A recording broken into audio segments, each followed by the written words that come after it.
I think, Mr. Jacob, if you can go to those 3 dots, there you can maybe rename it, your name as WCC in the beginning. I have done that already. It's not, still not visible, like it's showing No, doctor. it's already there. I'll do it again.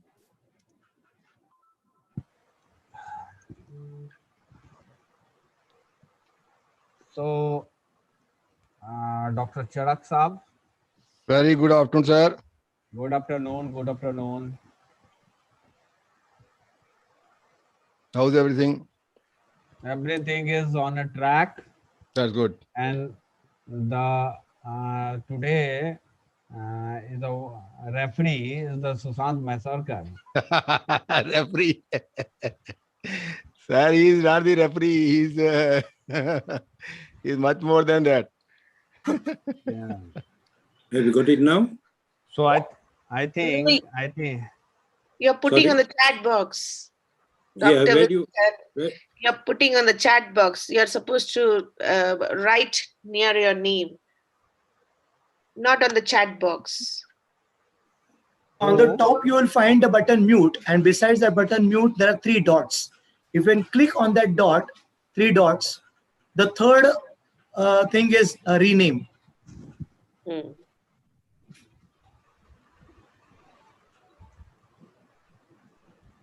So that change will happen only for this conference, or that will become a permanent feature? No, so you can rename it. At any moment of time, you can rename it. चलिए कुछ फर्क नहीं पड़ता फिर क्या है? my name is already appearing there. My name is already appearing there. Yeah.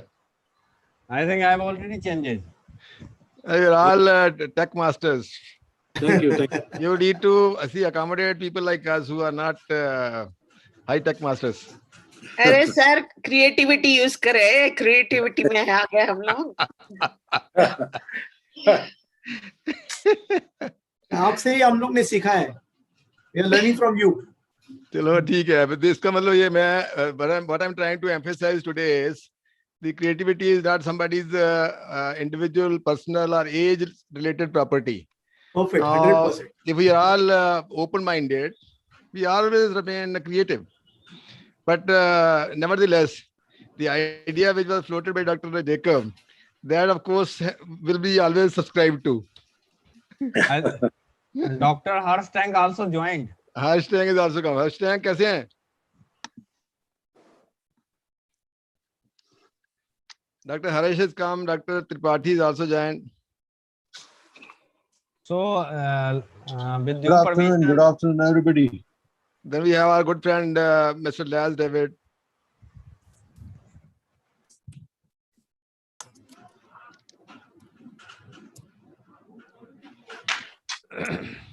Good afternoon, sir. Good afternoon, everybody. Good afternoon. Good afternoon. Good afternoon. Sir, क्या करेंगे? The time is another 3 minutes time, and then of course we can proceed with the things. Yeah. Ashish ji, I think you have not started with YouTube, right? So we can start it later when we start the program. Yeah. so let's start. It is already live on the YouTube. See at the top left corner. Okay. Yeah. Live on the YouTube, it is there.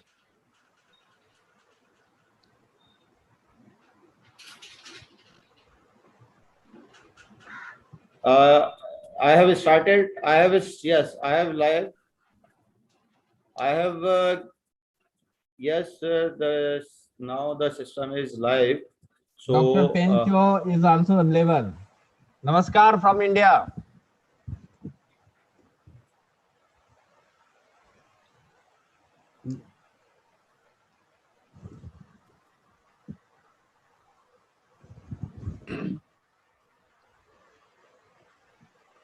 Dr. Ripu, this time we have next 2 we have a minutes lot we of will good start. friends. Sorry? Next 2 minutes we will start. It's Yes, now yes. 3:28. Yes. Actually, Professor Ujjwal K. Chaudhary is also, he is looking very smart on the sketch. And also serious. Yeah, actually, he is the media personal. So He media is serious personal only in is- the sketch. Sonali madam, he is serious only in the sketch. Otherwise, he is not serious. Because we cannot see his photo yet. He's not there. Ujjwalji, please let me also look you live. So, Dr. Sushant, please proceed. Yeah. So should we start? Yeah, no Yes. problem. Okay. Archana, can we start? Sure, we can. A very warm good evening and a warm welcome to the World Creativity Conclave 2021, Asia-Africa Development Council, managed by the Council for Sustainable Peace and Development, licensed by Ministry of Corporate Affairs, Government of India. On behalf of the conclave and organizers, I, Archana Madhusudan, take great pride in addressing this august gathering of high-profile speakers, dignitaries, and illuminati from prestigious organizations who have made a mark in thought leadership and creativity. Heralding a new beginning with the first of its kind event and setting a precedent for many more to come. I take great pride in introducing to you Professor Dr. K.S. Charak. So, Shall I start? one second, sir. Professor Dr. K.S. Charak is a global motivator, mentor, and director of Management Institute. He is the founder member of Innovation Society of India, Asia-Africa Development Council, Council for Sustainable Peace and Development, International Association of Sports and ICT, India-Africa Knowledge Consortium, and author of numerous books, and a member of various international associations. I call upon Professor Dr. K.S. Charak to share the idea and conception of the World Creativity Conclave and address the gathering. The stage is all yours, sir. Thank you, ma'am. Thank you. Good morning, good afternoon to all my dear friends from different time zones. I formally welcome all my good friends from across the globe onto the World Creativity Conclave 2021, organized by Asia Africa Development Council, that is managed by Council for Peace and Sustainable Development, the organization that is working in tandem with UN Charters for Peace and Sustainable Development for 2030 and Innovation Society of India. I take pride to declare that major credit for organizing this World Creativity Conclave 2021 goes to Dr. Winston Jacob from Bangalore, Karnataka, and Dr. Ripuranjan Sinha from Jaipur, Rajasthan. Though we created the Innovation Society of India during 2015, but it took more than 5 years to organize such a kind of conference on creativity and innovation. Creativity and innovation go hand in hand. Creativity is about unleashing the potential of the mind to conceive new and unique ideas. It improves the process of solving problems, thinking out of box, and exploring new horizons of thought processes. Innovation, on the other hand, is about the implementation of creativity, putting into practice the creative thoughts, engineering the output. Thus, creativity and innovation are two sides of the same coin. Friends, we have few objectives for this conclave, and those are as under. The first goal like this: delve deep into various aspects of creativity, breaking away from the shackles of hackneyed cliche. Number two is creating conducive environment in thinking beyond the existing boundaries, break away from the existing rational, conventional, and formalized ideas and procedures, harp on imaginative and divergent, multiple and alternate solutions, and nonetheless, implementation of creativity in different walks of the life across the sectors.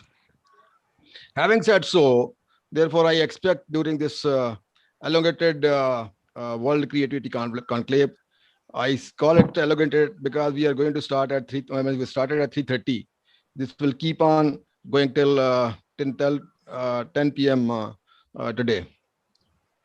So I expect during this elongated World Creativity Conclave 2021, where more than 90 delegates had offered to speak, but we are hard pressed to curtail this list down to around 20 speakers, where it will in-depth discuss and debate on the creativity in concepts and practice, thus helping the society to mitigate the inevitable difficulties and provide simple, smoother, and effective processes applicable in all walks of the life, from learning to practice to industrial solutions. That is what I want to say. But the rest of the things we have to listen, and then we'll go for the implementation. Thank you very much for patient listening. Thanks again. Thank you so much, Dr. Charak. That was very insightful, and all our viewers are geared up to have a wonderful evening with the thought leaders and the inspirational talks that we are going to receive. Now, I would like Dr. Ashish Chandraswamy to take on stage. A brief introduction about Dr. Swamy. He is a global motivator, a mentor, management guru, and Director Asia Africa Development Council, managed by the Council for Sustainable Peace and Development, licensed by Ministry of Corporate Affairs, Government of India. Registered with the Niti Aayog, Ministry of MSME, Government of India. He is also the co-founder member of Innovation Society of India, Vice President, International Association of Sports and ICT, International ICT Consultant, co-founder, India-Africa Knowledge Consortium, promoter, Global Peace, Innovation and Sustainable Development, ADCO News, Panchatattva Worldwide Business Limited. He has authored 15 books related to ICT and global issues. He is a management committee member of Computer Society of India, Jaipur. Welcome, sir. Thank you for giving me this opportunity to give the brief description about the Asia-Africa Development Council.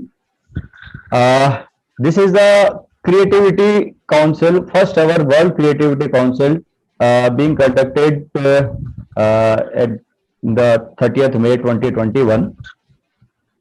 Nature has given every living being a beautiful gift of creativity. We can find creativity all across our nature.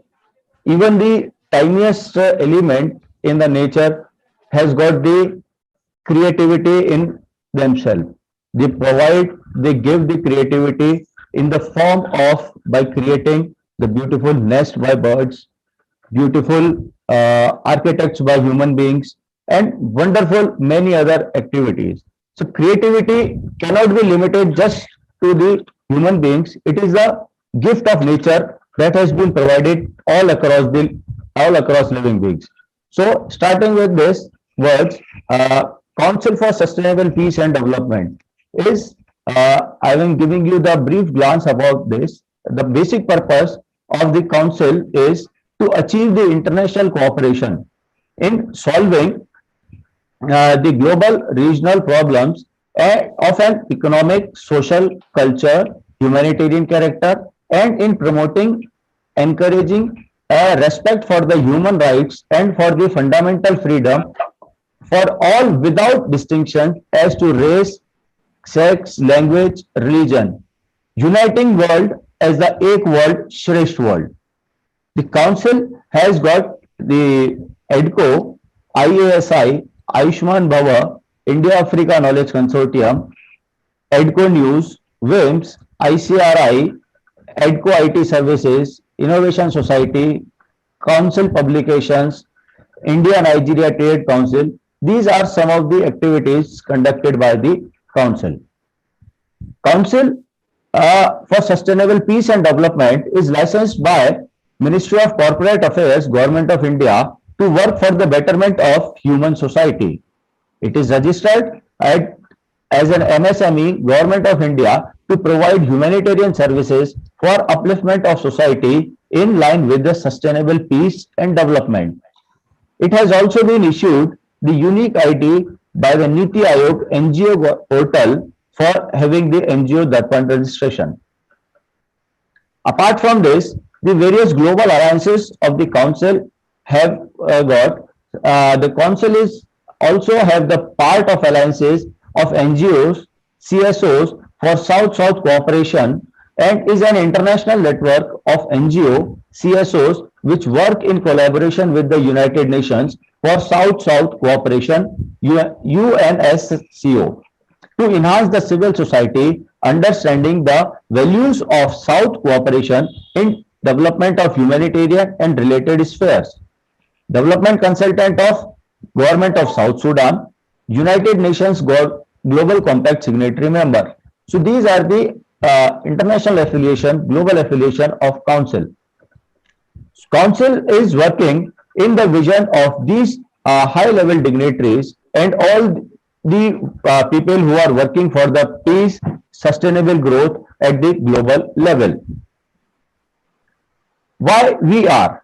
Council for Sustainable Peace and Development is bound to promote, support, and work in line with the United Nations guidelines and policies in relation with the sustainable peace and development by establishing EDCO multipurpose centers at global level.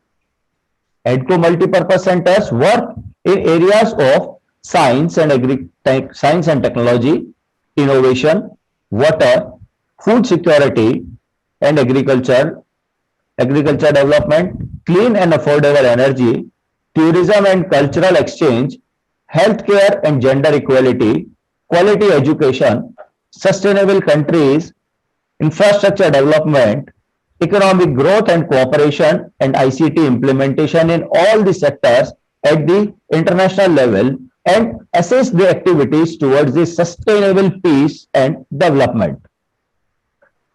So this is the glance of Council, that Council for Sustainable Peace and Development is having the Asia-Africa Development Council, that is EDCO. EDCO development activities have the projects, fellows, memberships, certifications, and accreditation. So this is about the council, that how the council has established and what are the from where the seeds of council has been laid. That is, in November 2018 marks the 100th anniversary of the end of the First World War. World needs the peace across the globe for sustainable development. With this strong belief for establishing the peace and sustainable development across the globe, Council for Sustainable Development is formulated. The seeds of Council was laid during the 2017 India-Africa ICT Development Summit held during 1st and 2nd December 2017 at New Delhi, where all the participants across the Africa and Asia felt the need of the podium that could work in line with the United Nations and other global agencies working for the same mission. So, in this way, the Council has established. The Council for Sustainable Peace and Development is licensed by the Ministry of Corporate Affairs, Government of India, to work for the betterment of the human society under the Companies Act 2013 under Section 7(8). We urge the global society to perform actions towards the achievement of sustainable development and peace for the betterment of our future generation. So this is some points about the Council. The Council dedicates and marks the November 2018, the 100th anniversary of the end of the First World War. The world needs a peace across the globe for sustainable peace and development. Council is dedicated and advocating for the promotion of UNSDG 2030 Goal 17.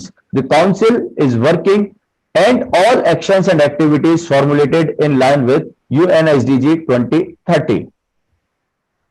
These are some of the trademark logos of the Council. These are the development, sustainable peace activities and the projects for which the Council is working, that IAIRF, accreditation, India-Africa Knowledge Consortium, EDCO News, DG SportsCon, Government of South Republic, Consultant of Republic of South Sudan, Green and Industrial Revolution, Ayushman Bhava, iNext, IASI. So these are the projects of the Council. These are again some of the glimpses of the Council for which the Council is associated for their performance. These are the some license and certifications, government certifications that are being issued. This is the trademark application of the council. Now, some of the developmental activities. So, these are the few glimpses of the council developmental activities that council is performing around the year for promotion of sustainable peace and development. So, these are the activities that council is regularly performing. This is another some glimpses of the council activities that council on the regular basis. Almost every month, the council performs or conducts some kind of seminar activities for the promotion and making the awareness of the global society.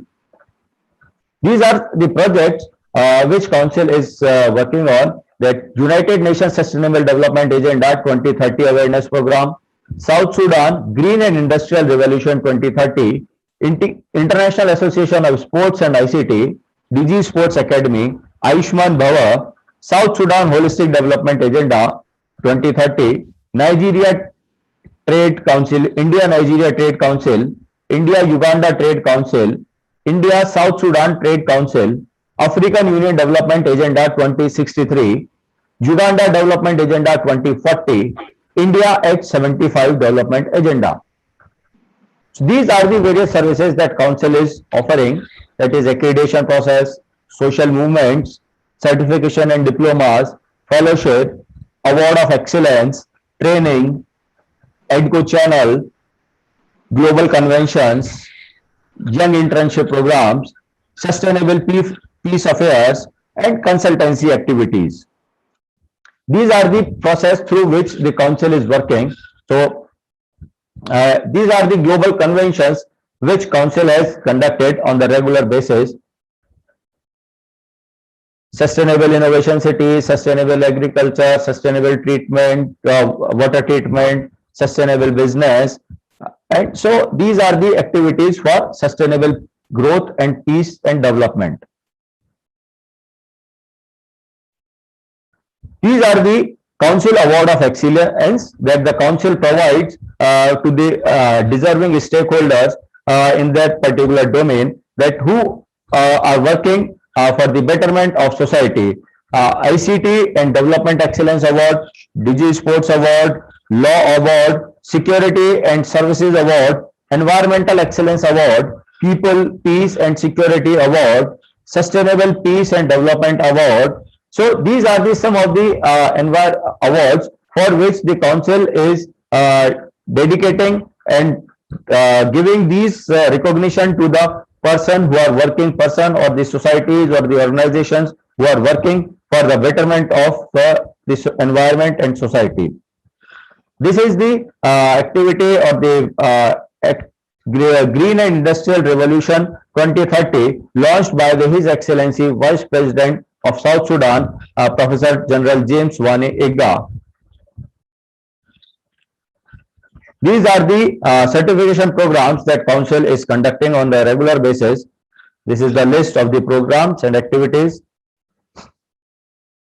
This is the on 2nd or 3rd August, the council at the Kanyakumari has launched the International Association of Sports and ICT in the at the Kanyakumari for the promotion of good health and well-being, goal number 3 of United Nations Sustainable Development Goal Agenda.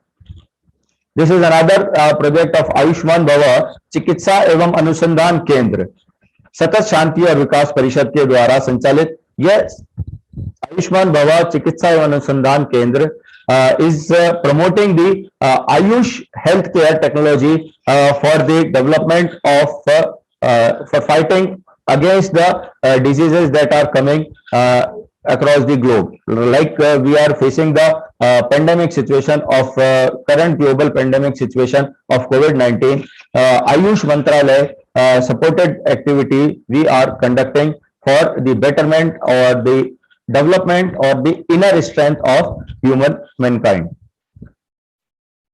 EDCO internship is another program where we give the opportunity to the young people who want to work for the betterment of the society. They are being provided the opportunity to work under our various flagship projects and we provide them the mentorship across the global level.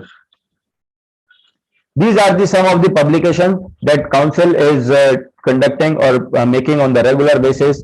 This is the Uganda top law firms, futuristic forensic sciences, sustainable peace affairs, novelty directories. This is the guideline for preparing institutions on COVID pandemic situation, Endeavor magazines. So these are some of the activities that council is providing in form of publication. This is another list of events that council is again conducting on the regular basis. This is the these are the some awareness drives that council is regularly on the regular basis are conducting. Like recently, the council has launched the Nishulk Oxygen Maha Abhiyan, this is for providing the oxygen level and reducing the carbon footprint of the country at the global level.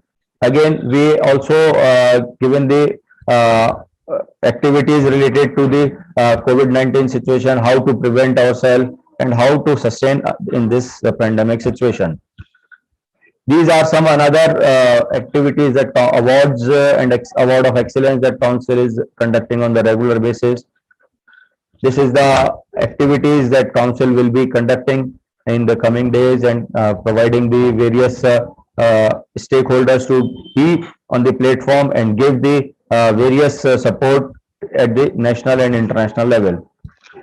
These are the glimpses of the some of the past events that council has conducted on the regular basis. So this is about the some of the few activities that can be covered under this banner. Because of the shortage of time, I will be summarizing the activities. These are the activities that are being published in the media about the council. So some of the all not it is not possible to cover all the aspects and activities that council is conducting on the regular basis, but I tried to conduct the various activities on the very smaller format so that you can get awareness that how the council is working and dedicated for the betterment of the human society. These are the some of the recognitions that we got from the government and the other higher authorities. This is the say hello to our members. So this is Professor General James Wani Igga, Vice President of the Republic of South Sudan, who is the patron of this council. And these are the some of the members. To say hello to the members: Professor Ripuranjan Sana, Ludiana Adam Gonza, Dr. Ashish Swami, myself, Professor Harish Tang, Dr. Satnam, Dr. Ravi Nath, Professor Rakesh Mitta, Dr. Nityanand, Jiyad Shams Abdullah Amaro, Professor Chris, Raina Lampu, John Yetta, Professor B. Babu, Sanjay Mohapatra, Shanmugnathan, Professor B.K. Gupta, Professor Charak, Professor Aftab Anwar, and of course the Sushant Masurkar, Abdul Diwale, Professor Nayak, or Thamba. So these are the some of the members associated with the council. These are the key pillars behind all these activities which we are conducting on the regular basis. And this is about the correspondence address of the council. So council aspires for the global innovation, peace, and sustainable development. Humanitarian is our motto. We are committed to deliver values to the system, to our associates.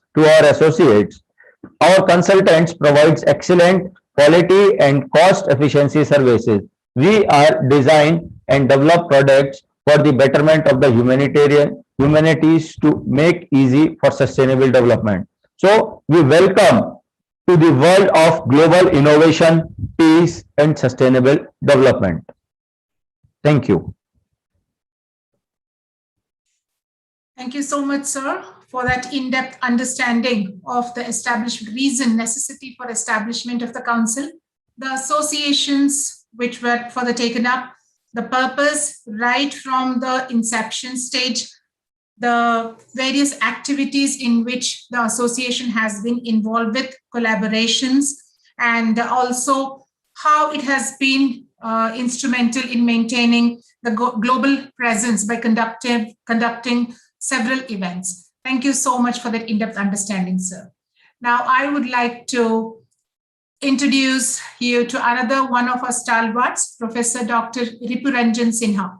He's the chairman, the World Creativity Conclave 2021. Professor Sinha is an Indian academician, an entrepreneur, a philanthropist, a national spokesperson of Bharatiya Lokmat Rashtrawadi Party, Professor Information and Communication Technologies and promoter of global innovation, peace, prosperity, and sustainable development in tune with United Nations Sustainable Development Agenda 2030, African Development Agenda 2063, Uganda Development Agenda 2040, and India Growth Index India at 75. Professor Sinha is the founder and key personnel of Innovation Society India, World Academy of Informatics and Management Sciences, BrainDrime, Council for Sustainable Peace and Development, India-Africa Knowledge Consortium, International Association of Sports and ICT, and Panchatattva Worldwide Business Limited. He will speak on the importance of the World Creativity Conclave 2021 in the era of global innovation, peace, prosperity, and sustainable development. Welcome, sir.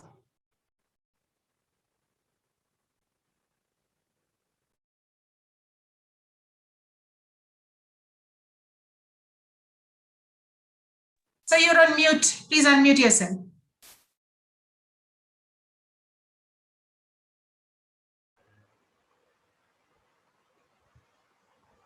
Yeah, thank you, everyone. No, it is okay. Am I audible? Hello. Yes, sir. Yes, sir. You're audible, visible, both. Okay, okay. Thank you, thank you, thank you. So thank you, everyone. First of all, I would like to thanks to all delegate members who come with a very short notice and ready to share their view about the creativity, and from the nationwide as well as the worldwide associations also there. I personally like to thank Professor Cherak, who is always with us for the promotion of the global innovation, peace, and sustainable development. And I also like to thank Mr. Jacob and Professor Dr. Ashish Swami, who is constantly working toward the betterment of the global innovation, peace, and sustainable development in tune with the United Nations Sustainable Agenda 2030, African Union Agenda 2063. So, as you all know, I'm a Professor Ripuranjan Sinha, Professor Information and Communication Technology and promoter of global innovation, peace, prosperity, and sustainable development. In line with the Sustainable Development Agenda 2030 of the United Nations, African Development Agenda 2063, Uganda Development Agenda 2040, and India Growth Index India at 75. We work with a vision is to enrich our global intellectual and associates from through our skills, experience, knowledge, and alliances. All this can only be possible with the creativity-centric product and services, which is complete package of the maximization of nominal cost and strong performance. What we are enjoying today, that is the result of the creativities. It may be the information technology, it may be the another aspect of the life. I would like to thank Dr. Jacob, Dr. Charak, Dr. Ashish, and Professor Sushant, who constant efforts toward the creativity upgradation mechanism is really very appreciative. I am also thanking all of my colleagues, directors, associates, mentors, and friends. The conduction of this conclave, the Creativity Conclave 2021, with such a marvelous and worthy theme, is possible only with their sincere contributions. I want to dedicate this event to the two God soul, my father and father of my beloved friend, Dr. Ashish Swami. My father is no more with us, I am here at this stage is the outcome of his precious guidance and blessing. He always encouraged me to spread the knowledge and experience skill for the good cause of social benefit. Creativity is a phenomena whereby something neat or somehow valuable is formed. The created items may be intangible or physical object. Creativity technique are methods that encourage creative actions, whether in the arts or science. That they focus on a variety of aspects of the creativity, include technique for the idea generation and diverse thinking, method of reframing problems, change in the affective environment, and so on. They can be used as a part of the problem solving, artistic expression, or therapy. Some technique require groups of two or more people, while other technique can be accomplished alone. These methods include words game, written exercise, and different types of improvisations or algorithm for the approaching problems. Alternative techniques explain randomness are also common. In a world filled with the challenge where evolutionary and revolutionary in the world filled with the challenge where evolutionary and revolutionary innovations are increasingly valued, the capacity for creativity and innovation has emerged as all important. This conclave will address the issue and provide opportunity for the innovation by acting as a catalyst for the creative thoughts by the worldwide delegates. It draws upon real-world example of the innovation and anecdote from the lives of prominent creators to illustrate how problem can engage curiosities and inquiries and thinking in meaningful and powerful way with the world renowned academician, entrepreneur, philanthropist as delegates, which is sharing this conclave. I personally like to thanks to all delegates of this World Creativity Conclave from the various time zone who is participating with us. To be compatible with the demand expert on the individual today, education must change such threat problem are used as a means of fueling learning and a vehicle for the cultivating creativity. Need provide the basis for problem-based learning as instructional method that encourage the development of creativity, thinking, and creativity problems. Scientia is the Latin word for the knowledge that both basic and applied research feed on the today is a multidisciplinary in the nature. In this new millennium, knowledge is increasingly characterized by the creative integrations of the information and learning from the diverse discipline. Problems are a source of creativities. Problems are a source of creativities which we are discussing today. Same as the science and technology are the often the result of the fascinations with the problems. Great learning often begins with the preoccupations, with the problem followed by the taking ownership of the problems and harnessing multiple dimensions of the thinking. The history of the science revealed to us that necessity is often the mother of innovations.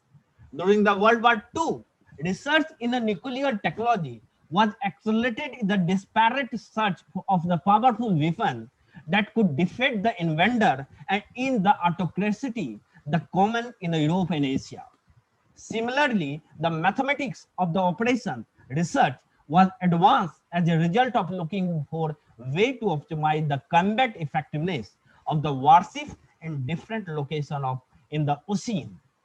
Other than high technology, there are countless simple innovations that are designed for the make and to make our life better or easier. After the World War II, many parts of the world were threatened by the food shortage. A Japanese entrepreneur by the name of the Makoto Ando wanted to lead a hand to help the thousands of starving people in a different parts of the globe. But keeping food fresh, hygienic, and safe for the consumption over the long distance was very problematic. So noodle was a common staple, and Ando thought an economical way to bring it to people, something living in the remote places. The problem led him to the idea of the instant noodles that can be easily and quickly cooked, and invented the world first bag packet chicken ramen, and in 1948 founded Nissan Food Products. In 1971, he took it one step further and the cup that is a noodle was born. Today, Nissan registers annual sales of the sum 300 billion yen.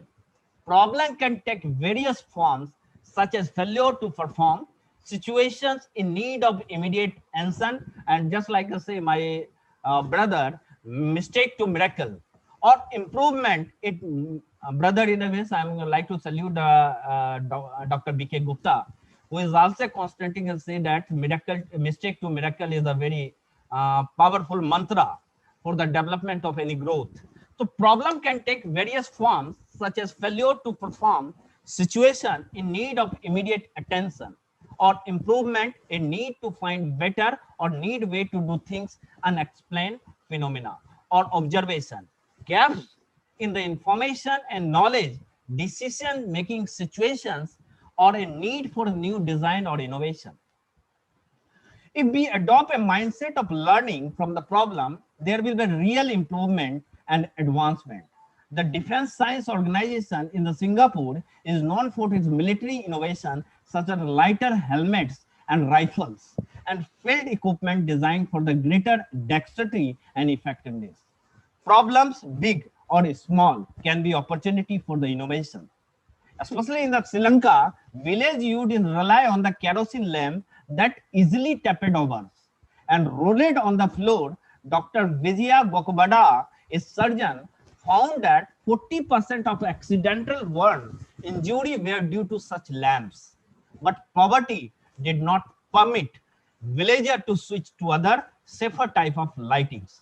So Dr. Govikova come up with the simple solution and short and heavy lamp with the two flat side and screw on the metal lid. This way, the lamp it would not be topped easily, and even if I did it, it would not roll and spill kerosene. Today, more than 500,000 lamps of this design are used in Sri Lanka, and the International Red Cross has taken the design elsewhere, such as the Wanda Actions of Indonesia. A problem trigger engagement in terms of emotional motivation and deep thinking. When we are solving a problem, we engage in the active search for the meaningful information, a proactive immersion in the task, a consciousness and subconscious investment of the time on the task, and a search for the meaning and explanation, along with the adoption of the goal and future orientation in real world problem solving. The context always appear unstructured in the first instances, and it takes big picture thinking like the boat overview or helicopter view of the things, analytical thinking as well as generating and diversing thinking to produce effective solution. So especially in the case of education and creativity, education today in a many way need a new science or dealing with the knowledge and information together with a new art of the observation and learning. Even the past arts, Aristotle, Isolides, Galileo, Copernicus, Destress, Euler, Newton, Da Vinci, and Pascal made use of the way of knowing both the humanity and the science. Contrary to science, two culture viewpoint, the science and the humanity as we know them today are the complementary way of knowing, acknowledging the reality of cause and uncertainty, it implying the power of evidence and objectivity.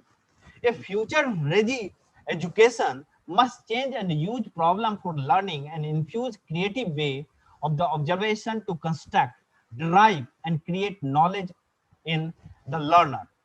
So articulate mostly apply that the intelligent person is a far more easily supported from his response to a new problem, not his knowledge of the old solution. Since time immortal, the intelligence of the individual has been gauged from the question they ask and the problem they are able to solve.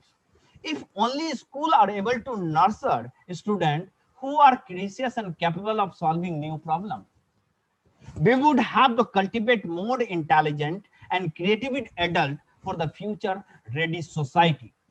The thrust of education is to help students construct their own knowledge about world rather than passively receiving information. Education programs with the creative problem solving orientation appear to also simulate other creative process in a learner. The ability of the problem-based learning to enhance creative thinking in a student and learner has been prepared and reported in various countries across the globe and disciplines. To solve real-world problems, we not only need logical thinking, but also analogical thinking. The ability to creatively and literally transfer a whole set of ideas across to the another situation. We must learn to be open to a new idea and approach and never box ourselves in with pretesting assumption and fixed way of doing things.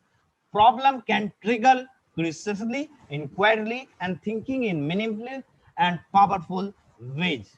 Education need a new perspective of the searching for the problems and looking at the problem that will achieve the aim of helping students and learners construct their own knowledge.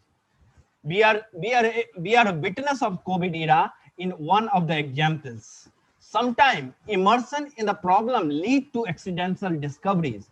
At the Stanford alumni gathering in Singapore, Professor Douglas Overser reveals on the how work led to Nobel Prize discovery. Officer was a graduate student of David Lee and Robert of Richardson at the Cornell University, USA. At that time, they were looking for the phase transitions to a kind of magnetic orders in frozen helium-3 IC. But officer immersion in the problem led him to observe a different phenomena, the survivability of the helium-3. The breakthrough in a low temperature, physics won the team the 1996 Nobel Prize in physics. Problem triggered in the context for the engagement, curiosity, inquiry, and a quest to address a real-world concern. This psychological event, in turn, set in the motion certain mental process that is also known as the cognitions in today's world and behavior change that is also known as the learning in today's world. So especially the creativity process deals with the creativity ability may be understood as a form of cognitive fluidity under prepping the capacity to operate on familiar symbolic representation that allow novel on to be the generated. After examining with creativity from the psychological or psychoanalytical, philosophic, business, and technological perspective, define the creativity process in terms of the 7 I's, that is inspirations, imagery, imagination, intuitions, insights, incubations, and improvisations. Here, the creative process is viewed as a change in the perception or seeing new idea, combination, new relationship, new meaning, or new application that have not been perceived before. The creative act may be regarded either as a mental or intellectual phenomena known as creative thinking or divergent thinking, or as a process that generates social and cultural products such as music as well as works of the arts, science, and technology, a concept known as divergent productions. Their fingers describe the creative process as a sequence of the stage through which a problem is solved systematically. The term creative problem solving was coined in 1963, that is by Osborne, and defined as comprising just 3 stages. First, fact finding, including identifying a problem and generating facts. Second, idea finding. And third, solution finding, including evaluating and implementing idea. The stage of the creative process suggested by the Graham Wells in 1926 in The Art of Thought, cited in Davis and Ream in 2004. These are the preparation, incubation, illumination, and verification. The perceptions and preparation stage involve the clarification and definition of the problem, review of relevant materials, examination of the requirement for the problem solution, collections at data, and understanding the implication other indigenous and previous unsuccessful solution. The incubation stage is the period of conscious reflection when the person goes about his or her daily routine and is not actively seeking the solution. The third stage of the illumination is when the solution suddenly appears to the person. As in the eureka or aha experience, this may come only after many hours of the hard work, or it may not come at all. The last stage is the verification of the solution, during which the feasibility, workability, or acceptability of the proposed solution is checked. These stages are not necessarily sequential. Some may be skipped, or the person may break to an earlier stage. Another way of looking at the creative process is to apply a two-stage model devised by the Davis in 1998 that involves the big idea stage and elaboration stage. The big idea stage is a time of fantasy when one looks at new, exciting idea or the solution to the problem upon stimulating on the big idea. On then pursue to develop it is such that it can be elaborated, extended, and implemented. For instance, the artist will first sketch preliminary drawings and then make refinement. The novelist must first draft the story and then revise and revise it. The researcher or the entrepreneur need to organize the detail of the big idea before carrying out the work required for its implementation.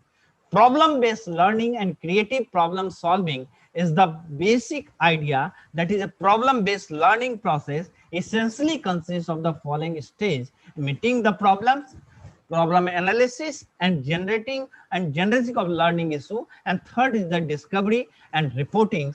Fourth, solution representation and reflection. And fifth is the overview, integration, and evaluation with the self-directed learning, bridging on stage and the next. In the PBL, the problems encast the refined context that the learner might encounter in the future. Allowed creative individuals tend to work alone. Student and learner in PBL classes and work in the group, brainstorming issue, pretending to the understanding of the problem and defining it by the group consensus. So in the cases of the discovery stage in the PBL is limited to researching existence of the information found in the books on the internet. It is not intuitive like the eureka experience at the illumination stage of the creative process. Although the discovery process is also maybe speedy and time-saving, originality may be compromised. On the other hand, by the sharing research work and finding, learning is augmented, or student and learner at the sum of the learning the group of greater than the learning of the individual students. So in the case of blind imitation also is stimulus creativity. The articulation of the learning and knowledge acquired in the attempt to solve the given problem help students clarify their thinking and formulate conceptions articulately and contextually. This stage of encourage learner to reflect constantly on their learning, although reflection in the creative process occur at the incubation stage and not fully consent. Finally, the review, evaluation, and integration of learning across the discipline at the last stage of the learning enable the learner to make sense of the new knowledge constructed as a result of the problem solving. In all instances of learning, learner need to be involved in the active thinking, both creative and critical. Thinking cannot occur in the vacuum. It has to take place within the system, like in the context of the problem. Thinker mentally create provisional small-scale logical models for the figure out the system to be understood with may or may not match reality. Whether the structure when thinking something through for the first time on generate new idea, new assumption, new concept by asking new questions. making new inference, and allowing view to from a new direction. This is basically a creative act. Reasoning or critical thinking is inherently creative, and we need to recognize that the critical and creative thinking are inseparable and integrated. In both the cases, learner usually remember some parts of what was figured out, and then out the reasoning of the strive to conduct new understanding and discovery to their prior knowledge. So, however, novel solutions alone are not enough for the resolving a problem. Worthless novelty is easy to produce, but whatever synthesized as a solution must meet the intellectual criteria. So, in the cases of the trust of this natural self-directed learner and third aim of the protect creativity to include an independent attitude to the problem identification and solution, the understanding built from self-directed learning is augmented through the sharing of learning experience with the one's groups. So it is also designed to provide a realistic and practical setting for the collaboration learning and collaborative learning with all members of the group contributing to the problem solving. The rationale for the employing in developing creativity is the learning feel more confident working in the group. Creativity is a more readily developed in the discipline area where the content and process of learning are susceptible to create treatment. Students may be exposed to different artistic media and way of expression themselves orally, visually, or kinesthetically in what dance or other creativity. So educators or teacher may ask a student to open-ended question, not a closed-ended question, and deploy problem-based scenario to elicit your responses. Reflecting on the idea and considering alertness constantly is a way to ensure that fresh idea surface. It appeared that creativity evolved from the learner's point and double self-knowledge, providing learner to opportunity to plan, monitor, assess their own work in a crucial and becoming more creative. So cases is the with PBL implemented in a colleges, school, university, and learning center, learner will become a proficient in the methodology of the guided discovery learning. At the same time, as a teacher strive to provide a pedagogy and environment to nurture creativity in various subject area, including incorporating as a part of the curriculum, learn student will gradually integrate creative attribute into thrips. With the passage of the time and the maturity, highly creative learner will surprise their peers and may go on to produce original and true scientific discovery of great artistic invention. Wonderful thoughts, sir. In the last, I like to conclude my view of this mega virtual conclave with this sentence: the progress of humankind is obviously dependent on our ability to create and be creative, not only in the problem solving, but also in the understanding uncharted territories, yet to be conquered by the all-powerful human's mind or intellect. We expect that from the council or young generation to solve real-life problems through inquiry and independent learning and thinking. We are one step nearer to goals of the learning, namely to bring civilization to greater heights joyfully. Jai Hind, Jai Bharat, Jai Manav. Thank you very much. Thank you so much, sir. That was an exhaustive analysis of what creativity is and how it can impact the current generation and the current world. In fact, Archana, I'm sorry, I'm interrupting. I Yes. have a small suggestion because we have already overshot by 30 minutes time. So please, when you request the other speaker to speak, then you give them the time. So there's no point overshooting and then of course making the people wait for their turn. Sure, It looks a little harsh, but then we have to stick to the timeline. Okay, sir. Thank you, sir. So thank you, Sinha sir, for that in-depth understanding. And yes, indeed, integration of subjects across platforms, helping creativity and foster the creativity in children is what we are all aiming for today. And conclaves like this are definitely step forward in that. Now, I would like to introduce one and all to the effervescent Dr. Winston Jacob. He is a member of the British Empire and the ambassador of the Global University of Lifelong Learning, USA. He's a certified, chartered, and accredited professional mentor coach with a proven track record spanning 50 years.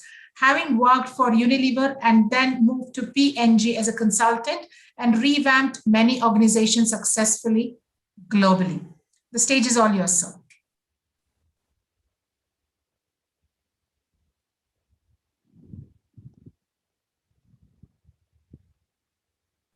Winston, sir, you need to unmute.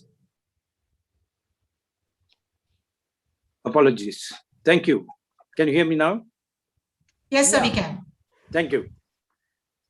Good evening, good afternoon, ladies and gentlemen. Thank you very much for the introduction. I'd like to take this opportunity to thank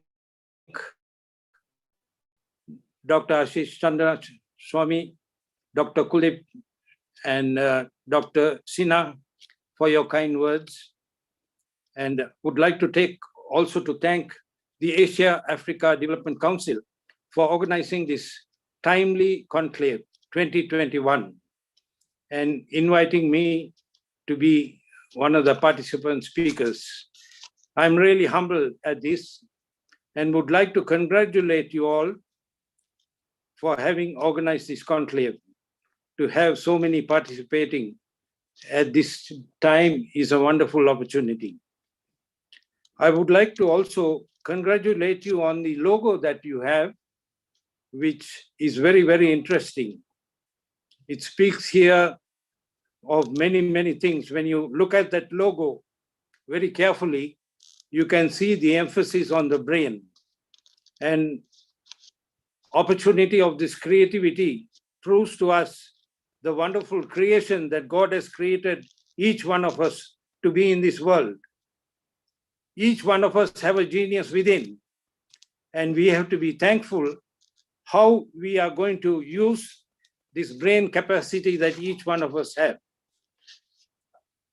Each one of us have to be conscious that we are in this world to provide a reasonable service to the community. And this can be done if we have our minds fixed, creative minds. So I'd like to take you to my first slide. The important factors towards creativity. Could you kindly put my slide? Request the host to please give sharing rights to sir or share the screen, please.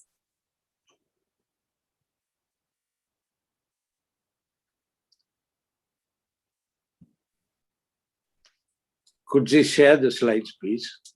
Yes, sir. Mr. Mysokar? Mr. Sir is Yeah. co-host. No, the slides are. Archana, do you have the slides? Yeah, I do, but I don't have the sharing rights. Mr. Ashish, can you give the sharing rights to Archana, please? She has the presentation. Done, sir. Thank you, sir. Thank you, sir. I'm sharing. Give me just a Thank minute, you. sir. I'm sharing it.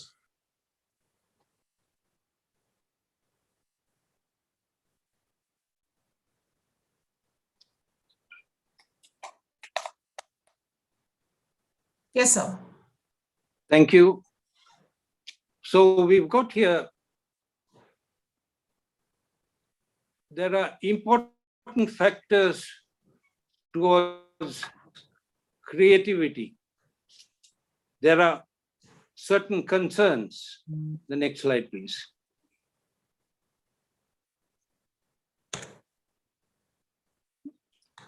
Next slide. The first one is surprise. 4 key factors are there. No. 4 key factors. The one before that. No, you're moving the slides. Surprise is the first one. And the second one is originality. Third one is beauty. and the fourth one is utility research. These are the four concepts when you think of creativity. Next slide, please. Next one. 6 obstacles to creative thinking. What are the 6 obstacles? Move the slide, please.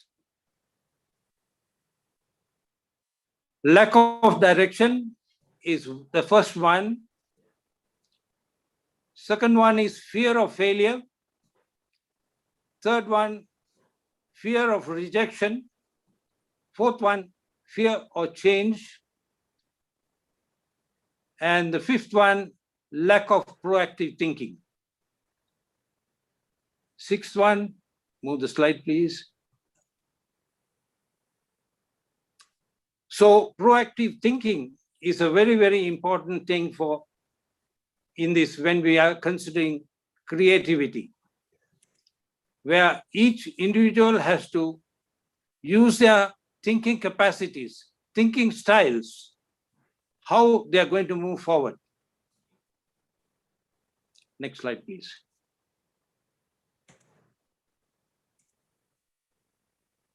That's the last slide, sir. Thank you.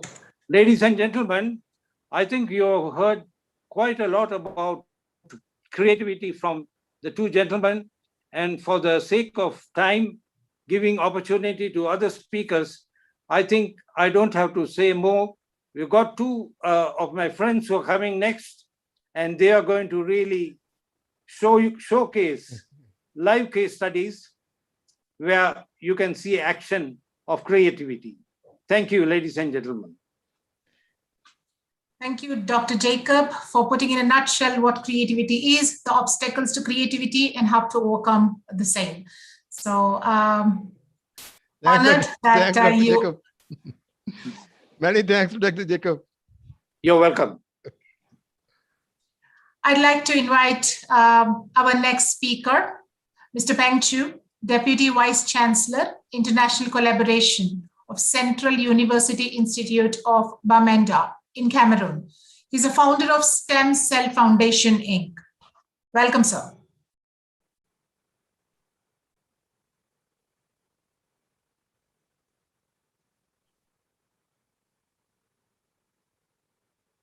Dr. Peng Chu. He's got to unmute.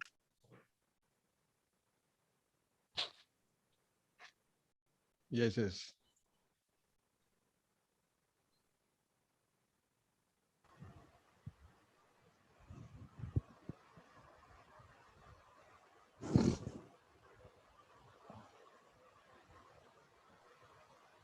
Dr. Peng Chu is changing his device so that he can use his sound. He's having a problem with his sound.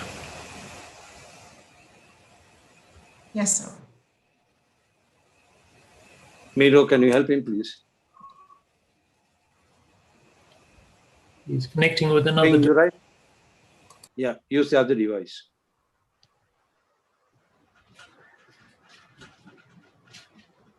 So please unmute. So please unmute.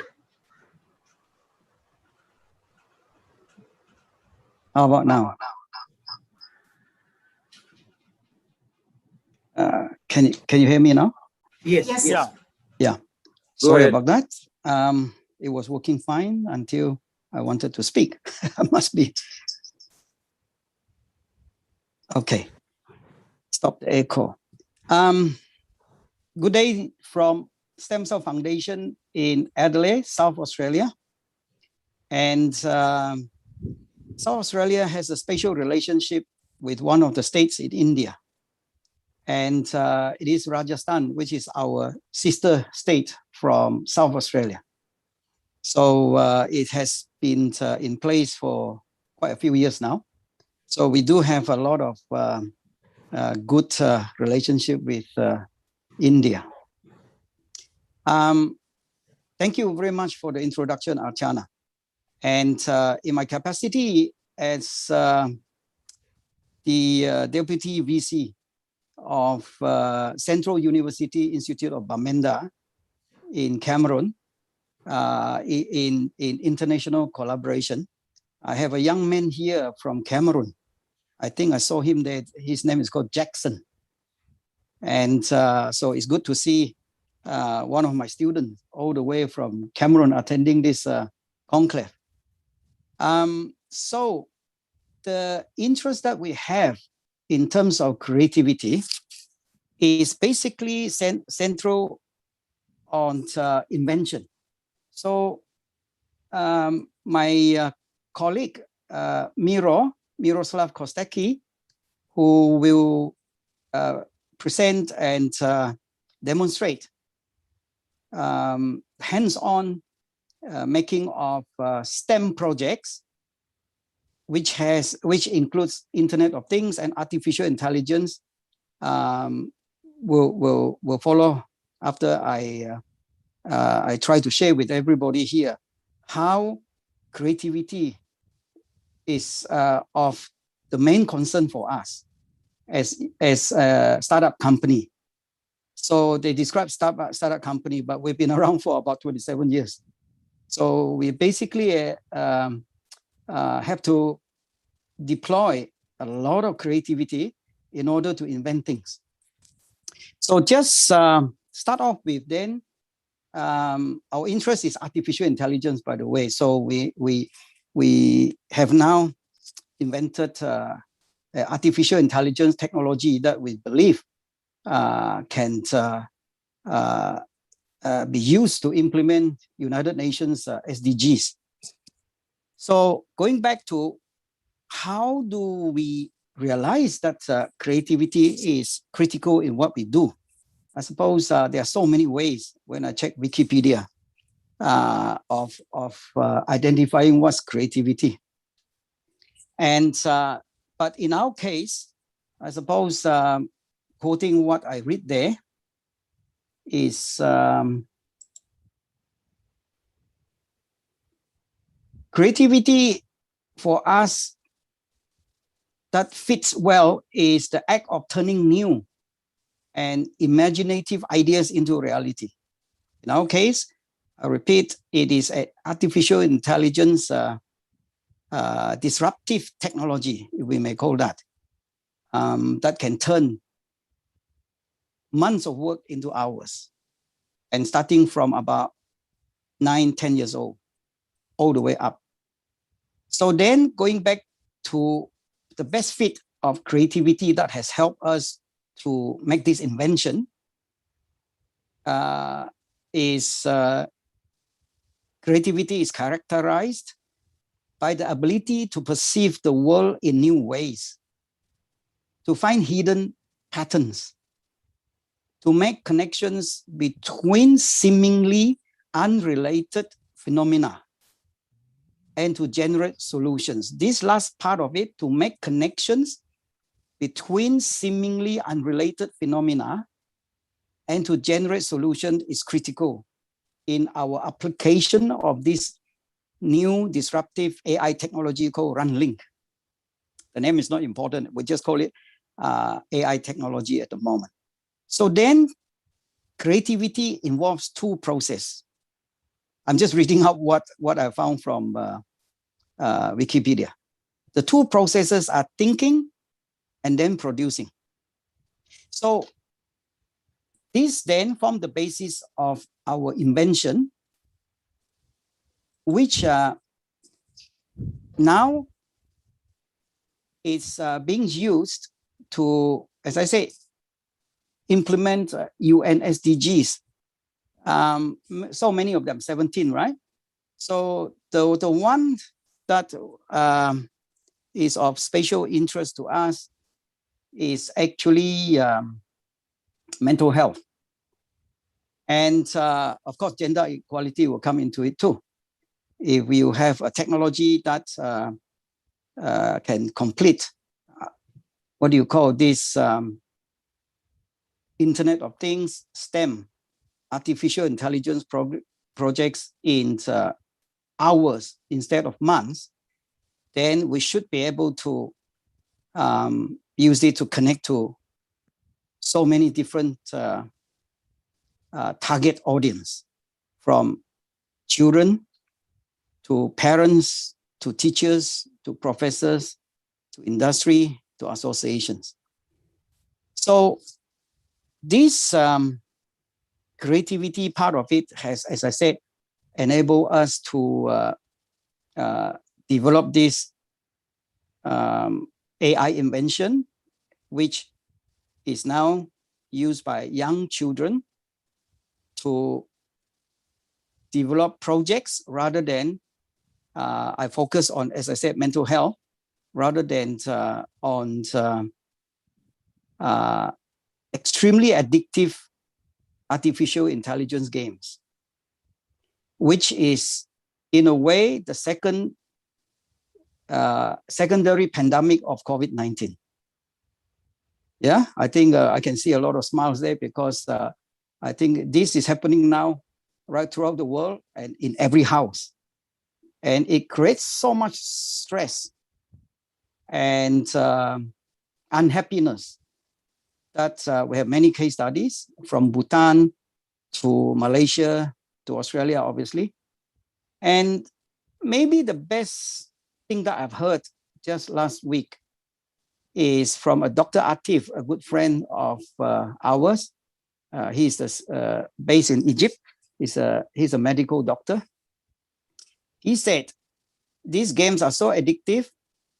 One young person played so much that the game asked him to jump off the building, and he did. I think it is in Germany. So I'm sure you read so many thousands of cases. I mean, in Australia, we have a very unfortunate incident 2 years, I think, ago, when an Australian went to New Zealand, Christchurch, and live stream his video game, a real life video game where he was shooting people in the mosque. 50 of them passed away. So between 1 to 100%, I suppose, happening in every homes that have access to this internet and AI games. How do we then try to counter this, if at all possible? So trying to make it simple to remember, we call addictive AI games as AI drug addiction. So this is the part where I want you to see whether it is correct that I'm trying to connect phenomena together using creativity of what we know as artificial intelligence games to AI drug addiction, ADA.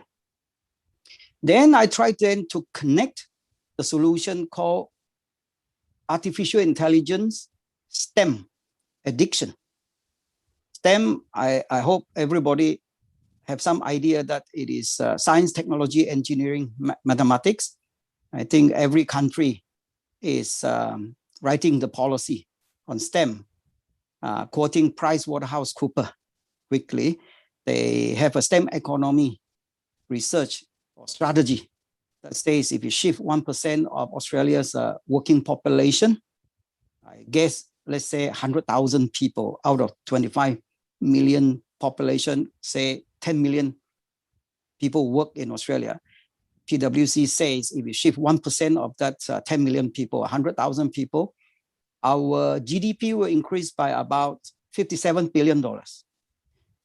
So if we are going to try to have the solution of AI drug addiction using AI STEM addiction, you have to make the project very addictive for the kids in order for them to maintain a balance of addictive games, and hopefully ours is even more addictive than the games. And Miro will show you how addictive it can be when you are able to program drones and do sensing, data logging, control, Internet of Things and AI on this invention, which is a web page inside a Wi-Fi chip.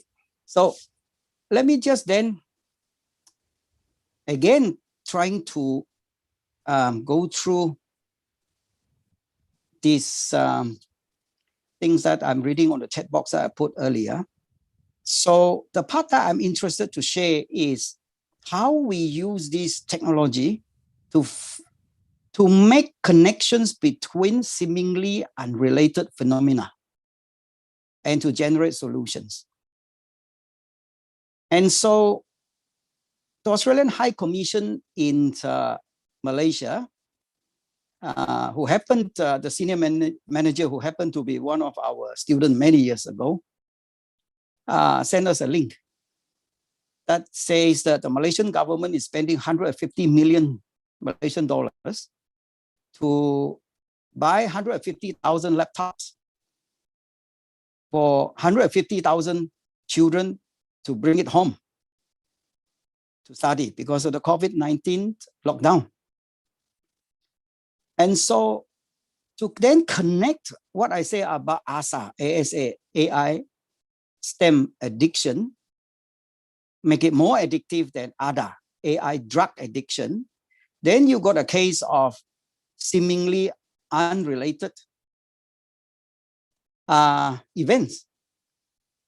From the High Commission sent a link, then we use creativity to connect that 150,000 houses that we now want to make it into 150,000 smart homes.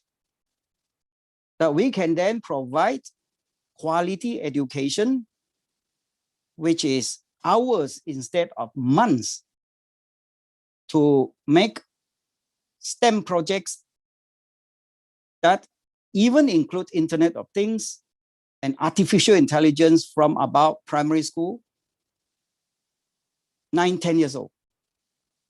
So that in that smart home, we would have the young children trying to balance the addictive games with this tug of war with what we want to introduce as ASA, AI, STEM addiction, in order to win them over. And so in that smart home, then obviously, as I said earlier, you could also provide quality education to girls who have been cooking, cleaning, and washing. And because it's so effective, as proven by Bhutan's Royal University of Bhutan's professor and a Sri Lankan Professor Nalin from SLTC, Sri Lanka Technology Center, that this technology is far more effective than what they are using to teach at the moment. So to the point where the King of Bhutan now declare he wants to make STEM a daily language. I never heard of the word STEM before 2018 when we brought it into the tech park. So those are along the way proof that this technology has the means to help to create the ASA in order to counterbalance other AI drug addiction.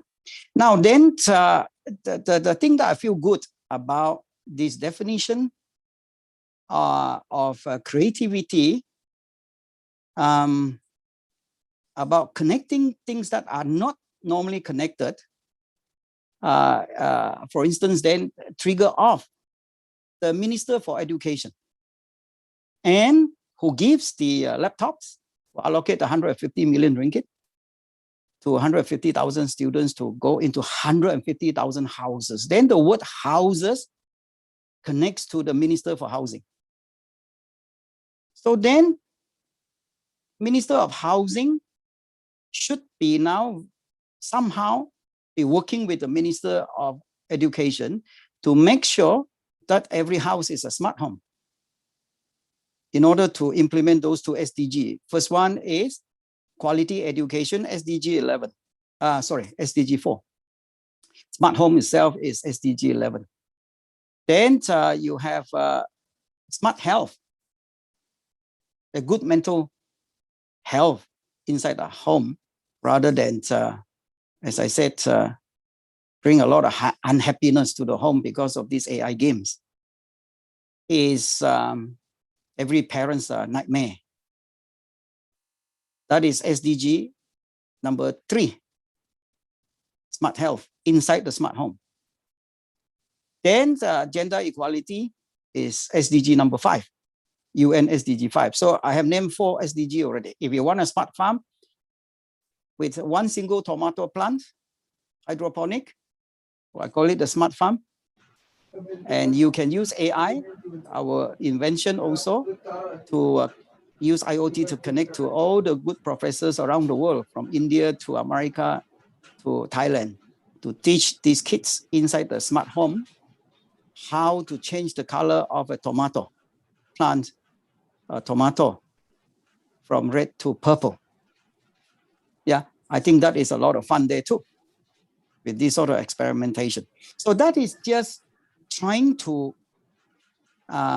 describe what I learned from Wikipedia about connecting events that are normally not connected together. And this doesn't stop there. Once you start the process, it doesn't stop there. What happened now, we have a case of a young 16-year-old Arifin, inspired by a real drug addict, Sonam from Bhutan, who call our technology, who say our technology changed his life because he felt that what he learned in uni using Arduino, I named the product that he say, he just simply couldn't teach the primary school kids and the secondary school students STEM projects, like intruder alarm that needs only 6 lines of code. And he was using 600 lines of coding. How can you teach primary school kids, he said. So with our disruptive artificial intelligence technology, he can create vision with 1 line of code between his camera and the laptop. So the young primary school students call him Harry Potter. Remember, he is a rehabbed drug addict and alcohol abuse. And so I then told Sonam, we got a friend who has a problem with ADA, AI drug addiction in Malaysia, a Bangladeshi boy who study in Malaysia.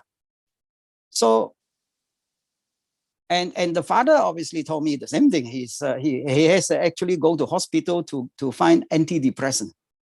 During the pandemic last year, from March to June, Arifin was on games about 8 hours per day. So Sam, huge amount so of... sorry to disturb you, sir. Please check your chat box. Thank you very much. Sorry? Yeah. Please check the chat box. Okay, okay. Yeah, thank you very much. So no problem. So I'll finish in a few minutes so that Miro can continue. So Arifin then showed that to his principal. Principal then said, share that with all your friends.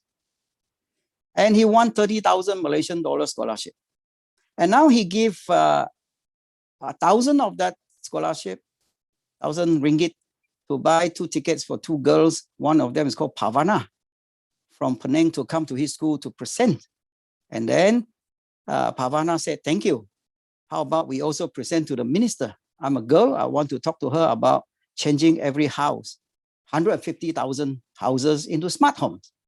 So I will conclude here with the more you give, the more you get, according to all the holy books. And so Arifin give a ticket, Pavana give a minister. So again, is that creativity that we can measure? So I hope that Miro will show you the application part of this invention, which I sum up as ASA, AI STEM addiction, to make it more addictive than AI drug addiction, so that we can help these 150,000, use that as an example, families to have some happiness, because I think this is not going to stop.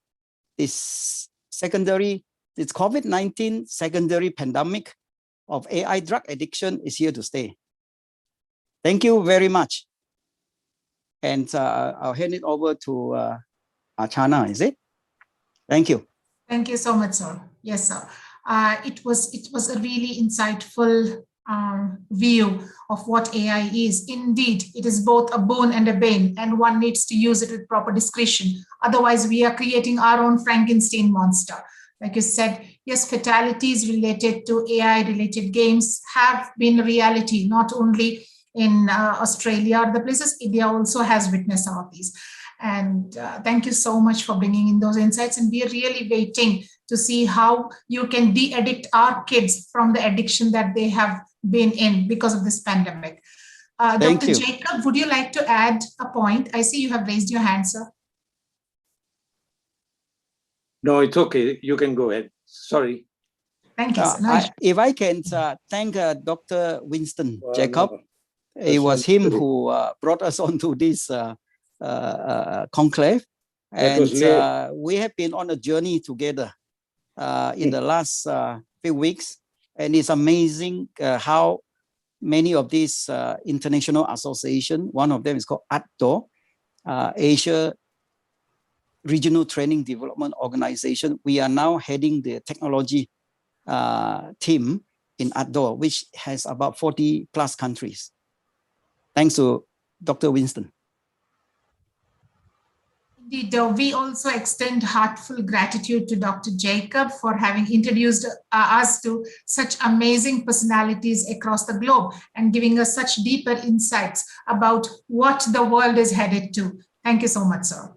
Now, I would let me introduce Dr. Miroslav Kostecki. I hope I pronounced it correctly. He is Pro Vice Chancellor, Central University, Bamanda. Technology Transfer CTO, Stem Cell Foundation, Australia. We've been waiting to listen to you, sir. But Ms. Meera, please mute yourself. So, Miro, sir, we are all ears. Please take the stage. Yep, I think he's just setting up. Thank you very much. Can everyone see me? Yes, sir. Okay, thank you. All right, so just to follow what Peng Chu said, I would like to actually share a few things and also do a demonstration. So at the moment, I cannot share my screen. So if we could change that. What I wish to share is actually a short video demonstrating an example of one young person who was able to use creativity to change from AI drug addiction and actually use creativity, imagination to actually creatively solve problems across the world. So he had a look at a problem and he wanted to actually solve that himself as well. So excuse me, sir, now it is enabled, you can share. I can share, thank you very much. Okay, so this is the video I wish to share first, and then I will also do a demonstration of this technology as well.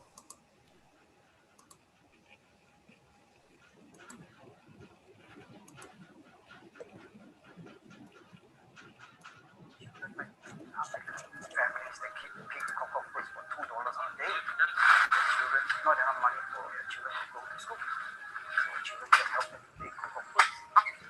And yet, what really touched everybody was the fact that these are the kids that make cocoa puffs but never tasted chocolate. All figured Kit Kats. Have you eaten chocolate before? No. No.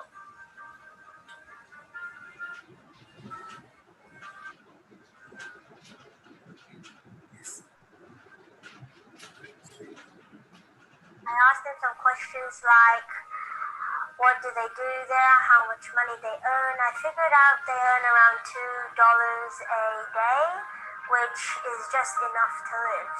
And from working 10 hours of picking the raw cocoa fruits to make chocolate. But they have actually never tasted chocolate before. I decided to do projects for social good because, well, we need to help each other, so make the world a better place. We were doing an agricultural project, me and my team of 3 friends, so Daniel, Victor and Sophie. So we were making a project for the Royal Adelaide Show stem cell competition. We did a locust trap with a laser grid like net, which basically when the locust jumps in, it counts how many locusts jumps in. And with that project, we can sell the locusts caught by the trap and make money to buy chocolate for the kids in Cameroon. By this invention, catch a grasshopper, sell it to the chicken farmer for some money, buy the chocolate, send it up. Michael, we met him at the Royal Adelaide show, which we have competition every year for young inventors and for adults as well. So the Royal Adelaide show very kind sponsored us a space for exhibiting these young inventors projects. So we run competition. He doesn't want to stop there. He said chocolate is possibly not the thing that will keep them going. We want to help them to learn how to invent things like themselves. So through Skype, through WhatsApp, we started. So this is just a case study that Michael shared in Paris when his invention won a prize of 2 tickets to fly to Paris. So there, of course, we went to the conference, which is a social business conference hosted by Professor Yunus from Bangladesh. The story will be a proof that the thing is Michael John is trying to have entrepreneurship and also the social responsibility for the societies. I mean, not Adelaide, I mean globally. That's the idea behind this invention. That's a fabulous story. It doesn't matter this invention is a big project or small one, but it makes sense. And then really reality and then practice. I'm thinking it's good to follow up stories and then to sponsor him to have a chance to go globally. Congratulations to Nobel laureate Professor Muhammad Yunus, the Yunus Centre, and all who have worked to make the 8th Global Social Business Summit in Paris a constructive and productive event. Congratulations also to Professor Yunus for becoming the honorary citizen of Paris. I commend you all on attending the conference, particularly those who have travelled long distances, to remind us all just how important this work is. Young Michael Zhang from East Martin Primary School here in Adelaide will share with you his ideas of a sustainable and scalable social business model. There are many esteemed specialists attending the 2017 Global Social Business Summit who will keep you challenged, excited and inspired by their presentations. In supporting the Global Social Business Summit, we also invite delegates to join South Australia to share experiences on carbon neutrality. I would like to appreciate someone can bring Adelaide SA to globally, and they will sponsor and they will help the kids like Michael John to be explored SA more globally and more big, the way we really want to sponsor. And it's not just for the commercial purpose, but it's more for the social responsibility as a business owner or business communities. That's our visions and our philosophy for business. Nothing is impossible. You can do anything if you really try.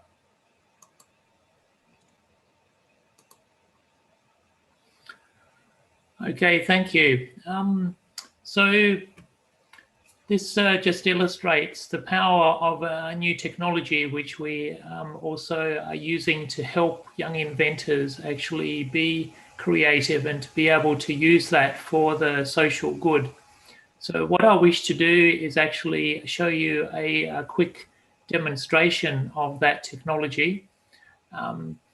So what I will do is I will change my device so that I can use my camera and move it around so that you can see more closely what is actually being used and controlled as well. So I'm going to change that now. Okay, so just give me a few seconds to do that.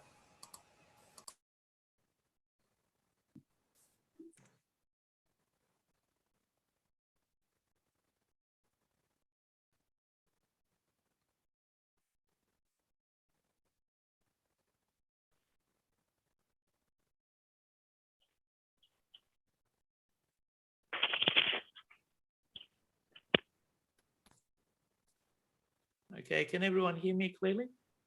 Yes, sir. Yeah. Okay, very good. Okay, so you're not audible. Louder, Miro. Can you set your volume or? Louder? Okay.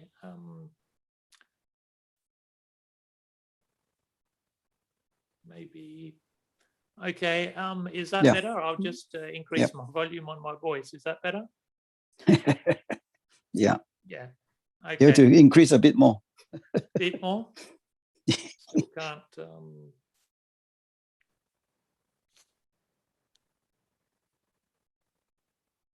Okay. Let me just see if I can then change my microphone.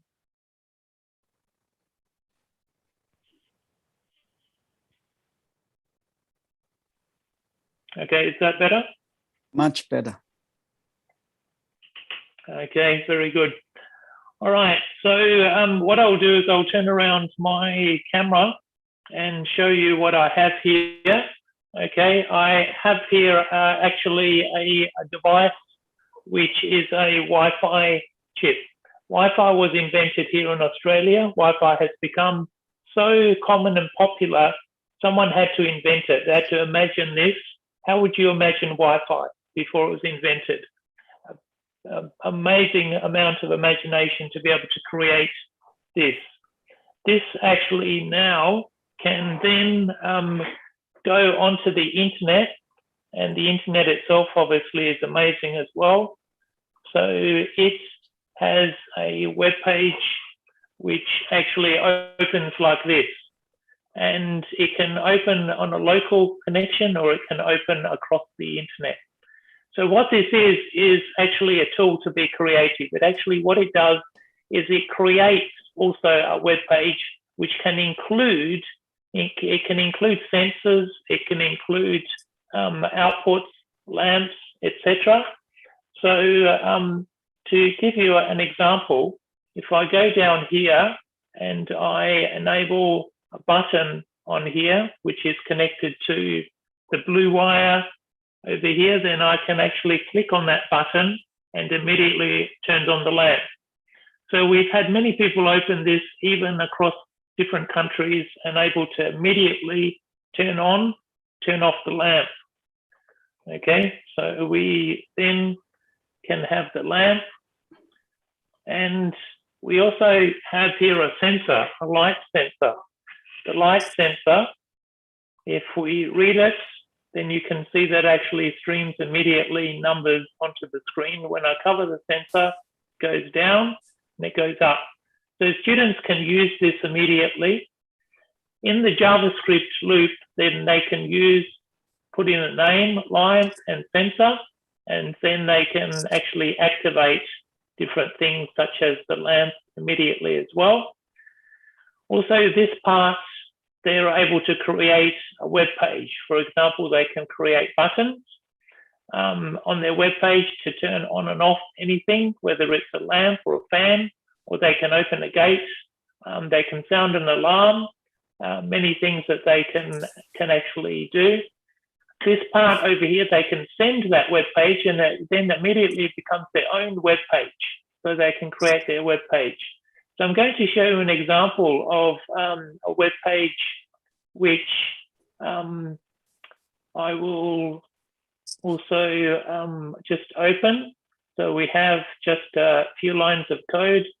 So you can see here that this one here, just highlight it again.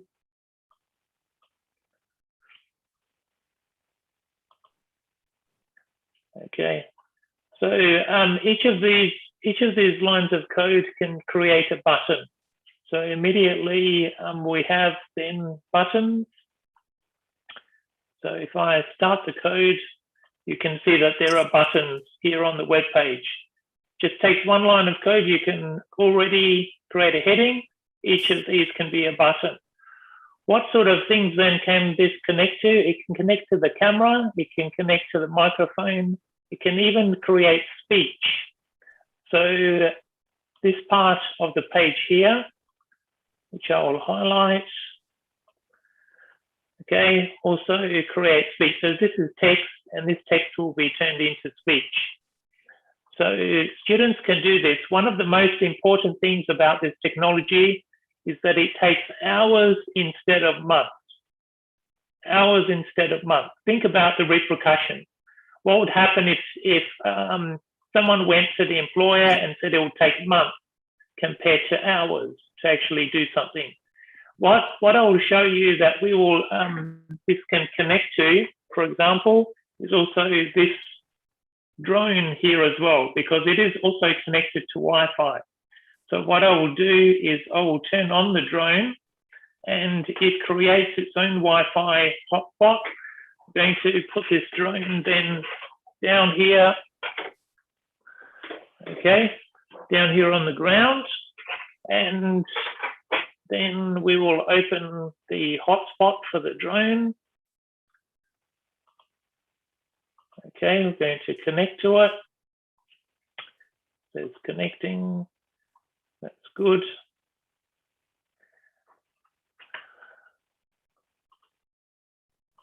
Okay, so what I will do is actually share this page so that you can even hear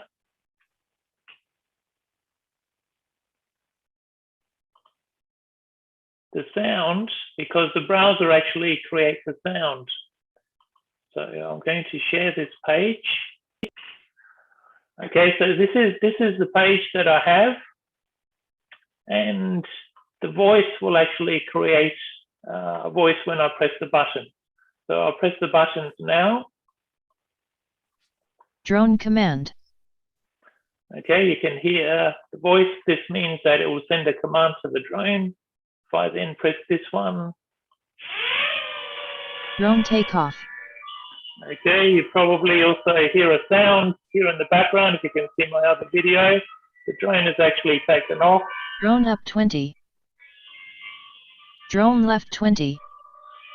Okay, I'm going to stop the share so that you can actually see the drone. Okay, this is the drone. And if we continue then to use the button, for example, we can make it turn. Okay. Students can even program it to do this, so it can actually flip.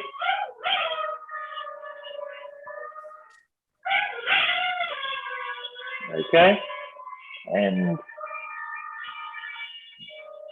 then we can land the drone. Okay, and because we actually have here the numbers that are connected to the drone, and it says if the sensor becomes less than 100, activate the drone, do a sequence. So if I cover the sensor, then it will activate the emergency procedures for the drone. So I cover the sensor like this, it turns on the lamp, the drone actually flies, and it activates the sequence for the drone to go up and to go around. Okay, now remember, even students can do this because it only takes hours instead of months. When I uncover the drone, then the emergency is over and the drone can also land. Okay.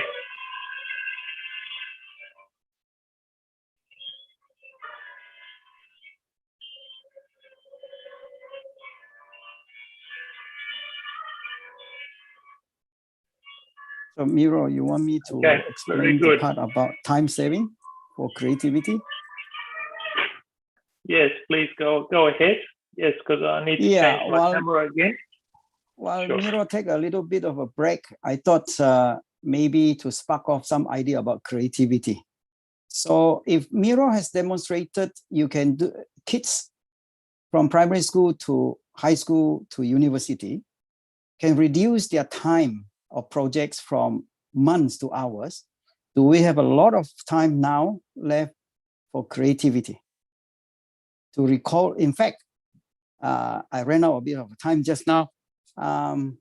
According to NASA, a 10-year-old person, the creativity is about 30%. And when you are about 20 years old going to uni, according to NASA, again, the research is about 2%.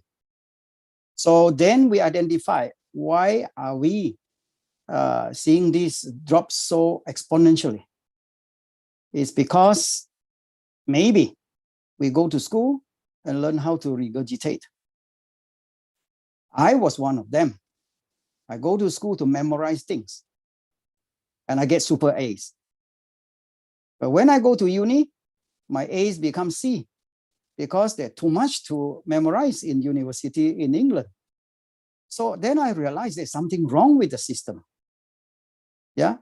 And that was a long time ago. That was about 40 years ago when I went to uni. So today I use the same problem that I identify in, I come from Brunei, by the way. I've been here 37 years. And so I went to school to memorize things. I don't solve problems. I do not need creativity. I do not need ideas and imagination. So it must have gone into hibernation. So then how can we recall the creativity from hibernation according to the law of conservation of energy? Possibly you cannot create or destroy energy. If mental energy is creativity, then we cannot destroy it. Then all of us are not zero. After 20 years old, I'm 66. So I can recall my creativity by problem solving using running. Then I have to use a lot of imagination and idea like what you saw with the cocoa pickers who never tasted chocolate. Of course, kids cannot think like adults like us. But if I am just interested in STEM only invention, then I shouldn't be worrying about the cocoa pickers who never tasted chocolate. You know? And then so this young man, I don't know whether you can see, but I can't see myself there.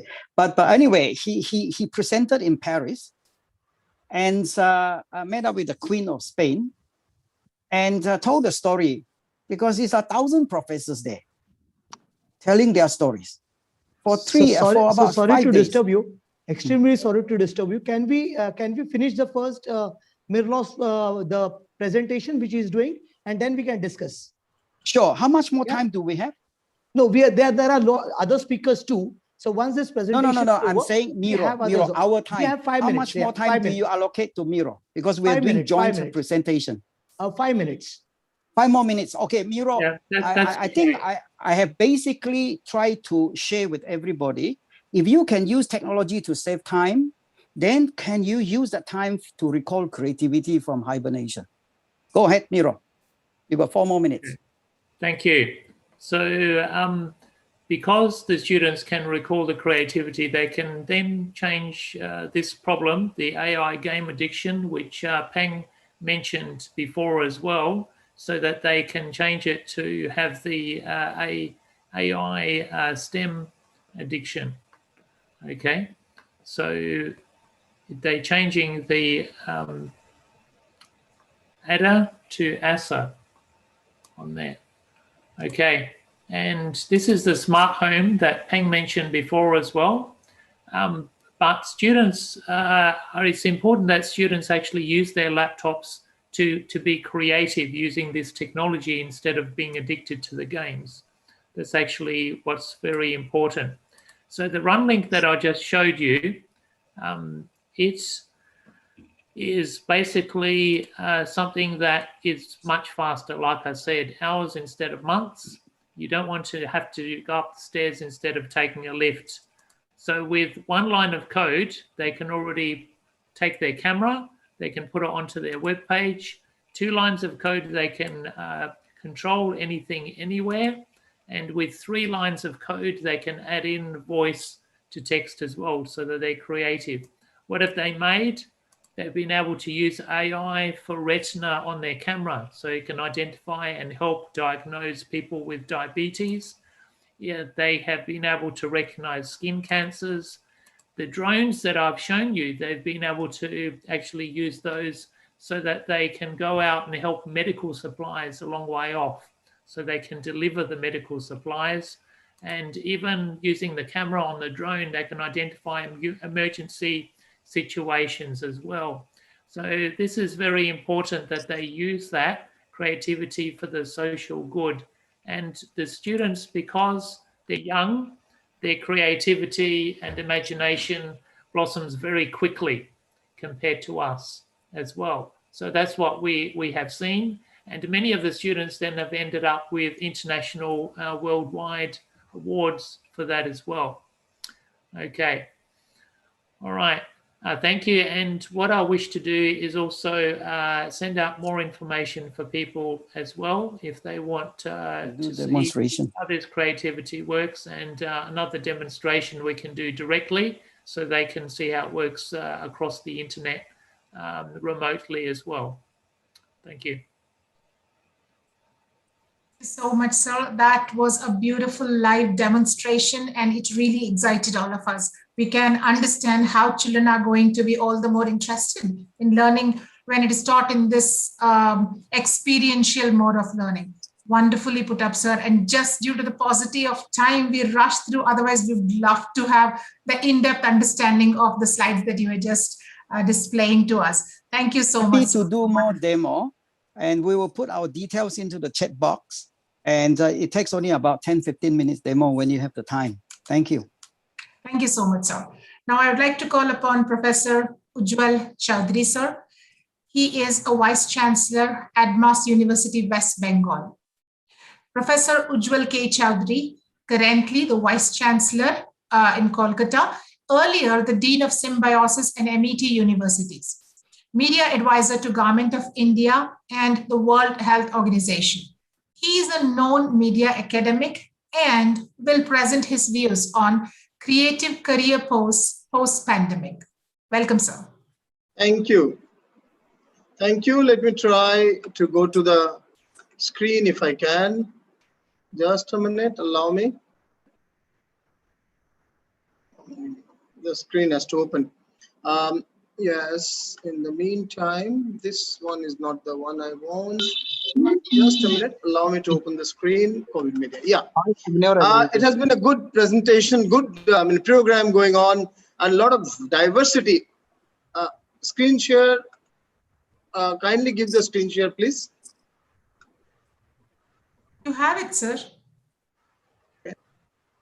Okay. Yes. The aspect of creativity has been taken from various angles, and very interestingly, several examples have been put up. One of the key points that the previous speaker spoke was that we were more creative when we were kids. I remember, and it's the experience of everyone, I'm sure, that, as kids, our parents and our principals were very proud to put us up in front of audiences. If we could sing, if we could dance, if we could tell a poetry, recite a poem, or do some mimicry or some stand-up comedy. But as we grew up, these were considered to be nice creative skills as a hobby, or rather social charm or winning friends. But these were not considered to be a career. And the entire creative areas were told to be like, okay, these are your right brain things. But basically what you need for career is the left brain, the logical, the rational, the scientific part of it. And by the time you came to class 10, 11, 12, those areas, that's age when we make decisions about careers, we went into quote unquote, the non-creative areas. That's how it has been happening with a large number of people, particularly in the developing world of Africa and Asia. But actually, in today's time, we are here at a particular, what should I say, juncture of history, and more so post-pandemic, when the left and the right brains, the aesthetic, the creative, and the logical, the scientific, these two parts of the brain are converging much more than ever before. Much more than ever before. And we now have stories, success stories, from pure creative fields of communication, media, design, fashion, these areas as well. It's a very different times. Just before the onset of the pandemic in 2019, the Indian media and entertainment industry, which is one of the largest in the world, the Indian media and entertainment industry clocked 1.7 lakhs crores of revenue, which is 22 or 3 billion dollar. So more than $22 billion. And it had a 13% growth over 2018 to 19. Obviously, 20 and 21 have been set back. 20 had been a major setback. And now it's again coming up once again. Today, what we find that if the communication world had a print dominance in the 20th century, then had an electronic media dominance, TV and radio, in the 21st century, post 2021, we are moving to a situation where it is web dominant. Where it is web dominant, whether it's journalism going mobile, whether it's entertainment going OTT or web entertainment, whether it's publishing going e-publishing, whether it's news going through portal or web news, whether it's reputation and goodwill going online reputation, or events going e-events, or branding going e-branding or digital branding. At every level, the web-led storytelling is becoming tech-driven web-led storytelling, multimedia storytelling is becoming the crux of the communication, creative communication ahead. This is the basic point I wanted to tell at the beginning. Asia-Africa Development Council is doing a fabulous job of looking at creativity from 360 degrees. My job is to bring to you the understanding of creativity in the field of media and communication, and where can Asian African countries can collaborate to actually have strong outcome in this post-pandemic world, which is a web and digital dominant creativity, web and digital dominant media and entertainment. So, I mean, media and entertainment channels, we know there are newspapers, outdoors. I'll make a very quick slideshow because of the time paucity. I do not want to cross the given time of 20 minutes. So newspapers, outdoors, social media, radio, events, and mobile. These are the 6 channels that we have. The news media had a huge circulation drop, employment reducing, costs mounting, post-pandemic. So the news media, to inform, to educate, had a huge hit in the post-pandemic time. But now today what we are seeing, the rise of Mozo. So whether the migrant crisis in the first COVID surge in India or the health crisis in many parts of the world, it's mobile journalism which is telling the stories. And later on, other sectors are picking it up.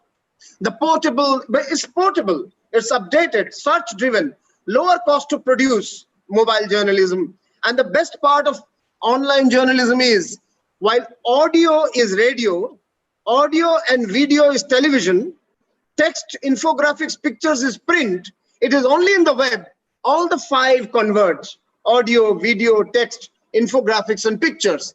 And therefore, creativity can have its best expression, communicative expression, only on the web, because of the flexibility of the medium, because of the diversity of the medium, and also because user-generated content, citizen journalism, these are much more possible on the web. And the entry barriers are lower. Yes, there is a challenge of false content, what we often call it fake news. There is a lot of quote-unquote creativity, even in fake news. And for that, media literacy movement is required.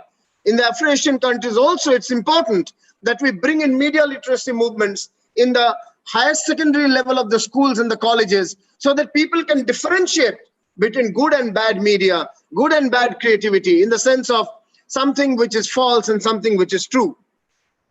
There are some examples of mobile journalism, not getting into that. So news in the new normal is actually getting into loss of job of the previous talent, but rise of job of the new talent. The new talent, which is digital-led convergence in news. New revenue models are coming up. I'm not getting into detailing of each. Web entrepreneurship is coming up. There are 5 or 10 people coming up with web journalism platforms, which are becoming standalone and even revenue-wise successful. You can look at the News Minute. You can look at several other, tinytales.com, many others who are becoming successful even financially.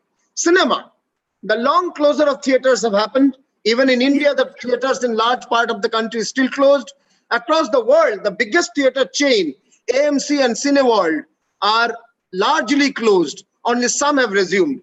So there is a new platform of short films, OTT, release of feature films online.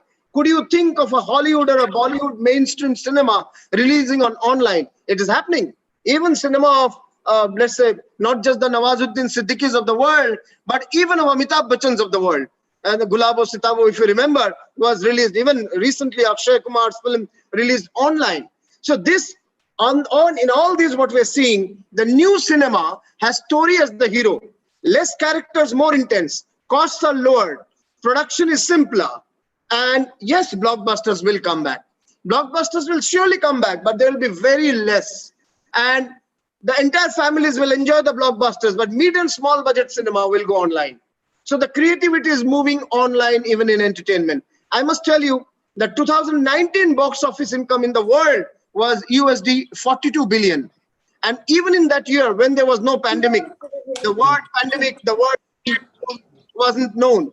Even in that year, 2019, the video streaming platforms earned $53 billion, more than the box office income. But in 2020, the figures are not yet out. The 2020 figures, obviously, the video streaming will be more than 100 billion, whereas not even 10 billion will be in the box office because of the closure of theaters. So moving ahead, television has also got a new lease of life. News TV will be doing well in viewership because people are stuck up at homes, but there is serious credibility issues. So stories from the ground on web will be breaking the stories and TV will be following it up. You look at the migrant issue, you look at the farmers movement issue, look at several other issues. The stories have actually come on the web first. Even in the health crisis in the second COVID surge in India, every time, TV must reinvent as the conscience keeper of the nation.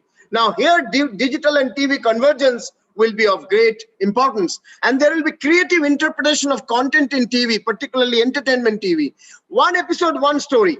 Earlier, we had a serial going on. Now, more and more, as we go ahead, there will be one episode, one story, one non-fiction program in one episode. And episodes could be even 1 hour longer, 1.5 hours longer. So this is how the reinvention is happening. Same in radio. The problem of radio in India is that radio waves are not still liberalized. We are allowed to have only entertainment in radio and not news in private radio, unlike the television or the web media. However, the radio liberalization is only a question of time. But in the meantime, online radio, podcasts are getting a new lease of life. And therefore, campus, online, and community and development radio are expected to come up in a big way. In the branding segment, the focus will be now on digital.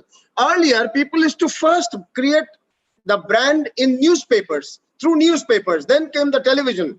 They won't go away. They would be there. But the amount of money or in the media mix, the web content will be growing up. In the global media mix of advertising and branding, already the web has gone beyond the print and the television. In case of India, it is still television which is leading and web comes later. It's just a question of time. The rate at which the web is going, or investment in the web is going, shows that the focus has to be brand promise and the journey has to begin from the digital and move to convergent. Convergent means print, radio, television, all categories. So the brands will focus on the most urgent stories and the communication focus will be compassionate. So physical distancing, saluting the corona heroes. You know, you have seen McDonald's, that the two arches being separated, PD lights, the two elephants being separated just to show physical distancing in the first part of COVID surge. Imami, Byju's, Zoom, all have communicated the compassionate stories on corona warriors or how to combat COVID. Now, the point that we need to understand, even in COVID times and beyond COVID, if we do not communicate, communication message can be different. But if we do not communicate, when you come back after the COVID, the brand will be largely forgotten. So 3x return later, if rightly marketed now. The focus of marketing will surely be health, food, essentials, hygiene. These would be the focus areas. Clutter of ads is ineffective. We need to move to acts. Acts mean short stories. Ad is a 30-seconder. Act is a 2-minuter, 2.5-minuter. So you have the Sweet Home Story by the Cadburys. You have Har Ghar Kuch Kehta Hai, that Asian paints coloring each house with a different story. So storytelling becomes the crux of branding now, not just communicating aggressively. For example, there was dedicated shopping by IKEA in supermarkets for corona warriors. That became a big story. Viral films, Oyo on physical distancing, Cadbury's on sweet homes, Sunrise Masale, that was a very beautiful campaign. Or 1 or 1.5 minutes ad where the ad is speaking about immunity and spices of India. Only in the last 10 seconds, they say all these spices are available with Sunrise Masale.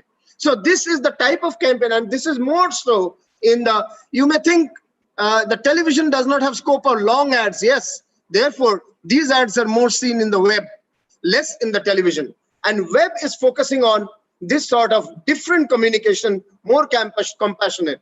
Corona impact will be long-term. Everyone thought Corona is for 3 months. It has already crossed 15 months, 16 months. And there is no guarantee that it will not be there after 12 months in some form or the other. So Corona impact will be long term, no myopic moment fixation. The creativity now has to think of out of box solutions, because the problems that we have is unprecedented. People were moving earlier. People are stuck up and today. People are moving even without a purpose. People now move out only on very strict purpose.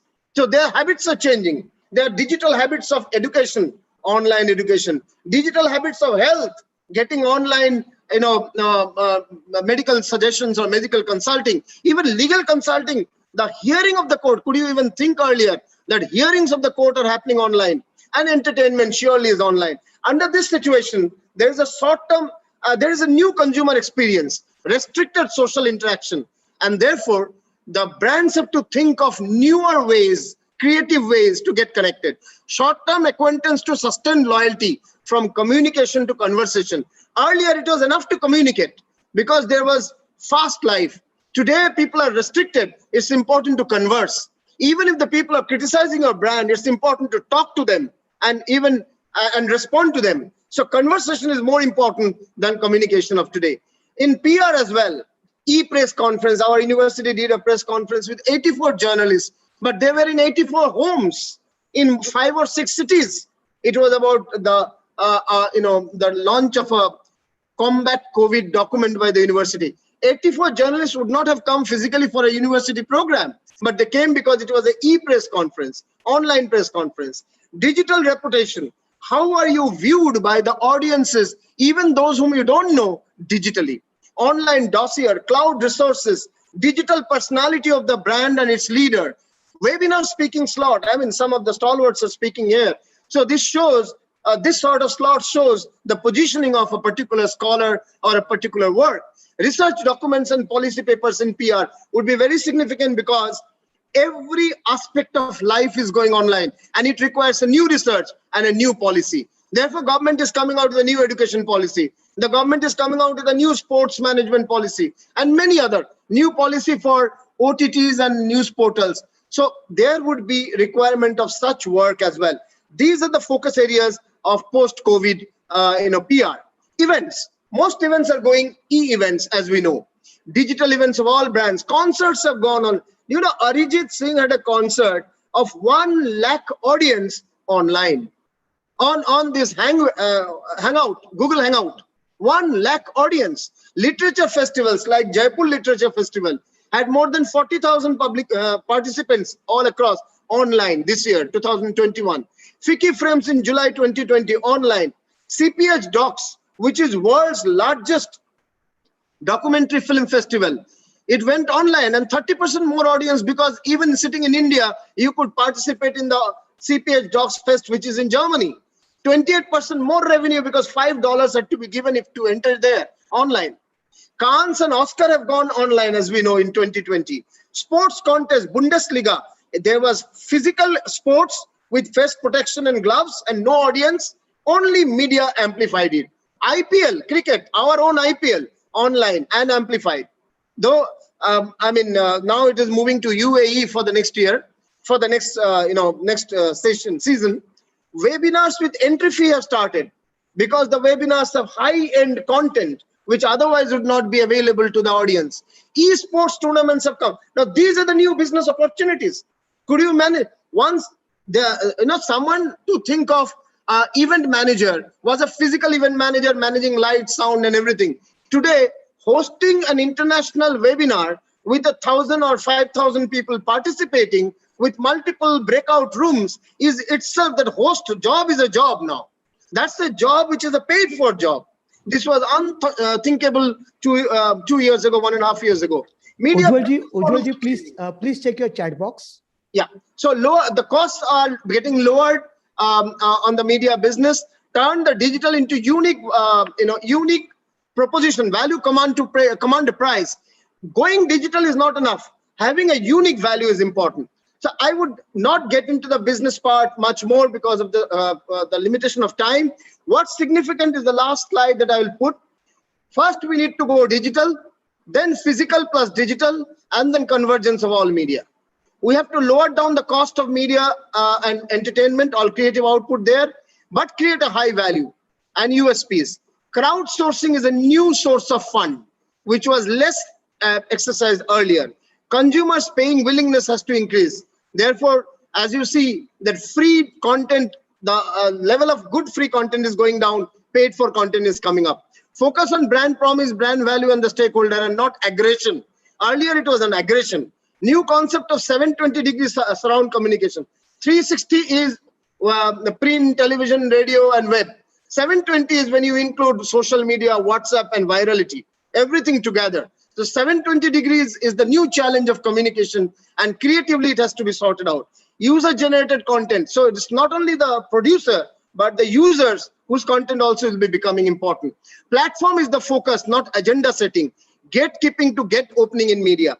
So these are some of the changes that's happening post-COVID, and these are creating new job opportunities focused on mobile journalism, OTT, web entertainment, e-publishing, web news, online reputation, e-events, and e-branding.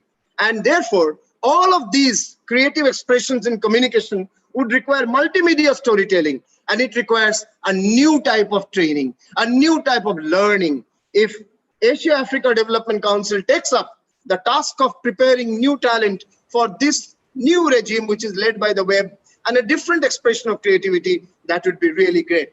I would be very happy to be a co-traveler in the journey of such training and learning. Thank you. And I think I've finished around 22 minutes, I suppose, 23 minutes. Thank you very much. Thank you, Professor Ujjwal.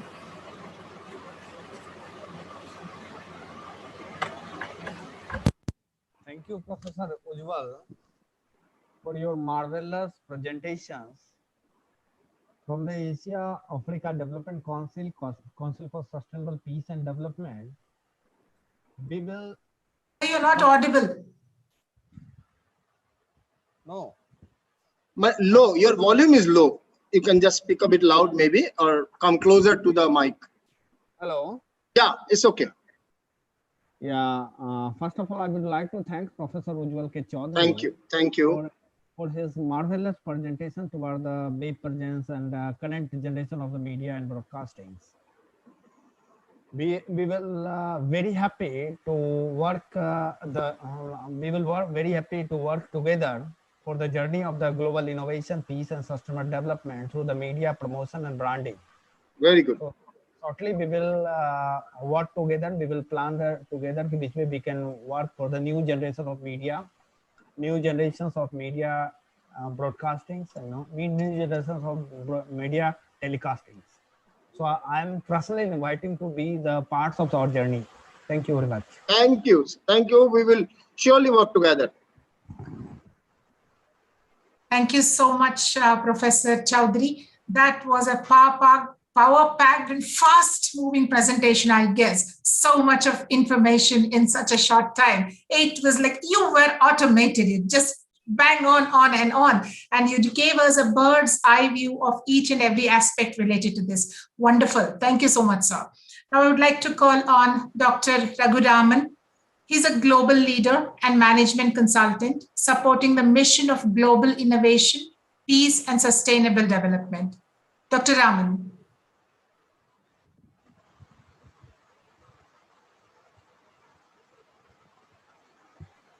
Dr. Raman? Yeah, I'm here only. Thank you, sir. Respected dignitaries, great speakers, and then a lot of dignitaries who are all here. My predecessors have spoken very nicely. First, let me congratulate on behalf of me. In fact, first my topic is on entrepreneurship, also creativity. Both are going hand in hand. First, I should thank Mr. Dr. Vincent Jacob, who has given me the hint for me to take up the topic. The first thing is, he said that there are a lot of obstacles facing by the entrepreneurs. There are 6 obstacles I can say. What he quoted is lack of direction, a fear of failure, a fear of rejection, a fear of change, and then lack of proactive thinking, etc. These are the challenges they face entrepreneurs. But my question is, do we think creativity is a must for the entrepreneurs or not? That's a major question to be addressed in the platform. Because creativity is a backbone for the growth of the organization. Basic thing. Even though we have a men, machine, material, methods, all the 5 M's are there, if those days are gone, even though it is prevailing, the current trend follows the creativity, especially for the young budding entrepreneurs. We can quote many examples for the young budding entrepreneurs. Now is Uber has come here recently. The Uber has come out from this, and for this taking the passengers from one place to another place. This is the creativity only. So without creativity, it is very difficult for this. I don't have the time to prepare the presentation. I would like to give a talk on these things only. I'm sorry for that, because 11th hour only, the time has been changed for me, so I can give a talk on these things. Am I right, madam? Am I right? Okay. Okay, carry on. Thank you, Mr. Okay, first thing is, I would like to start with the quotation. The presentation with the quotation is very important thing. The quotation, it goes, 1 minute. Okay, the first quotation says, entrepreneur, creativity is the ability to look at the ordinary and see the extraordinary. When you say a creative person, he is the person is not thinking from the two eyes. It is from the macroscopic eyes and thinking from the extraordinary level. This is one side. The second thing is, he is a person, creativity involves look at the things in a different way. Edward de Bono says like this. He says the creativity, it thinks in a different way. Creativity involves breaking out of the barriers, out of established patterns and barriers in order to look at the things in a different way. It is Edward de Bono said. Now, let me go to things. Individuals who are creative love to do things differently. Yes. They seldom blindly follow others. Anybody else, they don't follow others. They blindly follow, they don't follow others, especially the young budding entrepreneurs. Creativity and entrepreneurship go hand in hand. I can give you one case study for you. It's very interesting on this area.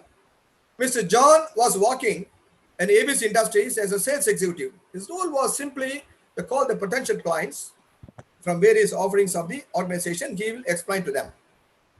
John is very creative and always aspired to create a niche on his own. He has got a high aspiration. So he started taking an active interest. When you have an aspiration, you take active interest. And the minutest details, you go very deep into the details, effectively formulating the marketing strategies. And it's a very big story. I condense everything else. With the help of these superiors, he came out with the excellent and unique way to brand promotion, and which impressed the clients because of his uniqueness in his approach. That created a brand promotion that impressed the clients and converted them to the loyal customer. That customer is a loyal customer. John thought out of the box. Now, when he has gone there, he is out of the box. He thought eventually, why not he do on his own way? Through his innovative concepts, he promoted his brand. After John, some few years after, he made a good profit for the ABC Industries. Within 3-4 years, he headed the marketing division. Fine, it's good, naturally. He gave a profit for the organization. But John is a very hungry man. Hunger for creativity encouraged him to start something on his own.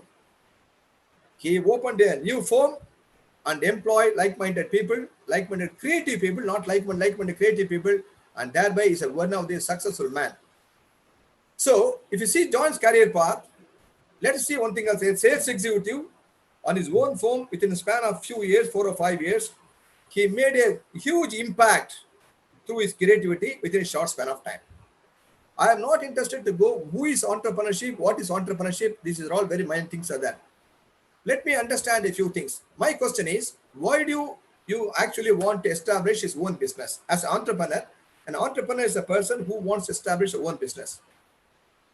There are options are there. Why he wants to do it there? First thing is monetary benefit. Yeah, naturally, everyone is A is a monetary benefit. B is a passion to do something different. Also, motivate others to express themselves and come up with the thoughts. First, he must have a passion to start a business. Not only starting a business, in his own business, during the course of time, he had to motivate others and express themselves, come out with a lot of ideas. This is the thing. If we ask a question to the audience, which one you prefer, A or B? If you say A, you are a business entrepreneur. If you say B, you are a creative entrepreneur. We want a creative entrepreneur, not the conventional entrepreneur. Everybody is doing that. A creative entrepreneur will be successful in the true sense. He is always been successful. He will never see the tired of the employee and himself. His approach is very ideal, and soon he will never lose his interest. And he thinks of always thinking the business in a very macro level from his side.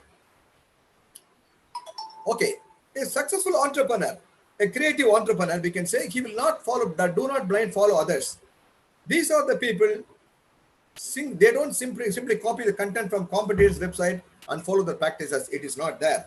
Because of their uniqueness and thinking in the different approach, a different dimension, out of box thinking, the way they think is different. The structure may be different, the structure may be same, the main may be same, but he thinks from a different angle and come out with a different product. That is why his home is a role model for others. As an entrepreneur, what he wants, one needs to believe himself. First, he must believe himself. If he used to say YGB, you got to believe yourself.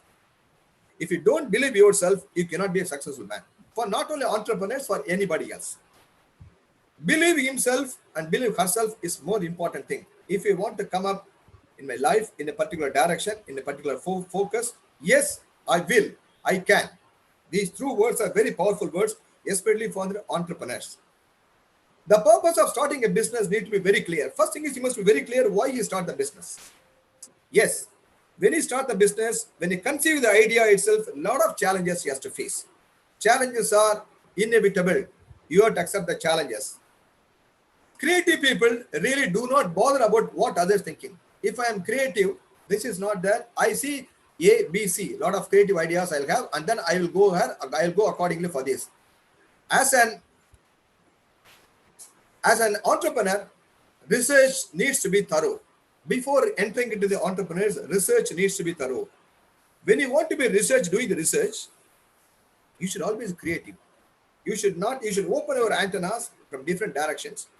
And thereby, you will come out with a lot of ideas.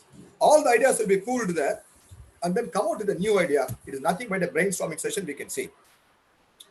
So, opinion of employees, he will seek the opinion of employees, he will seek the opinion of friends, everybody else, all pooling the ideas, brainstorming the ideas, and never complacent in his approach, never complacent with only one idea. That is the specialty of the creative entrepreneur. Ego has no place in the professional world.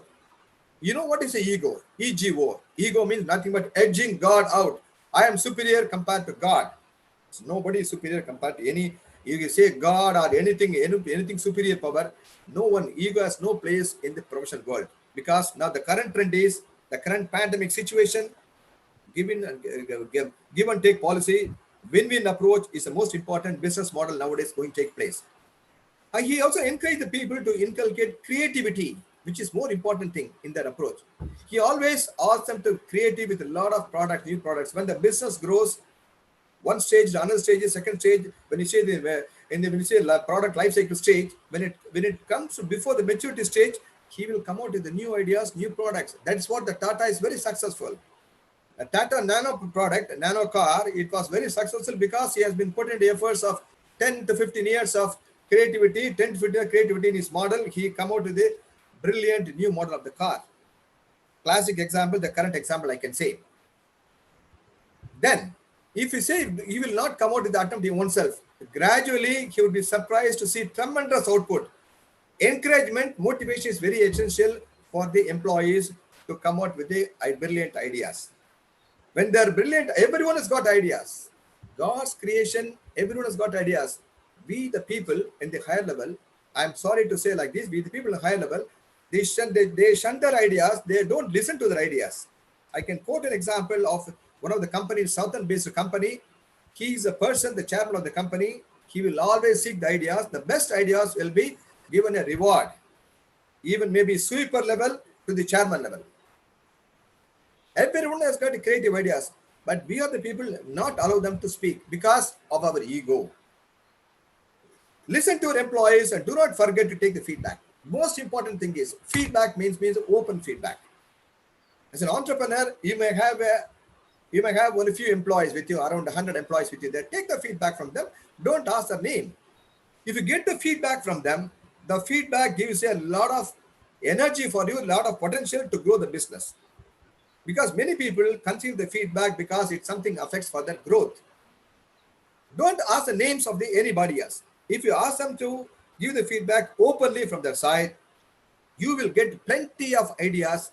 That is the creativity of the individual. The team members, but each and everyone associated in the organization.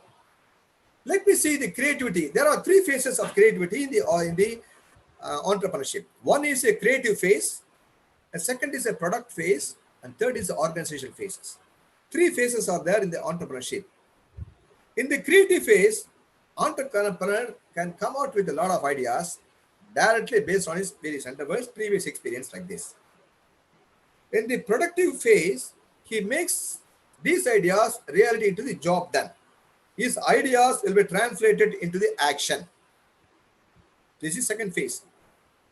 The third phase of the third phase is organizational phase. He strategizes. When he sees strategize, he hires the people in tandem according to his ideas and according to his implementation, and forms a various group and gets the job done from them. And finally, he comes up with the action plan for improvement, and thereby he'll grow for the things from initial stage to second stage, growth stage, and then maturity stage. These stages are the first two stages are very important thing for this. The creative phase is very critical for them. It will take a lot of time for these things. Once the creative stage is over, and then we can go for this. Next thing is, we can say, when you say, what is the creative of entrepreneur traits? How do you say this entrepreneur has got a traits or a creative traits or not? The creativity is within inborn. You cannot just like that creative on your own. Some people may be inborn creative. Some people, when creativity can be created. An entrepreneur would need to possess a high level of creativity generally. Generally, I'm telling you that. If it is not there, no problem at all. You can do with creativity, with the borrowing ideas from few people are there, assemble everything else and go ahead. In order to come up with the great ideas and plans, creative entrepreneurs manifest their traits. What are the traits, major traits? He must be very smart and curious. He must be very smart and curious. Energetic at any point of time. He's always energy. He never say anything lost or his ideas are broken. He will not bother it. His ideas improvement only. Next is imaginative. Always imagine. But imaginative, not empty imagine, is a practical way. I am imagining myself, go on imagining, which is impossible for this. Certain things impossible is there. It is not imaginative. It is imaginative, but it should be practical one. And he is independent. He is independent in the initial stage. Then you collect the ideas from the various people, and then next is open. He is very open guy. He is an extrovert. He's not introvert. He is extrovert. He will share the ideas, what are things are there. He's very sensitive to things. Something is there. Very receptive. Very listening oriented. And finally, he is passionate about what they do. What the entrepreneurs they want to do is very passionate. If you don't have the passion, please don't go to the entrepreneur business. Any business, even a small vendor to the big, owner of the enterprises, a passion is required. If you have the passion, definitely you are the person and the creativity engineer. When I say, I think how much minutes is there left out? Excuse me. Hello. We need to wind up, sir. We'll wind up? Okay. Okay, I will come to a conclusion for this.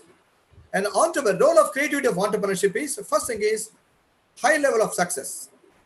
High overall success is a creative thinker.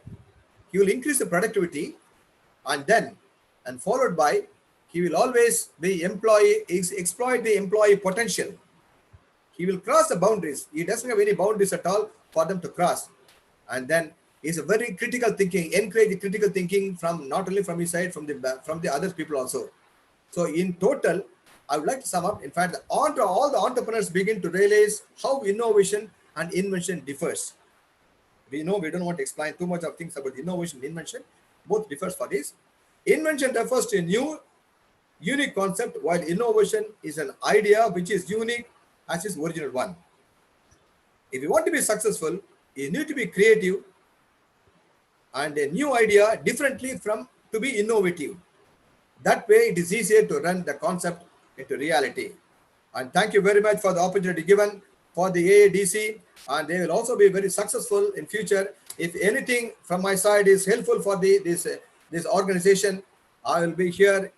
And thank you very much. And I must be special thanks to Dr. Kuldeep Charak, and he is the person who introduced me. Special thanks to him there. All the best for the success of the ensuing events also. Good luck. Thank you very much. Thank you, Dr. Raman, for that lovely presentation and a clear-cut description of what makes a successful entrepreneur. A creative bent of mind, in addition to having self-confidence, being receptive of the views and ideas given by his peers and also his subordinates. And last but not the least, accepting critical acclaim. That is, one has to be in a position to accept constructive criticism. Otherwise, one doesn't go. Thank you so much, sir. Thank you very much. Namaskar. Would like to call upon Dr. Satnam Dichkar. I hope I have pronounced it correctly. A keynote speaker and founder of the Ochakar Group of Institutions, United Kingdom and United Arab Emirates. Dr. Satnam is a global leader and international acclaimed business leader, constantly working for updation of humanities. She is a passionate lady, a hotelier, entrepreneur, and a philanthropist. Welcome, ma'am. Thank you, Archana. Thank you. It's such a wonderful opportunity to actually not think who you are, but to just sit down and listen to these eminent speakers, these dignitaries, these remarkable people in the world. I mean, we know who we are, and we know how we actually do it every day, and what is it that inspires us, motivates us. But sometimes I think it pays so much to just sit back and just take in all that is coming up, because this is all the wealth that springs out from the enormous experiences.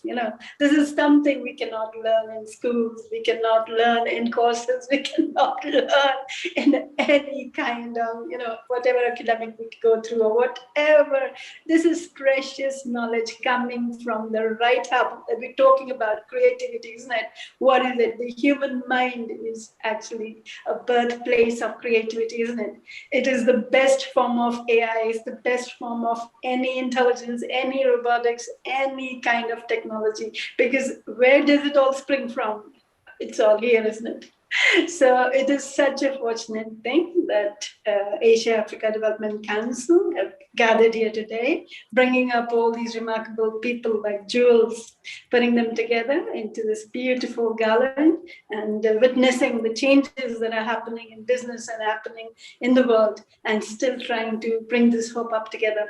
So I've been listening to everyone, and like I said, I understand. I would just like to share very few experiences, and very few opportunities that I know about, because we understand most of the things that are already been spoken about. So I would just change the stream.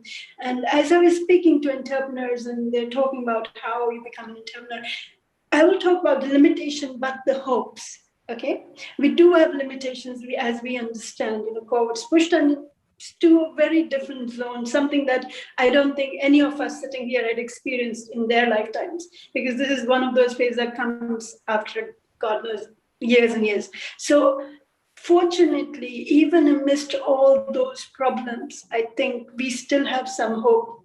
Think about it. Today, I had a convocation for honorary doctorate, and that happened online. So in our times, where would we think that was possible? When we went to colleges and universities, we never thought that there would be a time when you could actually do your whole education online. Forget just doing the online, getting the honorary doctorate online. That was not possible. But think about it. So what it means is, when there is a problem, our mind is prone to find a solution. Okay, so what I'm saying is, look at the creativity. So think about it. Without even thinking, we are actually creative. We create because we are part of creation. But what we do is we also live and work with that. So we walk in the flow. So what I'm saying is for entrepreneurs, exactly like I said, there is opportunities now where people are working online, and a lot of help now is provided by the governments for the workplaces. And I have heard, I think in India, Tata is being very supportive. I think I just heard that somewhere, I'm not too sure. But I think they've very been favorable. So likewise, I said, now I'm going to talk about something that is crowdfunding platforms.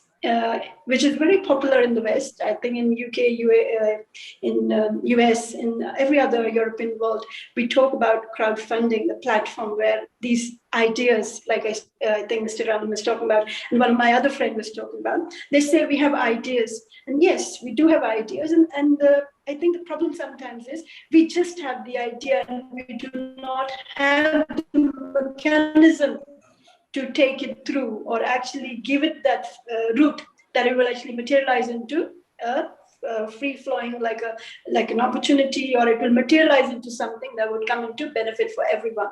So we, I think in the last week, UAE, I am from UK, but at the moment I'm setting up a second base in UAE. This UAE has actually given us the permission now. It's actually legalized the crowdfunding platform in UAE. So which means that when people have ideas, they can pitch it into a business plan and take it to the investors. And this is not even like going into a rigid investors. I think most of us know about it. Why I'm talking about it is because this gives a layman opportunity, with very little resources to get onto a platform and see his idea becoming a reality. So I'm not too sure whether or not this has been implemented in India. But like I said, these opportunities are very, very viable. They're very, very, I think, accessible to wherever people are. And if people who have not been aware of it, I think they should get on about these and talk more about it. I think people should learn more about these things now and try to create as much awareness, because whatever crisis we are facing, I think we're facing all together. And opportunities, like I said, already are limited in the world. So if we, like in India, trying to, I'm actually kind of requesting my friends in India or wherever, they could look into these kind of platforms and see if they could start some kind of, startup help for people. So we here are trying to collaborate with some of the Royal House private offices who are going to take this initiative further. And I think UAE is being very favorable to India, specifically after very problematic situation that we've gone through, and the business is suffering at a very alarming rate. UAE has been very lenient to set up businesses or help in some kind of business, even online businesses, and even I think free zone businesses. So if there is any kind of help anyone requires, then yes, Asia Africa Development Council already is working in collaboration with the Ochaka groups, already working with the International Chambers of Commerce in UAE and UK. So there are opportunities, and I would request people to see if they can actually take some advantage from there. So that's one thing. And also another thing, like I said, e-learning, that another concept, which is e-learning, which is something very popular these days, which avoids a lot of traditional costs that people were exerting. So these e-learning platforms, that some of the platforms that we're involved with, they even I think availing free education to people who are not capable or at the moment not able to incur for that cost. So there are platforms, and I would again request Asia Africa Development Council, the kind of work they're doing, to please expand that awareness and give that information away for people who might be in need and take that advantage. So again, like I said, most of us, I'll go just back to a very basic thing before I close. I understand. I heard these remarks, in one of the global summit in UAE in the last couple of days.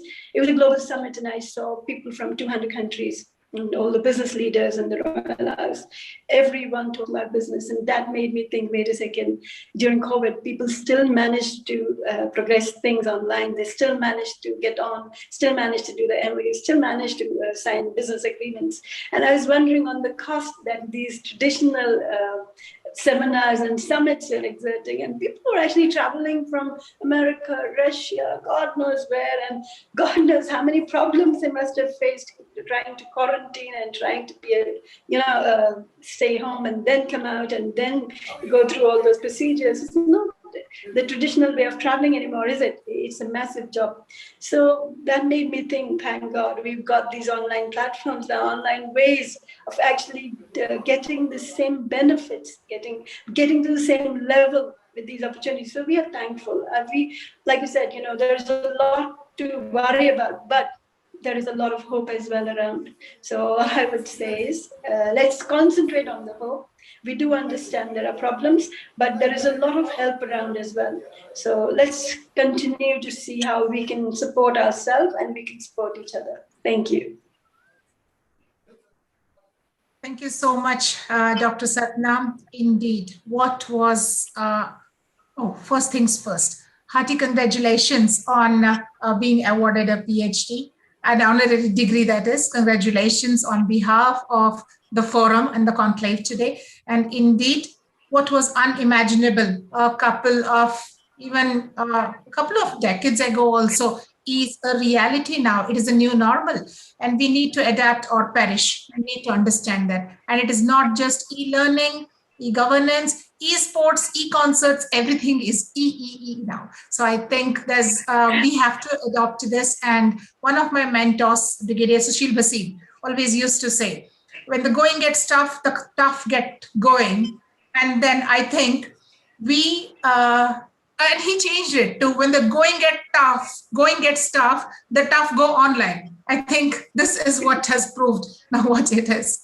Okay, thank you so much, Dr. Satnam. I'd like to call on Mr. Rajesh Pandey. He's an artist.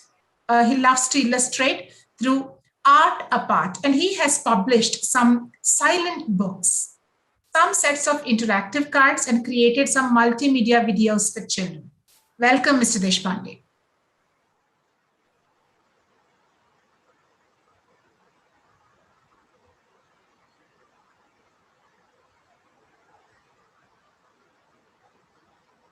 Mr. Deshpande?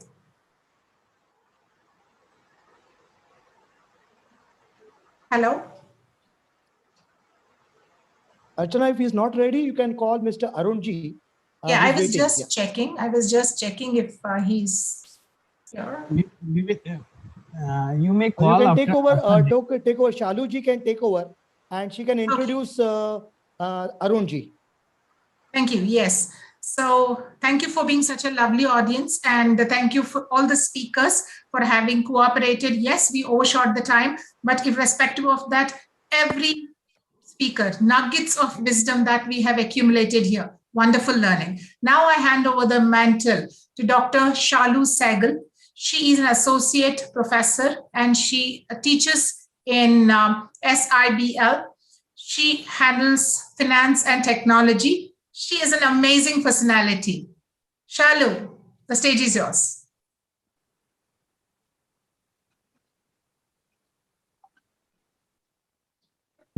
Dr. Sehgal? Is she in? Yeah. Hello, Archana. Thank you so much. Thank you so much for introducing me and also for managing the program so flawlessly. Thank you, Archana. And I hope I live up to the mark too. So let us all continue the program, and I welcome our next speaker. So before announcing his name, I would like to tell about this personality. He is a multifaceted individual with over 43 years of corporate and 30 years of experience as a business leader and entrepreneur. And he is a member of senior management team at several leading companies. He is a member of, and he's built and managed organization in the face of significant regulatory, technological, and industrial change. These experiences have given him a ringside view of shifting paradigms in business and the strategies that need to be employed to effectively address them. So now I invite Mr. Arun Subramaniam to throw a light on the creative mindset. Please, Mr. Arun, mic is yours now. Thank you, Shaluji. Thanks a lot for a wonderful introduction. Let me start by thanking the chairperson of this conclave and Dr. Ripu Ranjan, Dr. Charak, Dr. Ashish Chandra. I think somebody is sharing the screen, if I'm not mistaken. Ms. Pushpa, can you please stop sharing?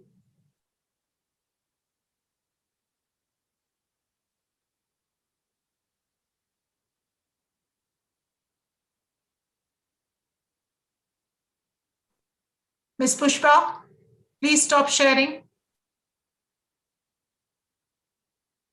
Thank you.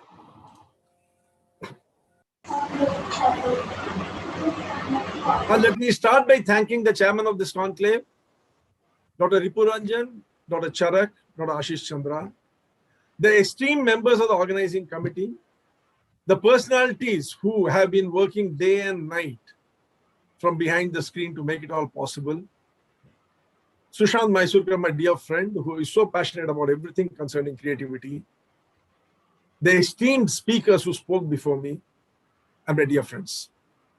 It's not just an honor to share my thoughts with you. It's also an excellent opportunity to be heard by the assembled change agents and initiate a process of change.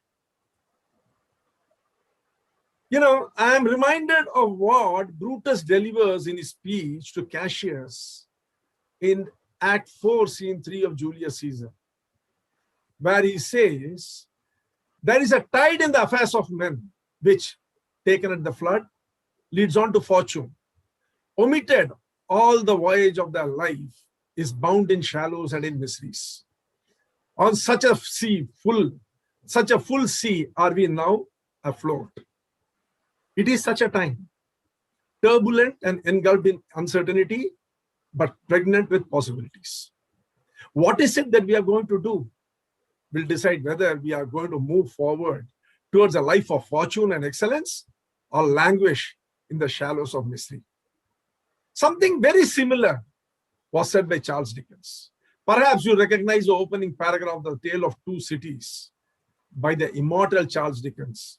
He was providing analysis of a disruptive state of affairs in the 18th century England, as well as across the Channel in France. He started his novel, The Tale of Two Cities, with those prophetic words. It was the best of times, it was the worst of times. Friends, it is at such a watershed period in the evolution of mankind that we are poised today. The world has changed profoundly since the pandemic. The economy the world over is in shambles. The pandemic has exposed the inadequacies of the current way of thinking and the living. Every day we are bombarded with new data, new technologies, and new challenges. Realities shift faster than we can deal with them. In this dynamic environment, you will definitely agree with me. The traditional methods of thinking, the systematic, analytical, linear approach, the approach which was made so famous and so relevant during the industrial age, will not work. We must look for new ways to deal with the ambiguous and the uncertain emergent new normal.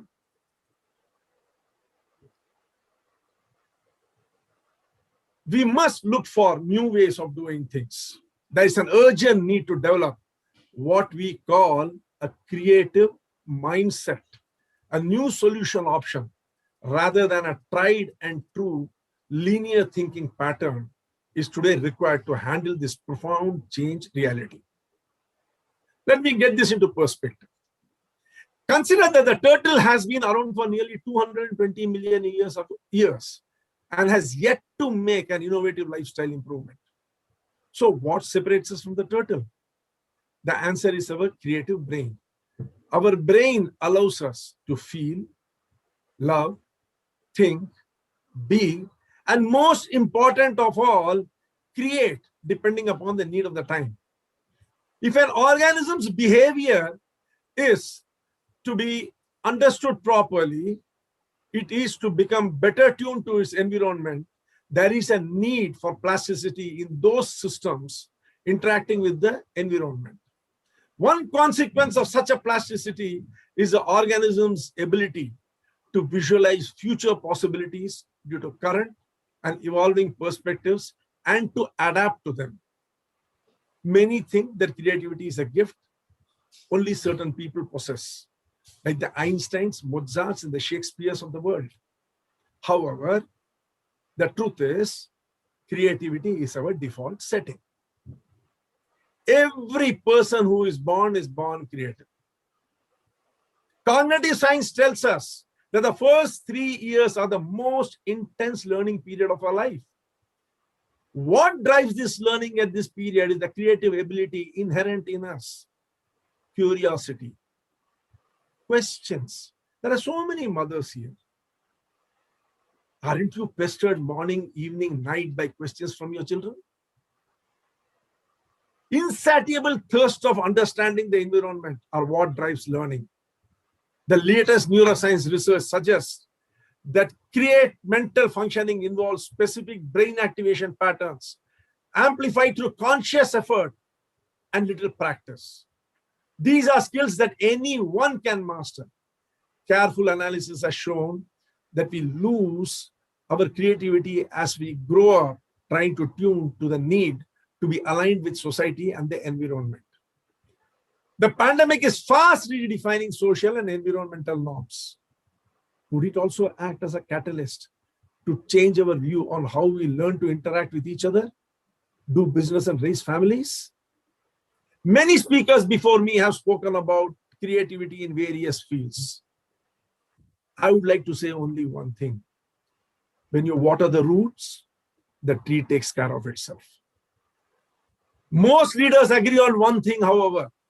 The long-term health of our economy and full economic recovery is dependent upon creating far more innovation. We were slowly moving into an innovation economy, and now the process has been hastened by the pandemic. These two C are going to define what the future is going to be. C for COVID, C for creativity. Innovation calls for a combination of thinking, and it's not possible without a mindset, creative mindset. Understanding the creative mindset is understanding how you and I experience the world. It enhances the experience one has of the world and is a vital resource for meeting the challenges, dangers, and opportunities of the accelerated change climate of the 21st century and the post-pandemic normal. Your brain is a unique information store of repository. It contains autobiographical, factual, and procedural knowledge. When you combine these pieces of knowledge in novel ways and original ways, and then take the resulting combination and find applications for them, you are using your creative brain as it was built and meant to be. I'm reminded of what William James said in 1890. He defined genius in a beautiful way. He said, genius in truth means little more than the faculty of perceiving in an unhabitual way the information. Creative mindset is a collection of 7 distinct mental processes. It starts with the fact that 11 million bits of information are entering into our head, our subconscious, every second from the moment that we are born. While we are aware of only 40 bits per second. This can be called the absorb mindset. It is reflective of your ability to absorb and understand your surrounding. The information absorbed helps us see the consequences, possibilities, opportunities, and avenues which open up. This is often called the envision mindset. As we envision, we trigger what can be called a divergent thinking. The ability to connect the various elements of the environment and the concepts in motion is the connect mindset. So very essential to create a roadmap to navigate into the future in safety. This can be called associative thinking. Collapsing options, opportunities, exploring avenues to arrive through telescopic thinking to a solution appropriate to the current need can be termed the reason mindset. You can also call it convergent thinking. Recent findings of neuroscience confirm that man is an emotional animal who also happens to think. The ability to convert emotional energy to intellectual energy and to harness it towards action is a transformed mindset. The decision is then needed to be evaluated for its appropriateness for action through the evaluation mindset. Putting it into action and proceeding with total one-mindedness and getting into the flow is one other and possibly the final stage of the process of creative thinking. Benjamin Bloom has condensed all these beautifully. Who here doesn't know about Bloom's taxonomy? When Benjamin Bloom identified what he called the taxonomy of the cognitive domain, he ranked synthesis, creativity, as the most challenging skill to master. A person has to use all other cognitive skills in the creative process. Since according to Bloom, creating is the highest order of thinking, it should be at the forefront of all learning environment and an end goal. My dear friends, this is what I meant when I said, when you water the roots, the trees take care of itself. Mere lip service of wanting creativity in society will not help. We need to inculcate creativity in our schools. When designing learning experiences, education institutions need to plan and frame curriculum and provide tools that give students options, voice, and choice to be creative. It's a massive task in front of us. Through history, we have been only giving lip service to creativity. I hope this conclave will kickstart a process wherein creativity will enter into the school. For too long, creative thinking has been neglected in the school. The dependence on rote learning and the lip service to creativity is why corporations and business leaders encourage creativity and learning but penalize employees when things go wrong. What is the use of penalizing your employee when they try a creative method and things go wrong, as they will sometimes? We advocate and eulogize creativity, but practice rigidity and inflexibility in every aspect of our life. Automaticity and fatalistic thinking has taken over our life and times. I am reminded of that song, Ke Sara Sara. How many of you remember it? Those who are born during our period will remember a song written by the team of J. Livingston and Ray Evans that was first published in 1955. Doris Day introduced it in the Alfred Hitchcock film, The Man Who Knew Too Much. It goes something like this. Que sera, sera, whatever will be, the future not ours to see. Que sera, sera. Such fatalism beautifully sums up the belief of our times. We need to urgently teach our children that the future is in your hands and not out of it. The future is ours to create.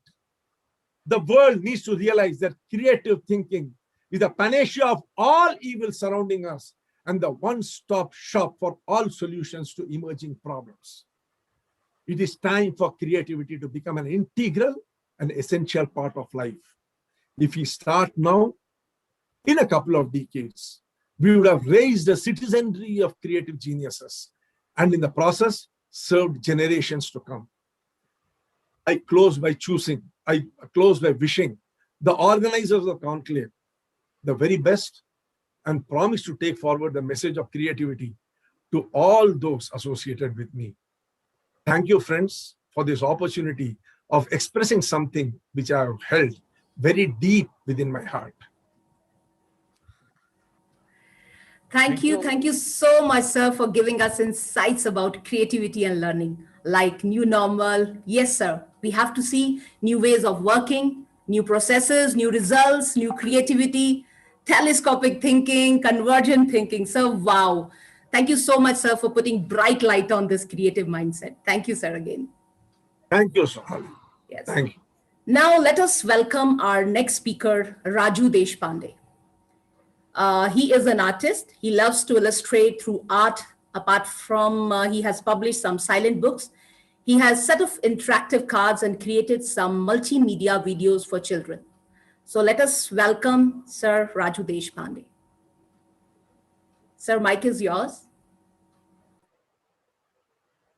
Hello, everybody. Thank you very much for giving me this opportunity. Before sharing something, I was listening to all, and of course, we all agree on one thing, that creativity is very important. So I have been artist as an for last 30-40 years. I'm practicing art. So I have created tools, and by with those tools we can enhance, we can to be try to do different things, we can be creative. So let me show you some 5 of these products. There are 13-14 products, but I will just introduce you. These are very good tools to start thinking, to see things in a different way. Let me start my presentation.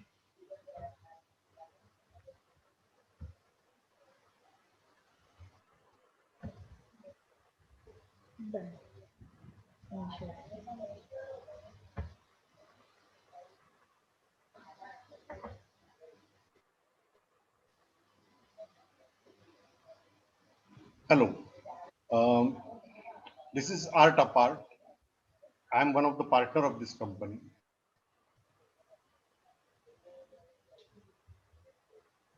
Read on the side.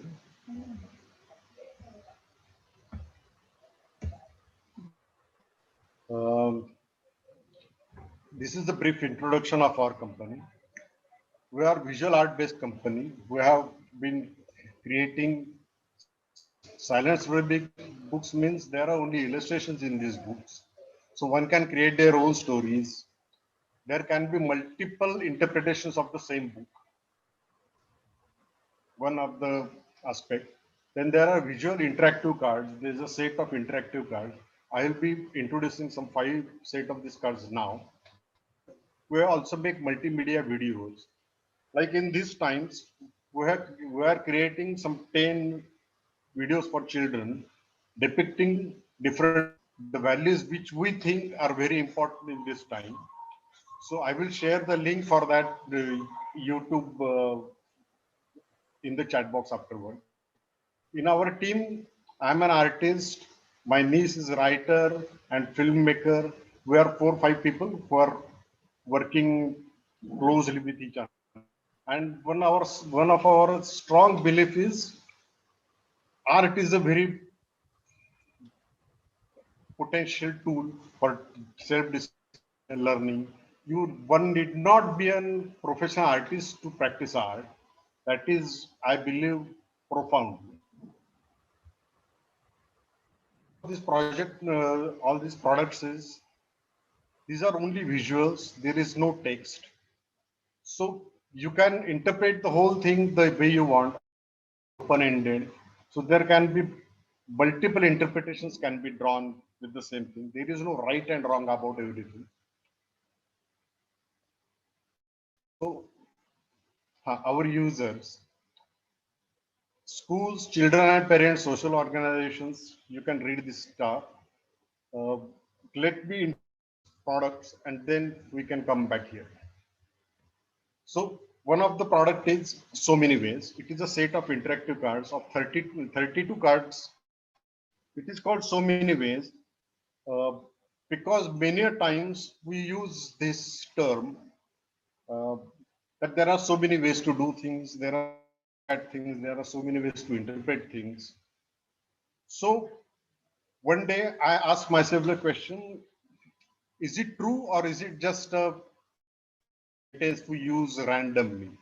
So I have done this exercise for myself. Like I made this one simple drawing, and every day entered the same drawing again and again for 30 days. And you can see how many ways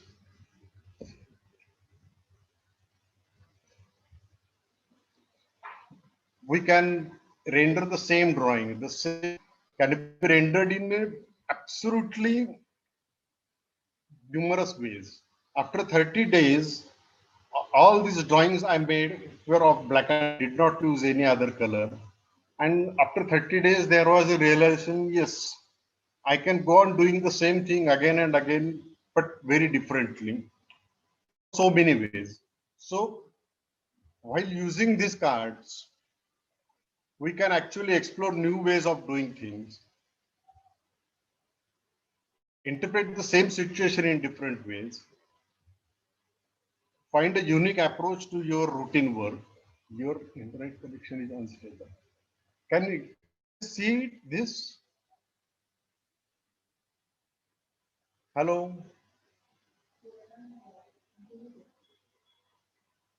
So these cards. Then there is another set of cards. It is called conversations. It is a set of 24 cards. On you can see two faces conversing with each another. And what kind of conversations they are doing is depicted on the back side. So depicting these graphics, depicting these and their forms, we can create conversations. We can go on writing what kind of conversation is taking place. For example, we can say this one person is one, the other one is jumbled in his thoughts or whatever. So we can create conversations. We can understand non-verbal communication, which very rarely we do. Like with only these lines in the chat box, we can move this window away from the shared approach.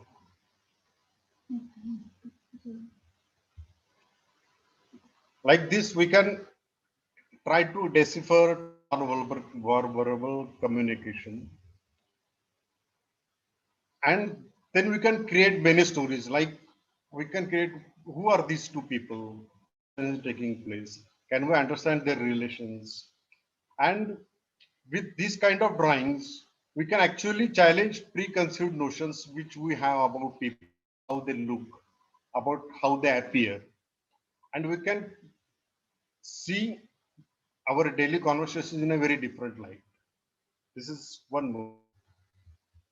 Then there is one set, it is called point of view. It is a set of 25 cards.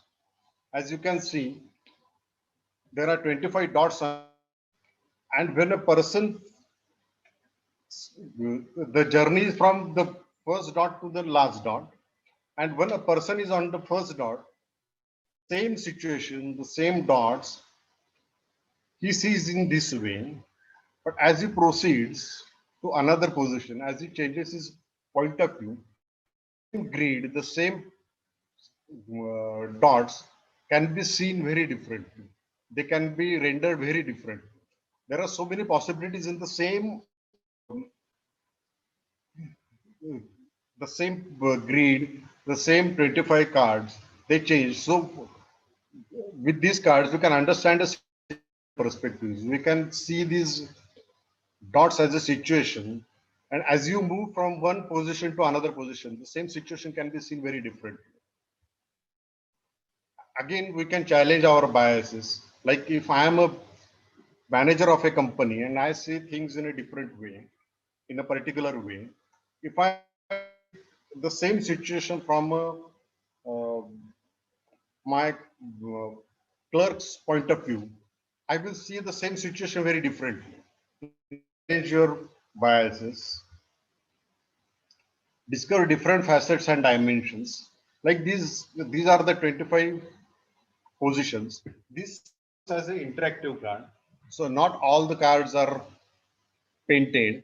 There are only 5 which are already been designed, and they are only dots and a person. So while doing this, you can understand the same format. In how many ways can we join these dots? In how many designs with the same thing? Then there is one more set of cards. It is called walk the line. Three prominent features. One is a square. What we can think the things you have to do. The circle represents the things you want to do, and our every day is a balancing act between these two things. And does this every day, and every day is a different day. So that's why it is called walk the line. And you can see there are 30 different cards depicting different situations. Like at some point, the square is important, the prominent, at some circle is a prominent. So we can see this square and circle as circle as a personal life. We can decipher these things the way we see, and we can like this. And these drawings are made very simple because anybody can draw it as a group, and we think, what is my day like? So we can just take a blank paper and we can draw a circle and a simple human figure, and we can actually see in what position we are.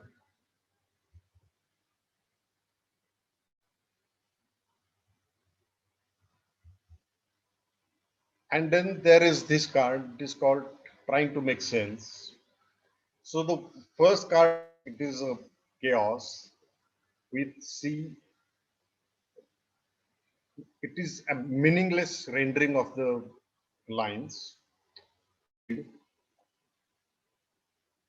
is the same chaotic lines, and you can see how many patterns can be in this. In the what we see as a chaos, it has got so much potential.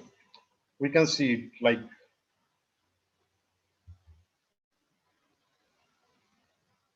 so. We can actually find order within chaos. Actually, we are in a chaotic situation just now. So this card becomes.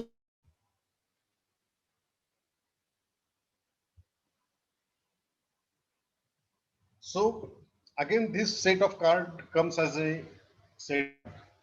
There are only 5 cards which are already painted and 20 cards which are only a jumble of lines. And we can actually decipher, we can actually, we want. Actually, you can, everybody can come with different figures, with different ideas in these cards. And again, in this pandemic situation, work from home arrangement, many organizations are looking at different products where we can individually do something which is meaningful. So for this set of cards is very important.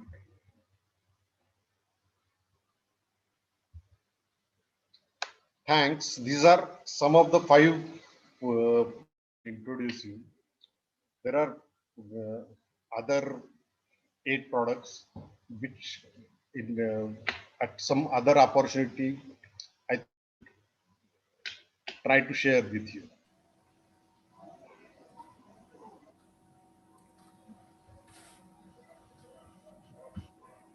Yeah. And thanks for Sushant for giving me this opportunity.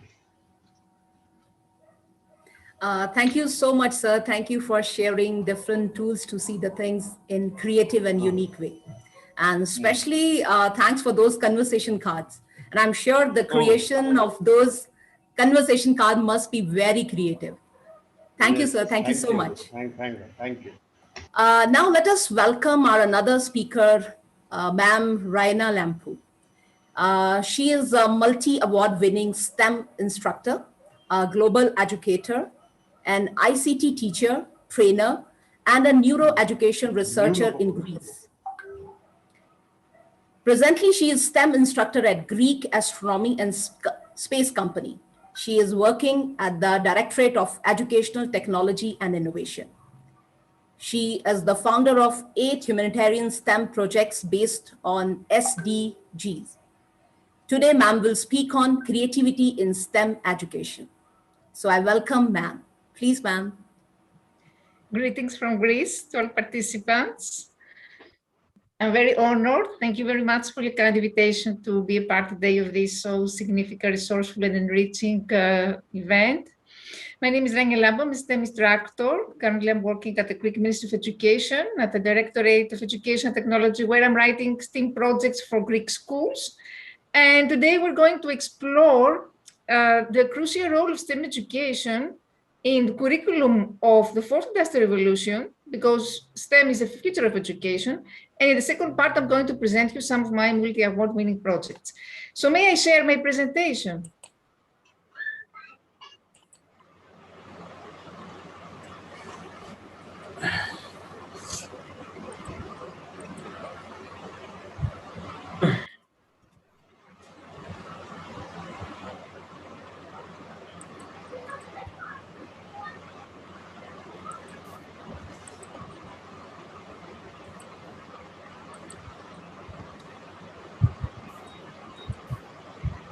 Is it visible now? Yes, it is, ma'am. Okay.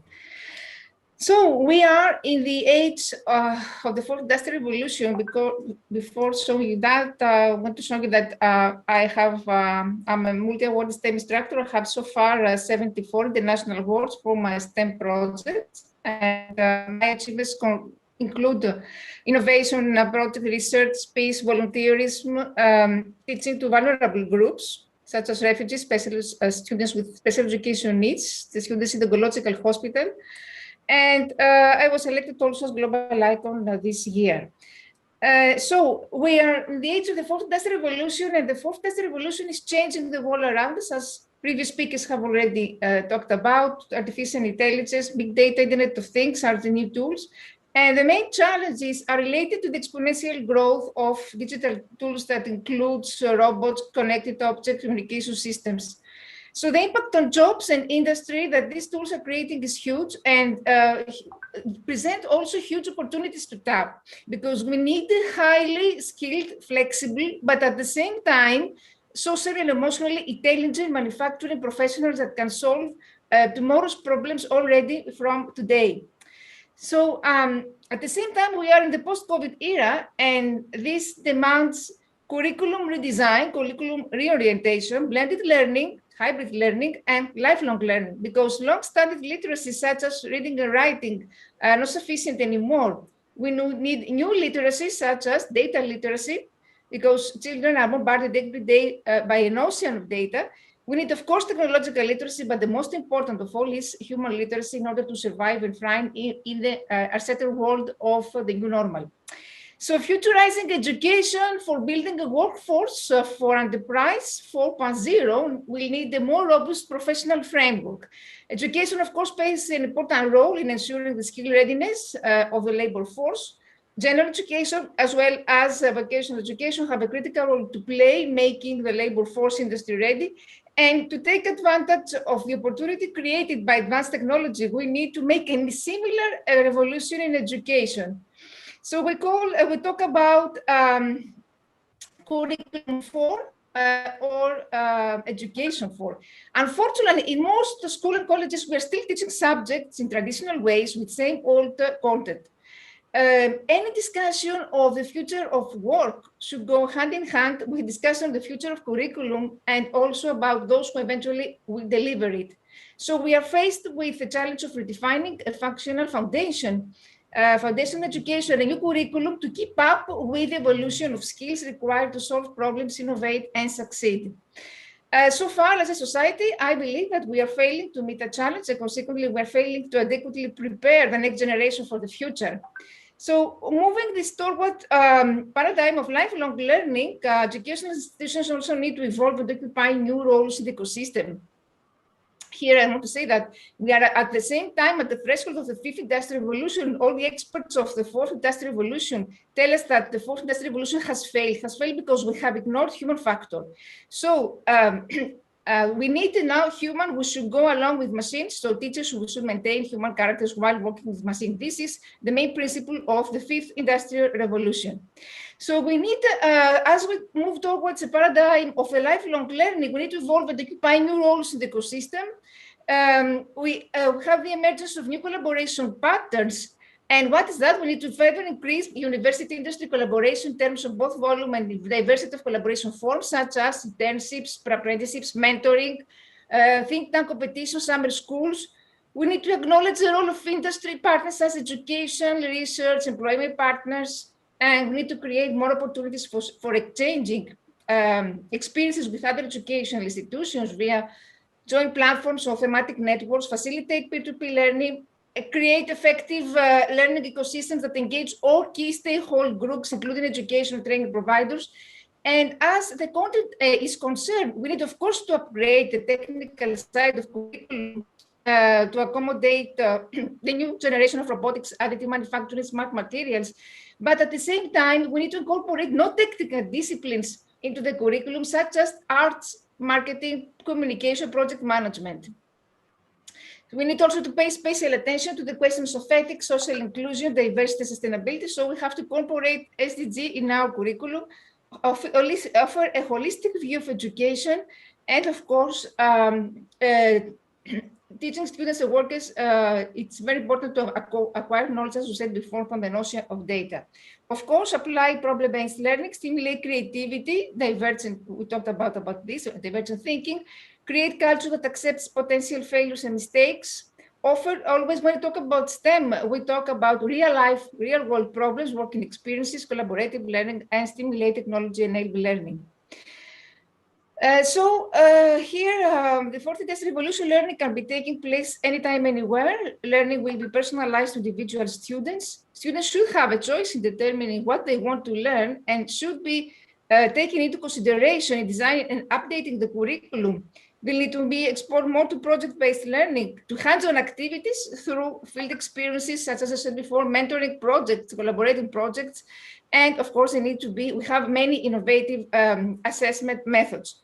So as the economy shifts to a new model, to what we call knowledge-intensive industry, we must meet existing demand for skills and develop the skills of those who drive future technological change and productivity. So the top of skills according to World Economic Forum in 2020 are complex problem solving, critical thinking, creativity, problem management, negotiation, emotional intelligence, and the most important of all, because learners and workers are not robots. We're talking about social emotional learning at the same time. So we need to develop a growth mindset, to create a safe environment for learning, and to foster reflective reasoning and analysis. So STEM projects focus on acquiring student-led investigations through open real-life problems and hands-on activities, empower students to become out-of-the-box thinkers and creators. Of course, they reflect the 21st century skills, the 4 C's as we call, creativity, critical thinking, collaboration, communication. And what are the attributes of STEM education students? They are problem solvers, innovators, inventors, self-reliant, logical thinkers, and technologically literate. So if we integrate arts aim into decorating STEM, we have STEAM approach. And STEAM learning is the new trend in education now. What STEAM is an interdisciplinary approach that aims to promote research spirit, logical thinking, and social skills. Emphasis is placed on empirical exploratory discovery learning, autonomy, and active participation of students through trial and errors. And why arts? Because arts should go along with entrepreneurial skills and design thinking. All the skills provide the students with competence to function effectively as informed citizens that can participate in democratic civic decision-making. These skills are necessary in order to deal better with modern life complex situations. And these abilities need to be developed in people from an early age. Here, I want to clarify two categories of STEM. The first one is what we call STEM Unplugged. STEM Unplugged is when we use materials that you can find easily in your house, in your home, such as cardboard, Lego, etc. This is what you can do, for example, in developing countries or to students of the privilege. Yes, it's my case now, because here in Greece, I have to work with underprivileged students that they don't have the ability to have a technological expensive equipment for STEM. And the second category is what we call what involves computational thinking, robotics, programming, etc. Computational thinking, it's a model of thinking that's important, of course, to students. And computer science is not only about coding, it's also the face design, data analysis, and learning computer science actually encourages creativity, problem solving, and ethics. And we are also we have also some educational robotics applications, some education technology that can foster STEM, such as virtual reality, clickers or keypads, flipped classroom, MOOCs, Internet of Things, and cloud computing. Cloud computing is important because it provides access to resources that can be requested and configured by the user, and teachers can create virtual computers, collaboration tools, or data store, and virtual learning environments. So we are the COVID era, and as Albert Einstein said, tells that the crisis is actually a blessing to humanity, because crisis always brings progress. And I strongly believe that COVID is a great resetter, because an opportunity for us to bring forward long-awaited reforms for the development of economies, societies, and education. So far, we have a progress in STEM education. We have a significant improvement, but a lot needs to be done. According to studies all around the world, and we know all this about this, that science, as it is taught today at schools, secondary, primary education, everywhere around the world, does not help students to realize its importance to society. The often fragmented manner in which STEM courses such as mathematics, geography, physics are taught in secondary education does not appeal to students and causes them to lose interest in science technology. And school science does not also resemble to real-world science. Does not prepare students to tackle real-world problems, which often require a interdisciplinary approach. So we must return to an early stage of the education system and focus on secondary education from the perspective of higher education, and also encourage primary school students who lack confidence and professional development in STEM to be involved in such disciplines. Very important to say here to talk about gender gap-based STEM-based skills, because it's a huge challenge to change the impression all around the world that science is only for boys. And we know the number of young women and girls pursuing STEM careers is lower than that of their male counterparts. And this is a challenge that many countries face. So we need an urgent action to ensure the talent pool for STEM is attractive for both men and women. And I'm very happy that all around the world we have initiatives such as Girls and Coding. And at the same time, COVID, we see that is undermining sustainable development and the time in which efforts need to be accelerated to implement sustainable development goals. So it's a threat to peace-building gains.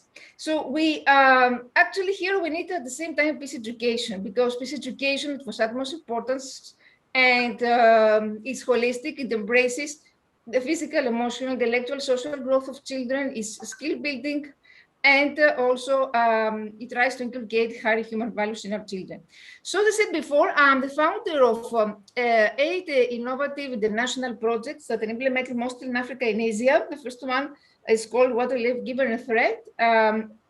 All this project aim at promoting positive peace based on sustainable investments, stability, and high standard of living, and address to African countries that suffer from all the disadvantages of negative peace, such as lack of water and food. So I'm trying to alleviate all this through education, trying to make negative peace look like more positive peace.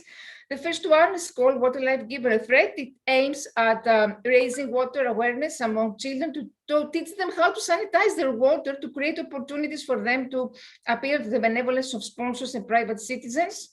And here we obtained 6 wells, well drilled, in Nairobi, Malawi, where children had to walk about 90 minutes to find water, clean water to drink. And we're talking about many, very, very amazing creative activities. Children performed the water physics experiments using natural resources and everyday materials, many artistic activities, dramatizations. They managed to learn how to filter their water. And the results, they were very enthusiastic, and we're talking about students that they are thirsty. So how it's very challenging to talk about water awareness to students that are thirsty and hungry. At the same time, I implemented another project, which was especially implemented in India, and it's called Food for Thought. It's addressed to students encounters with high level of childhood stunting or wasting persist, and also to students affected by micronutrient deficiencies, in focus, of course, on sustainable development goals, it's STEM and project-based abilities. And it's actually inspired teachers in India to visit slums and donate them, educate students and their families, and donate them money conducting surveys. Here you can see some photos of the program. And also, I'm the co-founder of the biggest so far STEAM project all around the world, which is called Innovate to Dreams. In 3 weeks, we registered over 2,000 teachers from all around the world. It had a great impact all around the world because it took this project to the dimensions of a revolutionary movement. And children were talking about the vision of the program, even in front of the camera and the media. And a recent one is a project which is called COVID, Life-Changing Experience. And of course, it teaches aims at promoting knowledge about coronavirus, implemented also in Africa. And here I have integrated many artistic activities. For example, students learned about COVID, but at the same time, they created the creative masks. Always we're talking about using natural resources and materials that they can find easily there. And recently, I launched a new one, which is called Gender-Based Values, Why Peace a Better Option, is inspired by students in Nigeria and the high rates of violence there. And it's going to be implemented in schools in Nigeria. It aims at raising gender-based violence awareness, always in combination with STEM. So I have integrated activities of sociology, neurobiology of fear, arts, as I said before, all the challenging activities that could be attractive to children. It is based, of course, on 5 sustainable development goals, such as good health and well-being, gender equality, reduced inequalities, peace, justice, and strong institutions. And of course, also a new project which is going to be launched in Greek schools about it's original because it combines environmental education, STEM education, and arts, and it's called SOS, We're Changing the Earth's Climate. It's going to be launched in Greek schools, so this academic year in primary education. I have created many astronomy and STEM projects for universities and also other organizations. At the same time, STEM instructor at the Greek Astronomy Space Company, where we organize many STEM workshops, lectures, especially for the layperson, but especially for the privileged children.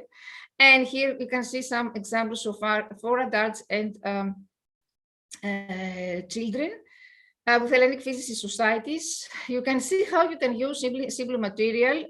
Recently, we did a workshop about how to create a solar heater, handmade solar heater using everyday materials, and they can clearly understood all these processes, the functioning of the solar heater. Of course, I'm trying to also to leverage all the technology we have. A recent project of mine is environmental project when you use Arduino, and it's a project which actually is multi-awarded. It's called the Contribution of Technology Protection of Health, and it concerns the quality of life or residence in large cities. And here, this project examined the nuisance factors of apartments, and more specifically noise pollution, the harmful factors of the gaseous environment of the apartment, such as carbon monoxide.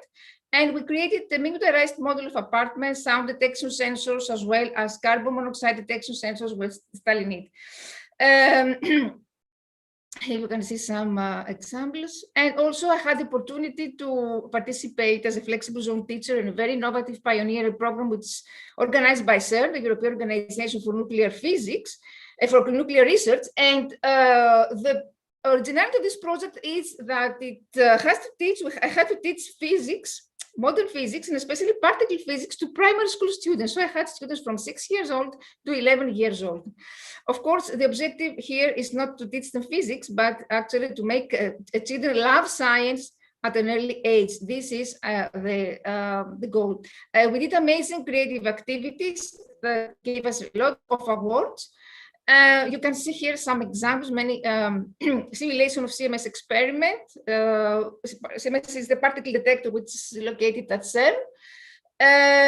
Functional models of electric generator using breadboard, good representations of the particle detector CMS, maquettes of self-sense installation. We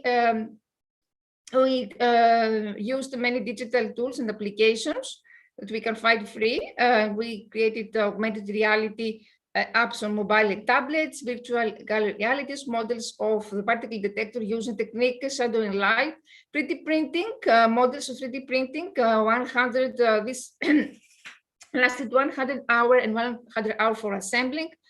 I'm fighting at the same time for equality between women and men in science, and I'm trying to do many STEM projects with my students who create many radio broadcasts about women scientists that received many awards. Here you can see how the children made the portraits of the women scientists from Marie Curie till today.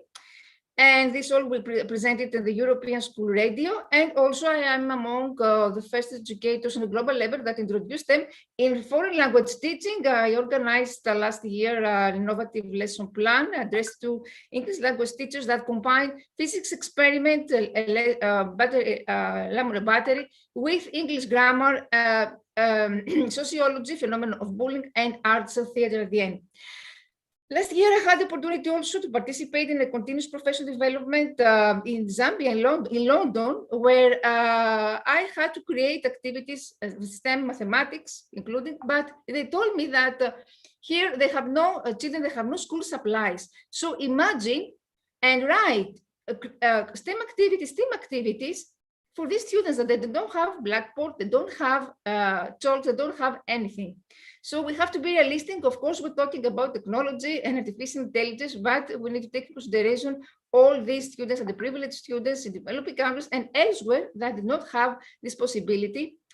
Here I can show you some workshops with children in oncological hospital, how they light up when they involve children who suffer from severe depression. They light up when they get engaged with these activities. To refugees, training online courses with students elsewhere, in the mentorship classes for students in Africa, and here I can see received many peace awards. I'm also author of scientific books for kids. My recent book is astronomy, is called Planetary Interviews. Thank you very much for your attention. And if you have any question, I'm on your disposal. Developing countries, STEM education is very important also. Thank you very much, ma'am. Thank you so much for letting us know about the STEM future education. Exponential growth of digital tools. We call it as Industry 4. And also, thank you very much for letting us know the importance of learning ecosystem, digital technology, cloud computing. So thank you, ma'am. Thank you. Now let us call upon Mr. Biraj Kishore Gupta. He is the chief mentor at Giant Step. He is a social scientist and global keynote speaker. He is called a motivational guru. He is presently in news for his book, The COVID-19 Pause, Uncommon Tales of Common Folks. Biraj Gupta's vision in the present trouble-torn world is to ignite, inspire, and integrate society towards global synergy. Please welcome, sir. Thank you. Thank you very much. At the outset, my greetings to all the distinguished speakers. And I must not hesitate in saying that this is one of the best international and global conference or conclave that attending. And I must appreciate the efforts made by Asia Africa Development Council and Dr. Ripu Ranjan Sinha, Dr. Ashish Swami, Dr. Charak, and my beloved friend, Dr. Winston Jacob, deserve special thanks for this. My friends, I have been listening to all learned speakers. They all have justified that they are no theoreticians. They are practitioners of creativity. Before I proceed, I must tell you, I plan to discuss three things. Number one, I'm going to see how COVID is related or connected with creativity. Point one. Point two, are there some steps? Are there some steps towards being creative? If yes, what are those steps? And the third and the last point, my friends, is what is the road ahead for us? So let me begin with the first point. The moment we think of COVID, we are all overwhelmed with the idea of devastation, destruction, suffering, chaos, and all that. But it is at that time we should remember the wise words of most of the speakers who spoke before me, that it is only through suffering that we have the wisdom. It is only when we suffer, we see the possibilities and opportunities. This is not to undermine the pain and suffering that beloved people suffered across the globe. It was definitely heart-rending, my friends. But COVID taught us many lessons. One lesson that it taught us was, I would say it in the तारीख हजार साल में बस इतनी सी बदली है, तारीख हजार साल में बस इतनी सी बदली है, तब दौर पत्थर का था, अब लोग पत्थर के हैं. Meaning thereby, we all went through an age called Stone Age. But unfortunately, in the wake of the COVID, we realized that men have become more stony than the stone. That's a matter of serious concern. My friend, that is the negative side of COVID, my friends. But COVID also came as a ray of hope. COVID brought humanity on a common platform. It transcended all geographical boundaries. We had been discriminating people on different bases, be that caste, be that class, be that creed, be the race, all that, my friend. Only recently, I was reading the autobiography of Nelson Mandela. I was shocked to see the kind of discrimination, the kind of suffering that he underwent, and the so-called black who have such noble heart underwent. But I was also impressed to see the indomitable spirit of Nelson Mandela to liberate his nation. So friends, let us see COVID as an opportunity. I would call COVID as the hope, as the ray of hope. I remember one of the speakers, and that speaker was Dr. Peng Chu. While defining creativity, he said, it is to see the world into new way. This is one of his definitions, and he was quoting the dictionary. Here I would like to say, before we could try to see the world differently, it is important to turn inward. We have to see within. That is the first step, and that is the first thing that should make us creative. We must try to know and understand that there is a great deal of unmapped country within each one of us.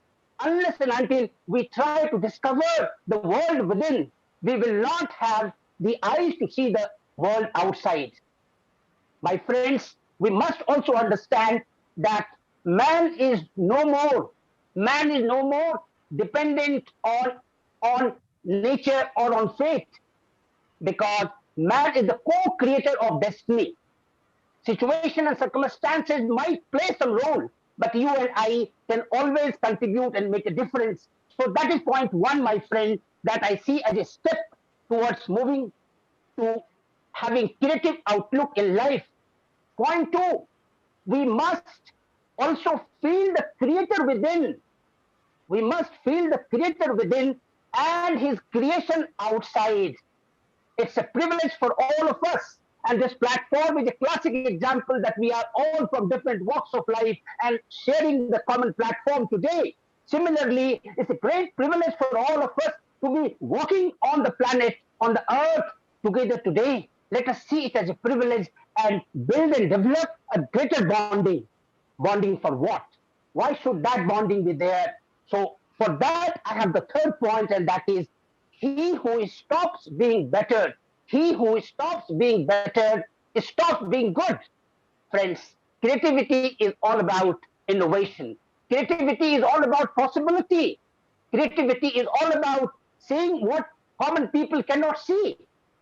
After all, expansion is life, expansion is life, and contraction is death. We must keep growing because today the corporate world will tell you it is not good. It is not good to be good. Good is no more good today, my friend. You have to graduate further. You have to excel wherever you are. So friends, if we have the realization of these stepping stones, we can certainly move towards being more creative. Now, I'm reminded of some of the speakers. Dr. Ripu Ranjan was very, very profound in his illustration. He talked about seven eyes. Wonderful. They are the eye openers. In fact, you have to have imagination. You have to have insight. After all, Einstein had a point when he said, imagination is more powerful than knowledge. Creativity is the sum total of the imagination and the fecundity and the fertility of the mind. I will also highlight two other points mentioned by Dr. Ripu Ranjan Sinha. He said very clearly that problem and creativity are interrelated. It's a wonderful point. And he also said that it is the problems that give us the opportunities. And here many other speakers talked about failure. I'm here to tell you, my friends, there is nothing like failure. Failure is nothing but a matter of perception by the outside world.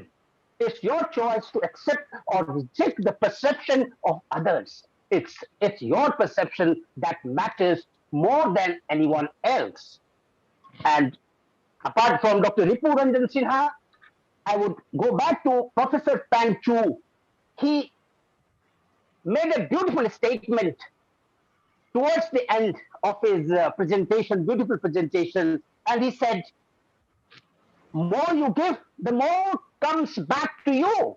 Of course, this is the essence of all scriptures, my friend, but unfortunately, we civilized people do not follow all this. That is one reason that one of the books that won the Nobel Prize by T.S. Eliot, and the book is The Wasteland. That book ends with the same feeling and essence that Professor Peng Chu referred to, and those lines with which the book by T.S. Eliot, The Wasteland, concludes are Datta Dayadhyam Damyatam. Give. Give is the first word. Give. You have to give, my friends. Today we have forgotten to give and share.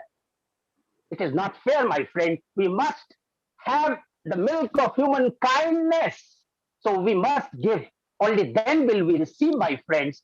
And then sympathize. Datta, Dayandyam, sympathize and control. We should also have the restraint. So these are the beautiful concluding lines which will make us creative, because creativity has to have a purpose. Creativity for what? Creative to do good to humankind. After all, my friends, we all came to this beautiful planet crying. And when we depart from this, let our departure make and realize humanity, the contribution we make to them. Friends, I also was listening to other speakers, and Dr. Satnam. Beautiful. She was smiling all the time, and that had a very positive vibe, I must say. Dr. Satnam highlighted one word, and that is hope. She said hope is very, very important. There is a suffering all around, but hope is important. I would slightly expand the word hope here. Hope is not only about possibility. We can see hope slightly differently. Hope has 4 letters, H-O-P-E. H is higher order, P, higher order purpose of existence, H-O-P-E, higher order purpose of existence. If we have this, if we are driven by higher order purpose of existence, my friend, then we will be founding an organization called Asia Africa Development Council. Only then we will be talking about UNSDG 2030, because these organizations are there to assuage the suffering and pain of people. Otherwise, who cares, my friends? People come, people go. People come, people go, and most people come to this planet only to go. And therefore, this crisis, the pandemic, the COVID, is a wake-up call to all of us. It's an opportunity for all of us to rise to the occasion and contribute to humanity so that we become part of history. I love to say, history is not created by people. History is not created by people. History is created by those people who are driven by passion, who are driven by selfless motive. After all, they alone live. They alone live who live for others. They alone live who live for others. The rest are more dead than alive, my friends. And therefore, the mission and the purpose of this World Creative Conclave is to unite like-minded people from different parts of the world so that we all can join hands towards achieving a goal which has a direct bearing on the suffering, on the well-being of humanity. And we are all one. We are all one, walking on the common planet Earth. Let us do something meaningful. Let us do something creative. And creative is all about transcending possibilities, transcending all man-made boundaries. My friends, the purpose and the goal and the objective of this kind of conclave will be fulfilled only when we really understand the value and significance of sustainable development, something which will have large consequence and repercussions in the interest of humanity. Thank you very much. I don't want to exceed the time. Thank you very much once again for giving me the opportunity to share my views on the topic. Thank you. Thank you so much. Thank you. Thank you so much, sir, for showing or putting light upon how we should look at COVID from creativity viewpoint. Thank you, sir. And where do we stand vis-a-vis COVID and what is the road ahead? Thank you, Motivational Guru.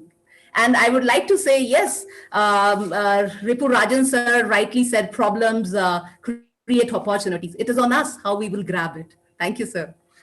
Yes, now let us invite our next speaker, Saloni Sinha. She is Global Goodwill Ambassador from Turkey, Economics Facilitator. She is educational and motivational influencer and speaker. She has received many awards at national and international levels. She is also running a YouTube channel with name Sonali S. Roy, where we all can see few glimpses of her creativity. So welcome, ma'am. Good afternoon, everyone.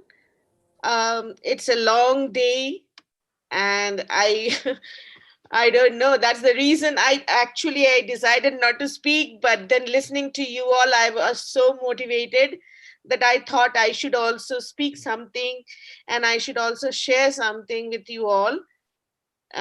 So let me share my screen to show how I try to bring about. Just give me a second, just a second, and I'm there.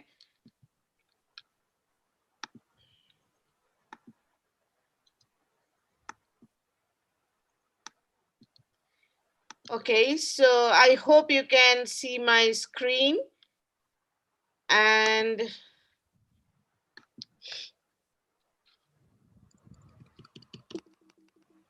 okay, so my topic of the day is like how I try to bring creativity in my teaching and learning.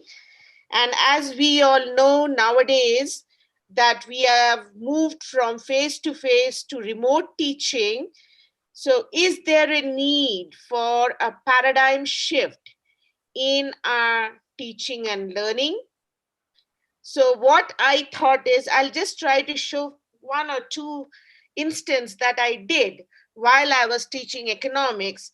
And I was teaching economics to the students who doesn't have any knowledge about economics, because it's the first time I'm going to teach them economics. Yeah. So I thought, how should I create that interest? Because economics, if you ask anyone, they say that economics is a very difficult subject to understand and it is very lifeless. So I wanted to show to my students that in their way of knowing, it's how they can change the way how we try to make them teach, and be creative at the same time, being more interesting. So what I did is I mainly went for active learning, which is the main focus zone of my teaching and learning. So which was emphasized on analyze, creative, and critical thinking, because it has been said that the students, if you teach them, what they read is just the listen for 10%, they remember it. And when they hear, it is only 20%. And what they see is 30%. And 50% is what they see and hear. So you can find here that the passive learning is okay, but not so effective. So therefore, I thought of focusing more on the active learning, which is mainly 90% what they do. So therefore, just to introduce the terms, economic terms, and try to mix up with the culture of Turkey, I brought up like cooking in my class. You can see the students are cooking here, and this is an 1 hour learning process, and within that one hour they have to pick up whatever resources are available at their home, which was not possible when there was no COVID, you know, because you had to tell them before. But my teaching was, suddenly it came to my mind, okay, let us go for something different. And what I did is I asked them, okay, whatever you have in your room, whatever, go to the kitchen. Let them move out of their chair, because every time they're sitting in front of the chair, which has a very bad impact on their health. And we are here also to not take care about the learning, but also overall development. So for that, the well-being of a person is also very important. So they went to the kitchen, got whatever they got, they started cooking, and then this was the outcome of the cooking, you can see. And these are the dishes they made. The boys and girls, they made their traditional dishes. So what it was a combination of economic terms as well as the Turkish culture, which we are trying to do it. So after that, I demonstrated them, this was my demonstration, that this is the food I created first myself, and I named it as hamdam salad. And then, because it is an Indian name, so I had to explain what this dish means. And I made a creative title like hamdam salad means togetherness, then Shahi chicken potato dum means strength of togetherness. And I named the dishes unity in diversity, that is bringing global peace into it. So I try to combine my teaching with the well-being, and also being a global goodwill ambassador, also spreading peace and love and harmony among the students. So this is what I also got at the trying to bring an age of real universal brotherhood. After that, I asked them now to give a creative title by showing my example. And then they had to name the ingredients they have used, how much, what is the price, what is the money total spent, and the references as such that they have to go for referencing, because I'm teaching them also plagiarism. So they should know if they are trying to refer back, they have to give reference to. So this is another way how I try to teach them.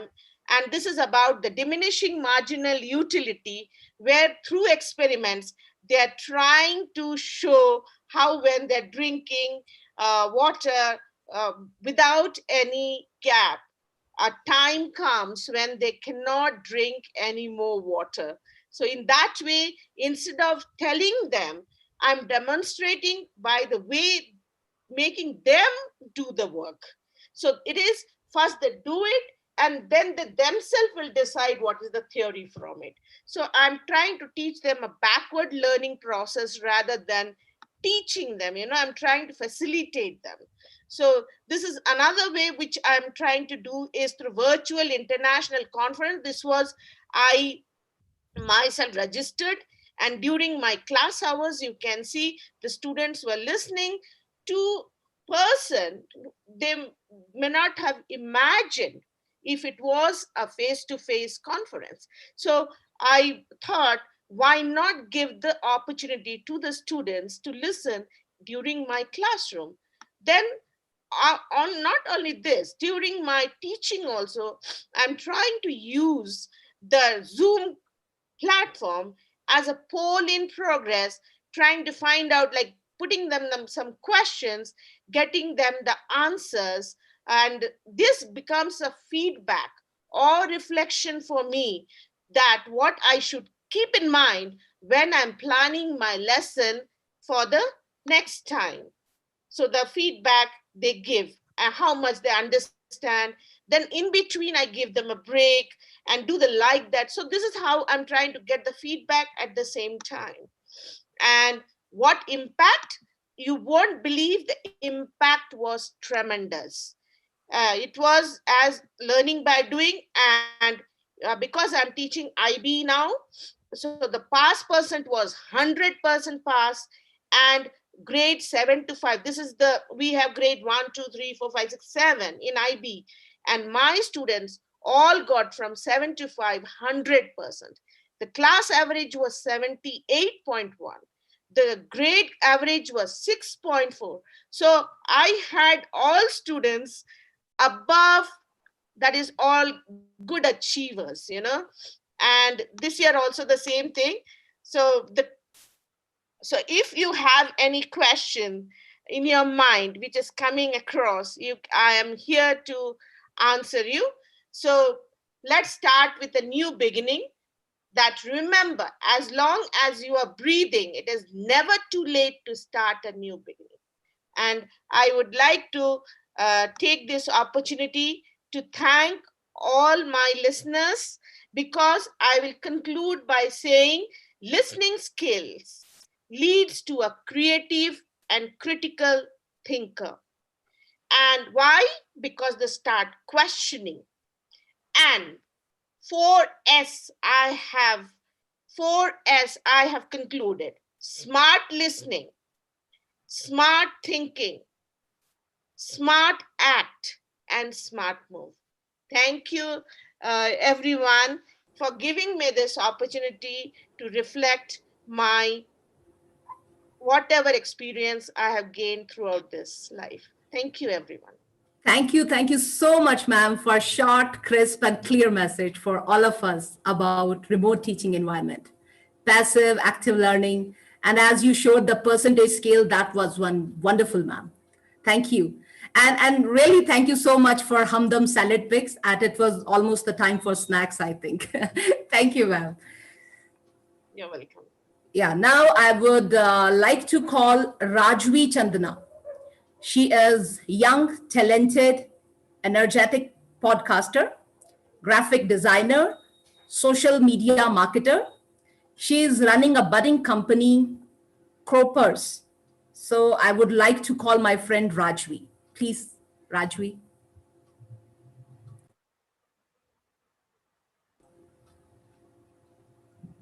Good evening, ladies and gentlemen. Can you all hear me well? Perfect. Firstly, thank you so much, Sushant sir, and this platform for having me here. It is, I don't know how, I have no feelings basically. I have no words to describe my feelings at the moment because I never thought I'd get this opportunity. But thank you so much that you've all given me this wonderful opportunity to present myself on such amazing stage. At the moment, I'm a student entrepreneur. I am just 17 years old. I study in London, but I've been back in India since past 1.5 years because of the pandemic. And today I'll be talking about uncertainty to creativity. The idea why I chose uncertainty to creativity was because of the pandemic. When I flew down from London in March 2020, I remember sitting at the airport just thinking, what am I going to do next? My life has stopped. I don't have to give board exams anymore. I'm taking my books back to India thinking that I have to come back in a month for my board exams. But London has cancelled my exams. What is my next step that I'm going to take? I didn't want to come back to India. I didn't want to go to London. I didn't know what my next step would be. I was confused that is it the right time? Should I just go back to my school and think about doing something here? Because I can't go and earn in the UK because I'm 16 above. Or should I go back home and finally stay with family after a good 10 years when I've been in hostel? When all of these thoughts started coming to my mind, my mom just said one thing. Then you calm down, think about what you want to do. And come to India, there are doors open for you. When I first came to India, I used to study books all day. Psychology was it. I was into books 24/7 because books made me feel amazing. But they were not giving me that satisfaction of what I wanted with myself. I realized how the pandemic had increased, how people were just so uncertain. They started fearing out life and they started fearing out everything that was around them. We were hit with the pandemic in a way that we could understand. Black Lives Matter had started in the USA, and everyone was upset and didn't expect that the life is going to end this soon. So that's when my friend and we got together and we thought of doing something. And she just said one thing, that creativity is what we will focus on. Now, a lot of the times when I look at creativity, people have different definitions to it. People say that creativity is art. People say creativity is dance. And until unless you can dance or you can do art, you're not creative.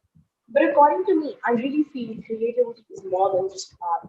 It's that energy of change. It's the ability to adapt to new things. It's basically what pushes each one of us to become individuals, to become amazing individuals that we are today. It's the transformation of our ideas, of our dreams, of our imaginations to actual realities. And haven't we all done that in COVID-19? We all had different ideas, different plans before the pandemic hit us, but we never had that power or that courage to experiment with those because we were so happy and we were so get going with our current offline schedules that we never wanted to change. As soon as the pandemic hit us, as soon as we all got under lockdown, we all started experimenting with whatever we had in mind from before. We all started expanding our businesses in various different ways. We all thought of different opportunities, different methods that we can use to encourage and to empower our businesses. Uncertainty is doubtfulness, it's unreliability, when you do not know what is there. If you have to be creative, you have to have the ability to create, and you have to have that ability to cause something to create. And that uncertainty, to be uncertain, it's when you're not sure about anything but you're very much open to change. And when you are uncertain and you're open to change, that is when creativity kicks in. because that is when you are creating the perfect content for yourself, for your brand. Now, creativity requires change. Change requires uncertainty, and uncertainty results in open-mindedness. How many of you believe that we all need an open mind whenever we want to go start doing something? I cannot sit here, not think outside my box, and not think outside my daily schedule. If I want to do something great and if I want to do something unique, I have to be open minded. It's the first essential step each of us has to take. It's that big leap we all have to take if we want to create something big. Be it Ambani, be it Elon Musk, be it anyone, they had to be open-minded. Aren't we always told that, you know what, open your mind? Whenever we sit in a webinar, whenever we sit into a new coaching class, we always said, open your mind to the new world. Let your mind adapt to this change. Let your mind learn this new change. And that is the first skill we all require in order to be a creative person. It's the most essential skill, according to me. Are you one of those people who had actually lost themselves when the pandemic hit you? Or had you actually lost yourselves when something bad happened with you? You just closed inside yourself. You didn't know what you had to. You locked yourselves within the four doors. You didn't know that what my next step would be. You confronted the big life questions that was throwing at you. You know, be it money questions, be it family questions. You didn't know how to answer any of that because you didn't know what your next step would be. You were lost always. You didn't know, will I be able to get out of this? When things go haywire like this, when things go rocky like this, I think we should not focus on our problems and on our pains, and we should start looking for solutions. If we focus on our pain and our problems, that is what is going to improve. Whereas if we focus on our solutions, the solutions are going to increase. And that is one thing I realized. It was 14th April. I was sitting midnight scrolling Instagram, doing nothing scrolling Instagram, when a friend of mine asked, do you want to help me start something new? I said, okay, but what new? It's the pandemic. I can't step out of my house. I will not be able to go to my office. I'm at home. I barely have things to use. She's like, do you have net? Yes. Do you have good mobile to shoot? I'm like, yes, I do. Do you have ideas flooding into your mind? I'm like, okay, yes, maybe. That is when we came up with a solution that we want to help people be creative. We want to teach people creativity. We want them to stop thinking about negativity, stop thinking about what's happening in our lives, stop thinking that the world's going to end. Don't lose hope and think creative. Think outside your box. Think what you are capable of doing. And when we wanted to do that, when we started doing that, within 24 hours, we formed Astral Cognition. It was my big step, my first and the most big step I ever took toward it. To breaking that pathway of uncertainty, to breaking that pathway of where I was closed within myself to this creative box. And haven't we all done this? Teachers have done. When teachers realize that it's pandemic, I can't anymore teach my old school offline methods, they had to switch on to new methods. I remember my teachers facing problems in the first initial weeks. They didn't know how to operate Zoom. They didn't know how to operate Google Meets. But within a week, they were all so good at it. We all took out some creative methods. We all thought about something creative when this pandemic happened to us. For example, we all had a home leak of some pipe. We're under lockdown. We can't go out and call a plumber. We all thought of a creative method to sort that pipe leak.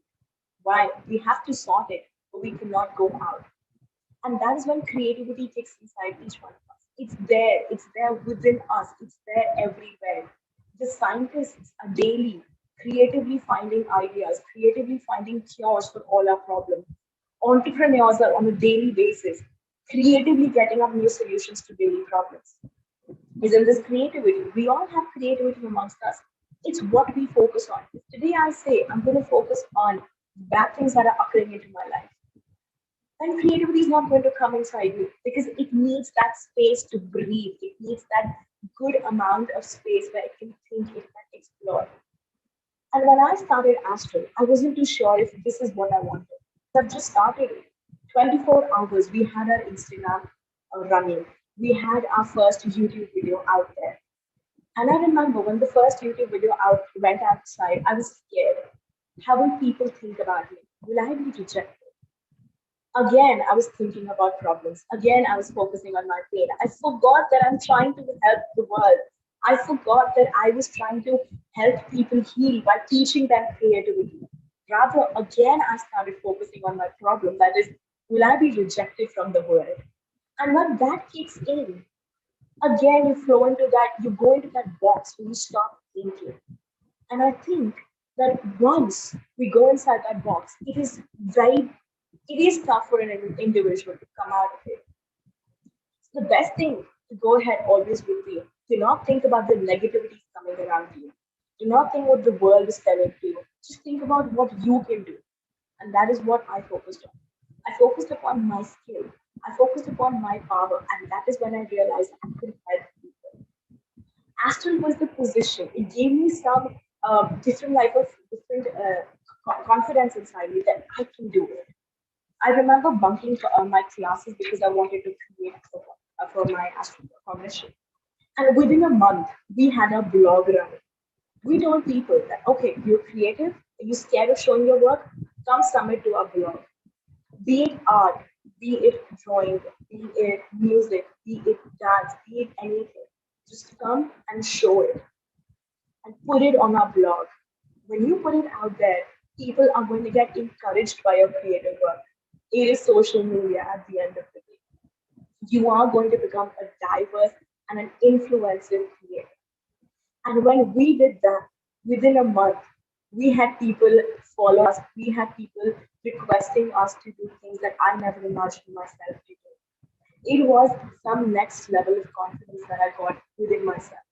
And I think the major important thing that has helped all of it is social media.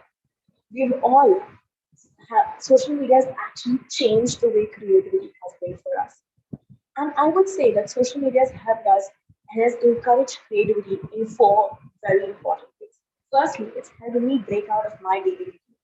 When I'm into my daily 9 to 5 routine, I'm not confident. I'm not looking outside the world. I'm just doing what I'm supposed to do.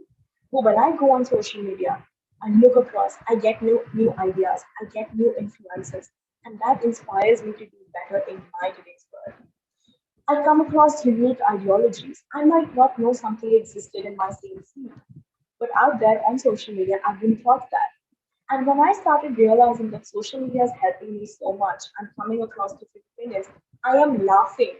And when I laugh, my creativity boosts. Psychologically and scientifically speaking, whenever we all laugh, our creativity levels increase rapidly. When I realized that this all is happening, and social media is running successfully. That is when I chose to start my personal channel of bloggers. I saw these idols of social media. The major was Amata Kali. She has 1.5 million subscribers on YouTube.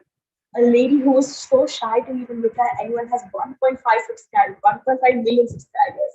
Samir Nagi, who taught students art using social media. Shawn Mendes, he started uploading his videos on YouTube. He wanted to teach students on YouTube, and now he's become the best singer in the world. Aves Darwal, he started teaching dance on social media, not knowing where it's going to take him.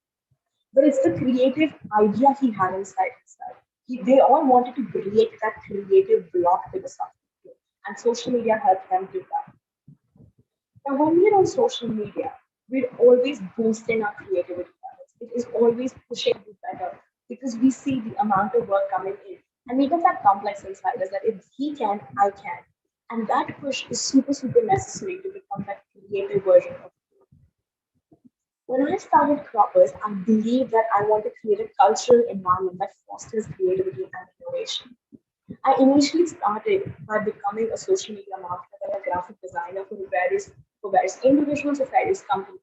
And then I realized that I'm missing out. Something is still missing. So I started conducting low-cost webinars for all students around me. I started telling them to be creative. I started teaching them their creativity styles. And then I told them, explore it yourself. Because if I force things upon you, if I just tell you that you have to do this, I'm again blocking creativity levels. I don't want to do that. I want you to become diverse. I want you to become unique. And how are you going to do that? When you understand it yourself, when you explore the world yourself. And that is what I do with Vibex. I let the people explore. I push people rather, explore the world of social media, explore the world of graphic design. It is going to boost you with creativity day and night. You will not imagine, and you'll be actually flooding with creative ideas. And how do you do that? Because you stop thinking about pain. You stop the uncertainty part of it. You stop thinking that I cannot do it, and you've changed that to I can do it, and now you are creative. Just believing in yourself that you are creative actually pushes your creativity levels to 100%. So today, I really want each one of you to just think about themselves as I am creative. I can create. I am a creator. And when you think about all of these things, trust me, you are going to be 100% more creative. And you are going to do so much better just because of what three things you think to yourself. I am creative, I am a creator, I can. Thank you so much, everyone, for your time. It was a pleasure speaking with you. Thank you so much, Shalina. Yeah, thank you so much, Rajvi, and very well said. Focus on your own power. Really, I really appreciate that. And I really love one slide of yours. It was written, creativity requires change and change requires uncertainty and uncertainty result in open-mindedness. Wonderful, Rajvi. Thank you so much. Thank you so much, ma'am. Thank you. Now let us move further and welcome Mr. Habib Mohammed. He is entrepreneur running an innovative company in Singapore. He is also a founder of media and mobile payment company named Financial Institutional Consultancy. So let us welcome Habib Mohammed. Please, sir. Thank you very much. Hope I can share my peace be upon you guys and wonderful speakers and wonderful topics. A lot of leaders around. So I want to go to the basic rather than very advanced type of topics that you guys are discussing about, where I jumped in. Can I able to share my screen? Okay. Give me a moment.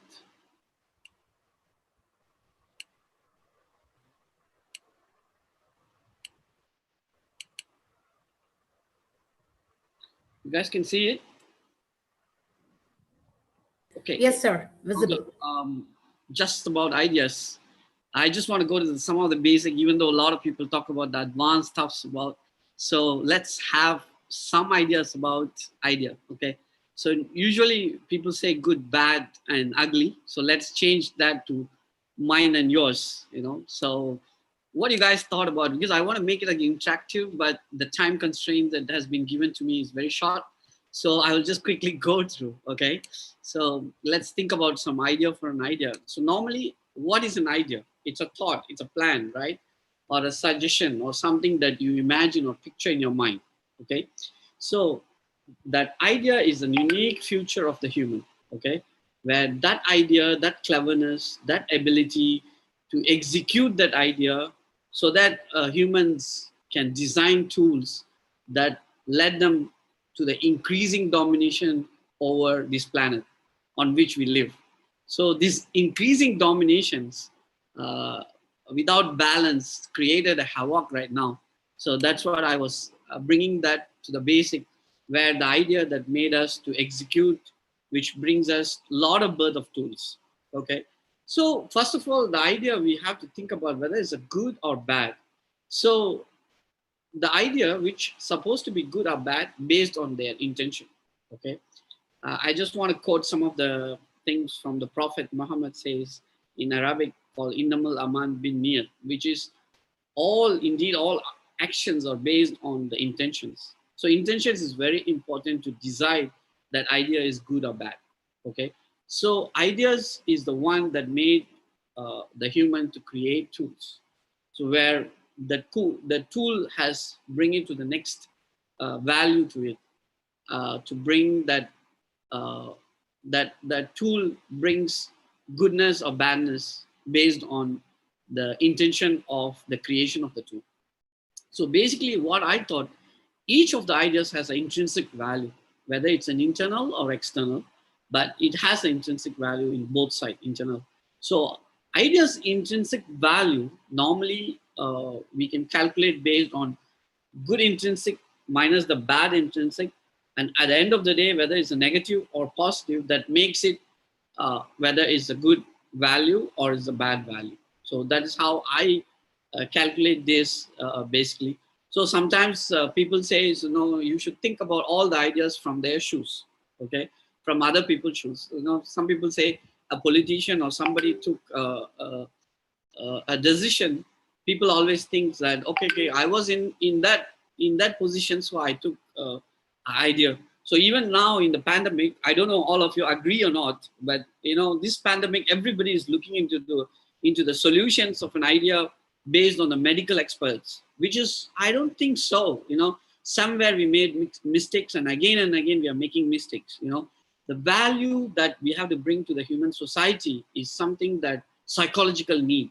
So I always believe in this pandemic, nobody in this world or nobody in the country of the political arena never look into the precise value that needed to leave this pandemic or get away from the pandemic. Because what I'm meaning to you guys is, if you got a chance of talking to any ministries or any chances, tell them kindly, give your idea to make sure the psychologist has to come into the picture. Many Nobel laureates, many Nobel scientists who are done in the psychology pyramids, psychological space, has to come inside and play a role. We cannot just listen only to the medical professions, because medical professions is always making a point of extinct. That means living, and whereas extinct is different. They are always making the life to live, but living is different from the extinct. The extinct feeling is something that we survival of the fittest, but that is not most needed right now. Even though they are battling against it, we need some sort of living. So that's what the idea has to go inside to the minds of the people, even to the politician. Okay, so I will just quickly go through how the ideas has led a man to this kind of 4 resources like water, stone, and wood. I want to have an interactive. I want to ask you, which are the initial ideas that came into the pictures of the human? Even though when he born, what might be the first idea in the human being came inside when he born to this world? I just want to have interactive sessions, but unfortunately, as the time constraints, let me move through. The first human idea is a cry, okay? So the cry that makes the attention of other creations to come into the baby. So where in hunger or feeding them or taking care of it, it happens by the cry. So that is the first idea of the human. So the tools that they made through the water, stone, and wood and fire, okay? And then if you look at it, most of the God symbolizes with a stone or wood or water or fire. So maybe you might thought about it, but I'm just putting this into the basic constraints. If you look at it, all the religions somehow or other have this idea of the human tool, which is a stone, or which is basically a wood or a water, or it might be a kind of fire. So that is the beauty of the nature that put the value in the human mind to always have a connection with the initial tools that he has invented or he has a connection with. So that's what I want to bring it in. So creations is always, if you look at it, water, if you look at the sky, not built without pillars. Every constructions have the pillars common. Ocean is built, automatically as a cleanser and a recycler to the whole entire world. We can talk in hours and hours about the ideas of the nature, ideas of the human beings, or ideas of the humans that who have created. So a lot of topics about it, So even I want to ask you why they call it the restroom. So they separate the male and female basically to make sure they rest peacefully in that room. So even though they make the nature calls and all these things, so that is just for fun. So, and also if you ever thought about in animal kingdom, some of the ideas that I'm just giving, the human thought process, which are beautiful creations. People always wonder in the animal kingdom. These are the ideas that human should have in a basic concept, so that we can initiate to the other ideas that can comes inside. So I always wonder, in the animal kingdom, which are the male and female is beautiful. Both are beautiful. I don't want to have the male chauvinistic idea or female chauvinistic idea here, but I just want to give you some natural perspective, because most of the males are beautiful in the animal kingdom, because it's an attractive process. Is a natural process in the animal kingdom where it has attractiveness, and also for the basic idea of what you call giving birth to the, or how to say, giving birth and creating their species among each other. Okay, of course, in human world, no doubt we have beautiful ladies always. We call it handsome guys, so no doubt that we can separate it out, so we don't have to have a clash. So both are beautiful. So at the end of the day, whoever has the good ideas and whoever executes that in their life, always beautiful. Okay, so it's in the animal kingdom, it's a process of not only reproduction. Okay, in our kingdom, in our human kingdom, is not only reproduction. In animal kingdom, is because of the reproduction, it is the male is being more attractive. In the female, it's even though it's attractive, but it has a lot of qualities and all these things. I'm not clashing the thing, but I'm saying because of the reproduction, automatic natural reproduction idea was there, so male are more attractive. Okay, but in human, we are born to experience and enjoy the happiness. So we are not only a reproductive species. We are here responsibility to produce and responsibility to live across. Okay, so I know you guys might have seen millions of birds, millions of animals in this world. Every day across, you will see a few birds are chirping near to your tree, near your windows tree, or near your house, or in the gardens. But you might not have seen, you might not even seen a single bird died in front of you, or the dead body or carcass of the body lying in front of you. You ever wonder? It's a beauty of the nature, right? So if you look at it, not even a single animal, or you may not, very rare, even among the audience here, you might have come across a carcass of a bird or carcass of an animal very rarely, maybe because of an accident, or maybe because of some electrocution. By that is also human intervention happened to them. Natural process, you might not see any of the birds, very rare, unless if you've seen it, you are lucky enough to see a carcass of a bird. So you might have done some very kind activity of go and cremate that bird or something like that.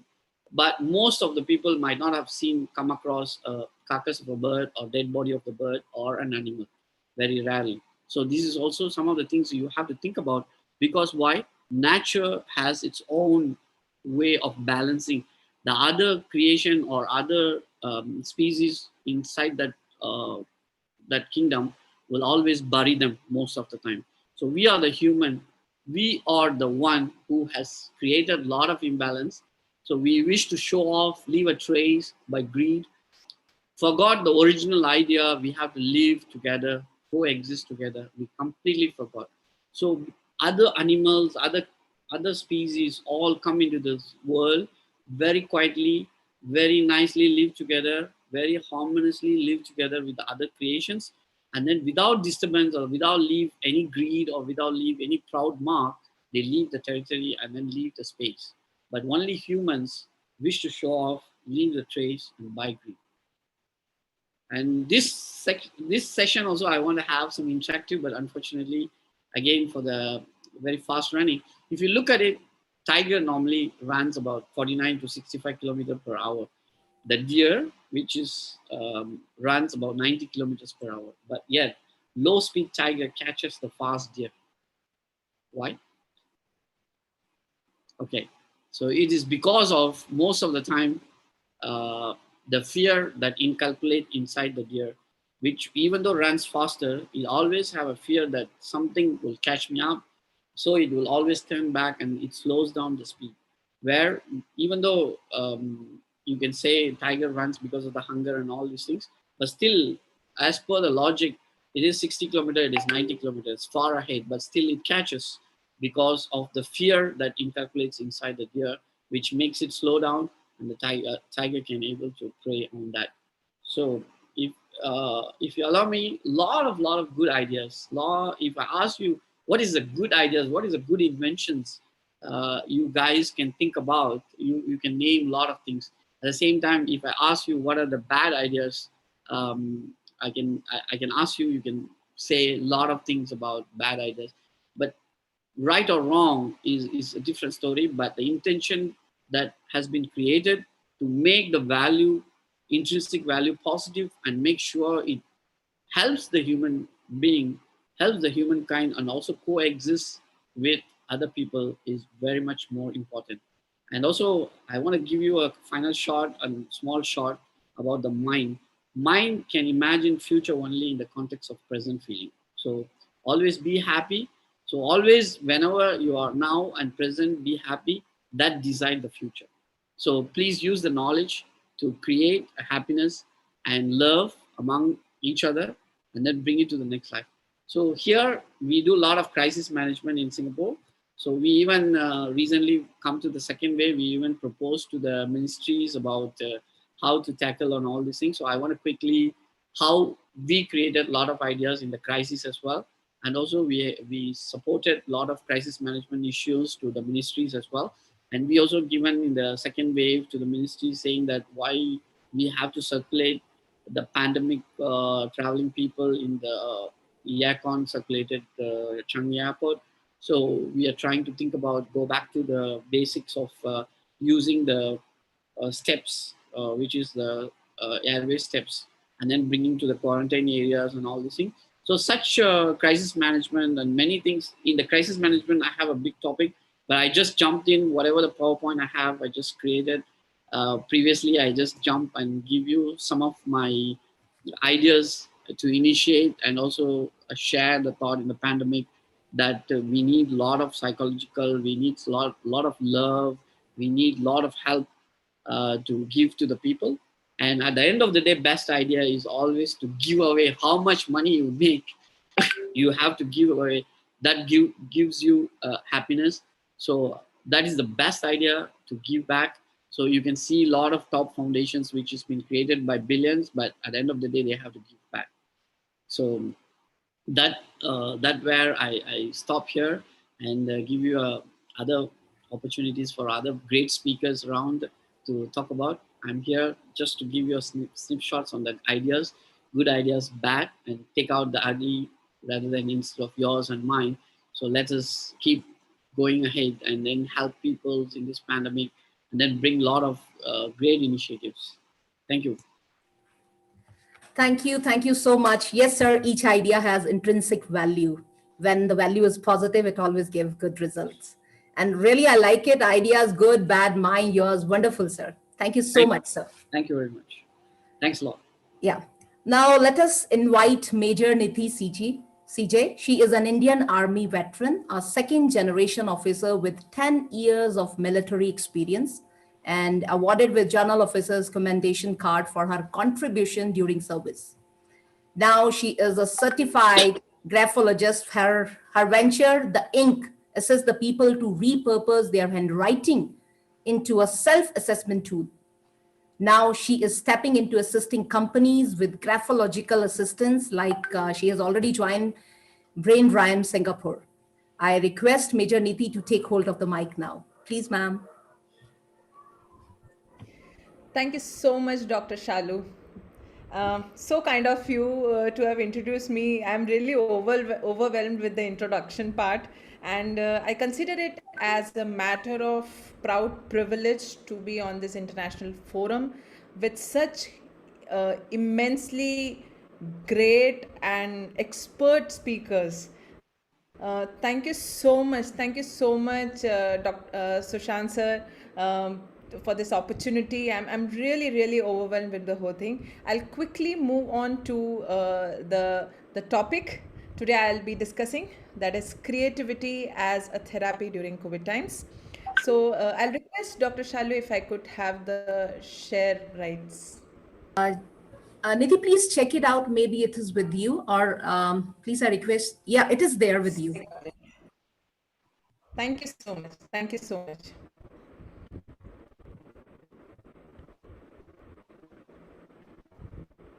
Is my screen visible? Yes, it is now. Thank you. So before we talk about how to integrate creativity into a therapeutic manner and help it to make the world a better place, I would want to know from our participants what is which of these four things you find about handwriting, and if possible you can drop in a yes or a no in the chat box if it is permitted, and I would love to see your responses. So this is a general opinion when it comes to handwriting. Writing is meaningless, we type, so no need to write. My handwriting is bad, so I shouldn't write. Handwriting has nothing to do with my brain. It's just any movement, like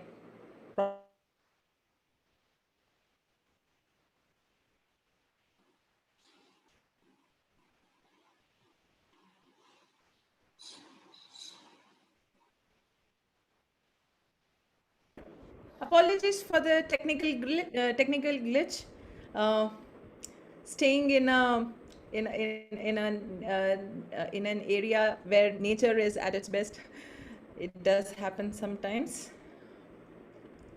I'm just sharing my screen again.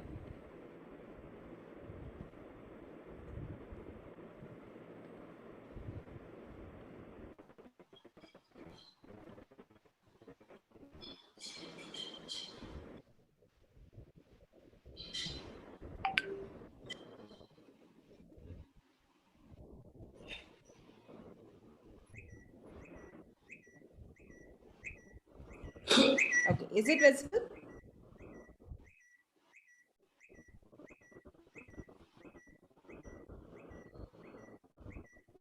Is my screen visible?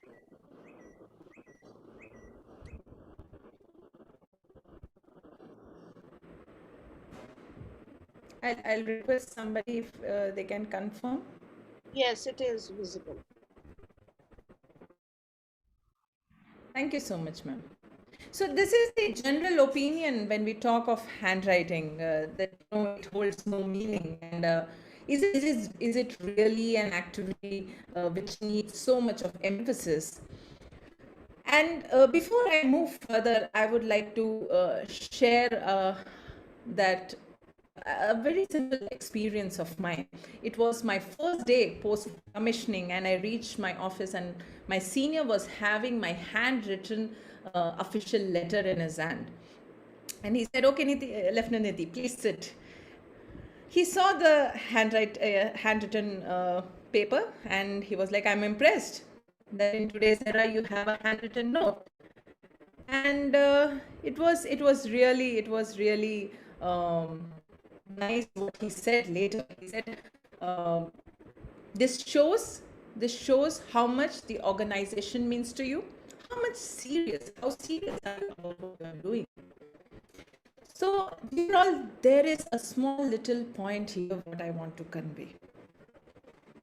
A person, officer, who actually doesn't have any graphological expertise or understanding, when that was the emotion my handwriting conveyed to him, I'm certain there is so much more that our handwriting conveys, and you don't have to be an expert in that.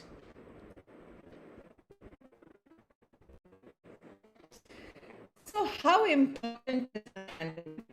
How does it actually, how things impact our handwriting? So I would like to like you all to try this test if possible now or later, and I call this the desk test. You can sit on a table and keep your spine straight and try to write on a paper. Slowly, as you finish 2-3 sentences, you can try to lean forward to the paper. the time you reach, yes, please. I see a hand raised.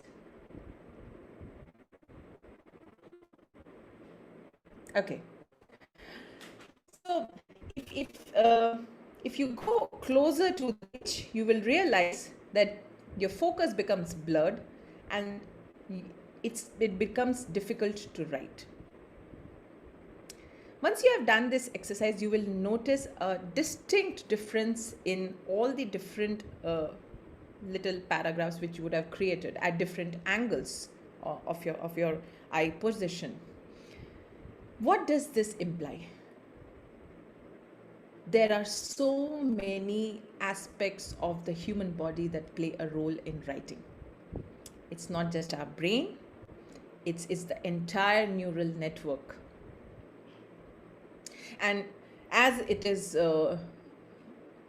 has been established by researchers that the three fingers, why we write like this, and why don't we write from these three fingers? There's a very, very big reason behind it, because these three fingers are related to those portions of our brain which looks into logic, reasoning, and creativity.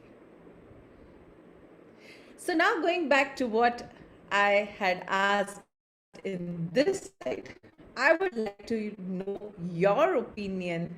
Which one of these is true still?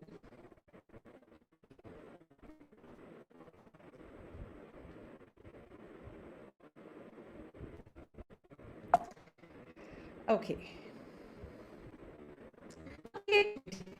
There are many myths about creativity, and I feel it is important to cover this before I go to what exactly I did by using writing. So myths about creativity, these are the 4 myths which have been brought in a very interesting article by the Forbes in the year 2015. It says that don't be the crazy one. Like, it is often treated as people who are into creativity have some craziness in their mind. Creativity is gifted. We all cannot be creative. It is something which only few people have been blessed with. I can't do this. Our limiting beliefs have always been a barrier when it comes to creativity. Healing? Who needs it? I'm fine. Denial. We all go through this. And the pandemic challenge further makes it difficult for anybody to spend time towards creativity, because if these have not been answered and you are on this stage, you actually don't know what to do about creativity. Now, when we talk of challenge pandemic years, there were 2 major things. One was medical health, the other was creative. Trust me, we all know both of them.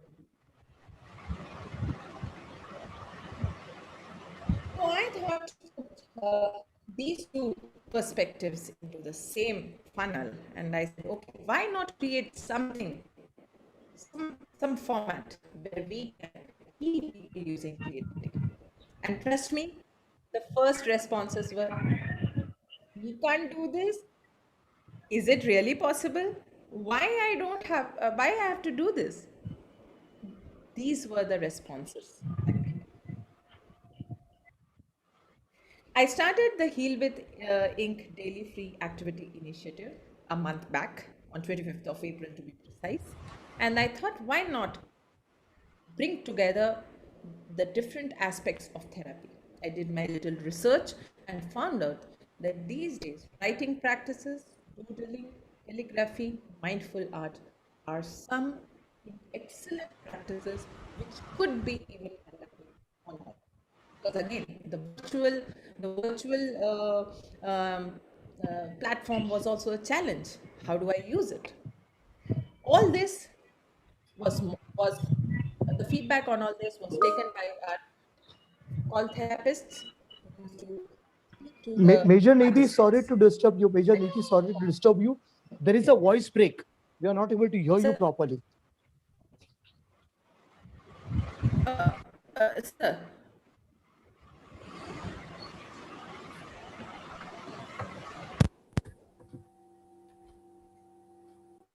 Is it better, sir? Yeah, much better. Please continue. It is better. Thank It is you, sir. better. Thank you so much. So this is how the Heal with Ink initiative started off, and by the time it was rolled out and we conducted, we had 38 experts as volunteers. Every day we had a free 1 hour plus activity. We could establish connection with 600 plus participants. We were supported by certain NGOs. Diti COVID Care Foundation Chhattisgarh was one of them, and all this in a period of just a month. A brief look at our volunteers who made efforts toward this.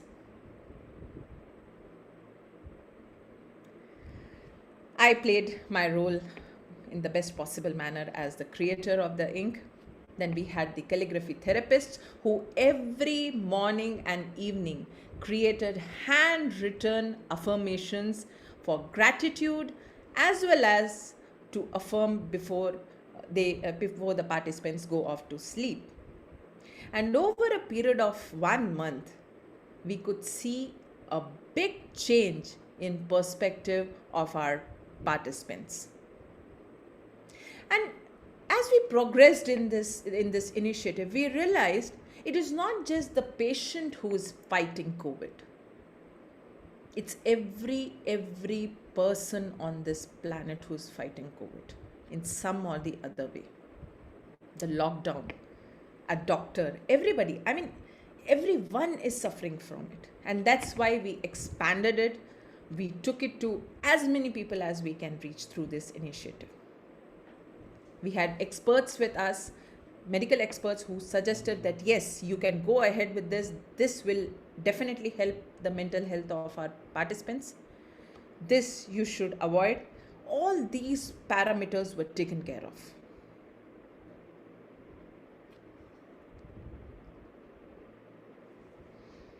And the best part of it, and what I'm really proud of, most of our volunteers were also affected by COVID, yet they continued to give their contributions.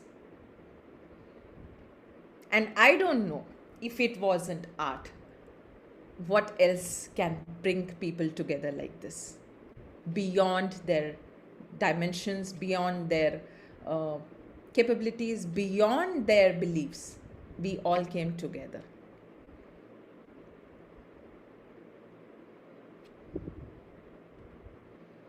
So now I want to ask you all, do you want to heal? I'm sure all of us want to heal. All of us want something as a daily source of motivation. Something like a multivitamin. These days it's quite famous. Something which works like oxygen to us, isn't it? Who knew? Something we so ignored, like our breath, will one day become so important for us. And similarly, so let's begin. Let's not waste time. And the solution, my dear friends, is very simple. Pick up your writing instrument. When I started understanding writing as a procedure, as an activity, as a mental process, as a motor skill, and so many dimensions that this particular activity covers, I realized that the writing instrument plays a very vital role. And the process of writing in itself. I have my own The Ink Club, which promotes and advocates the use of fountain pens to align with the 30-point Sustainable Development Goals set by the UN, which needs to be achieved by 2030. And I realized that this simple writing instrument contributes in each one of them in such a significant way. So, dear all, today I give you the gift of repurposing. And why I call it WRIPURPOSE is because writing is the best way to enhance your creativity, enhance your innovation, enhance your own capability as a human being, enhance your life. I have penned down nothing less than 50 odd methods that you can repurpose your handwriting. But today, for our esteemed speakers and esteemed guests, I give the gift of 3 of them. First, reconnect. How many of you haven't written for a long time? What's stopping you? Please pick up that pen. It's longing to express your thoughts on a piece of paper. Psychologists have told that writing is one of the very, very significant projective tests to understand the human ability of any individual. So it's time. Reconnect with your handwriting. Enhance your capabilities. Restore. Not just writing something. You can use this tool in so many different ways. I recently did a sketching workshop, and that's when I realized that sketching may be an art form, definitely, but there is so much of science that is involved in it. It actually tweaks your brain cells to such great extents, which is really, really overwhelming. So try new methods. Make it more interesting for yourself. Find out. Today the Google offers you to explore things so easily. Do that. Don't stop. Don't stop yourself. Restore this important activity before it gets redundant, before we declare it obsolete. Handwriting has been one of the oldest form of communication. And it's not just a form of communication. It is also something to stimulate your mental abilities. Reconstruct a sustainable writing culture. There are so many sustainable options. Get over the ballpoint pen. It was alarming to know that ballpoint pens are one of the major contributors to the landfills. And also, the ink which a ballpoint refill holds has such high degree of carbon printing we cannot imagine. So switch on to the sustainable option. Fountain pens use such eco-friendly inks. It is water-based. That is the very first thing. Yes, it has its own challenges. You might stain your shirt.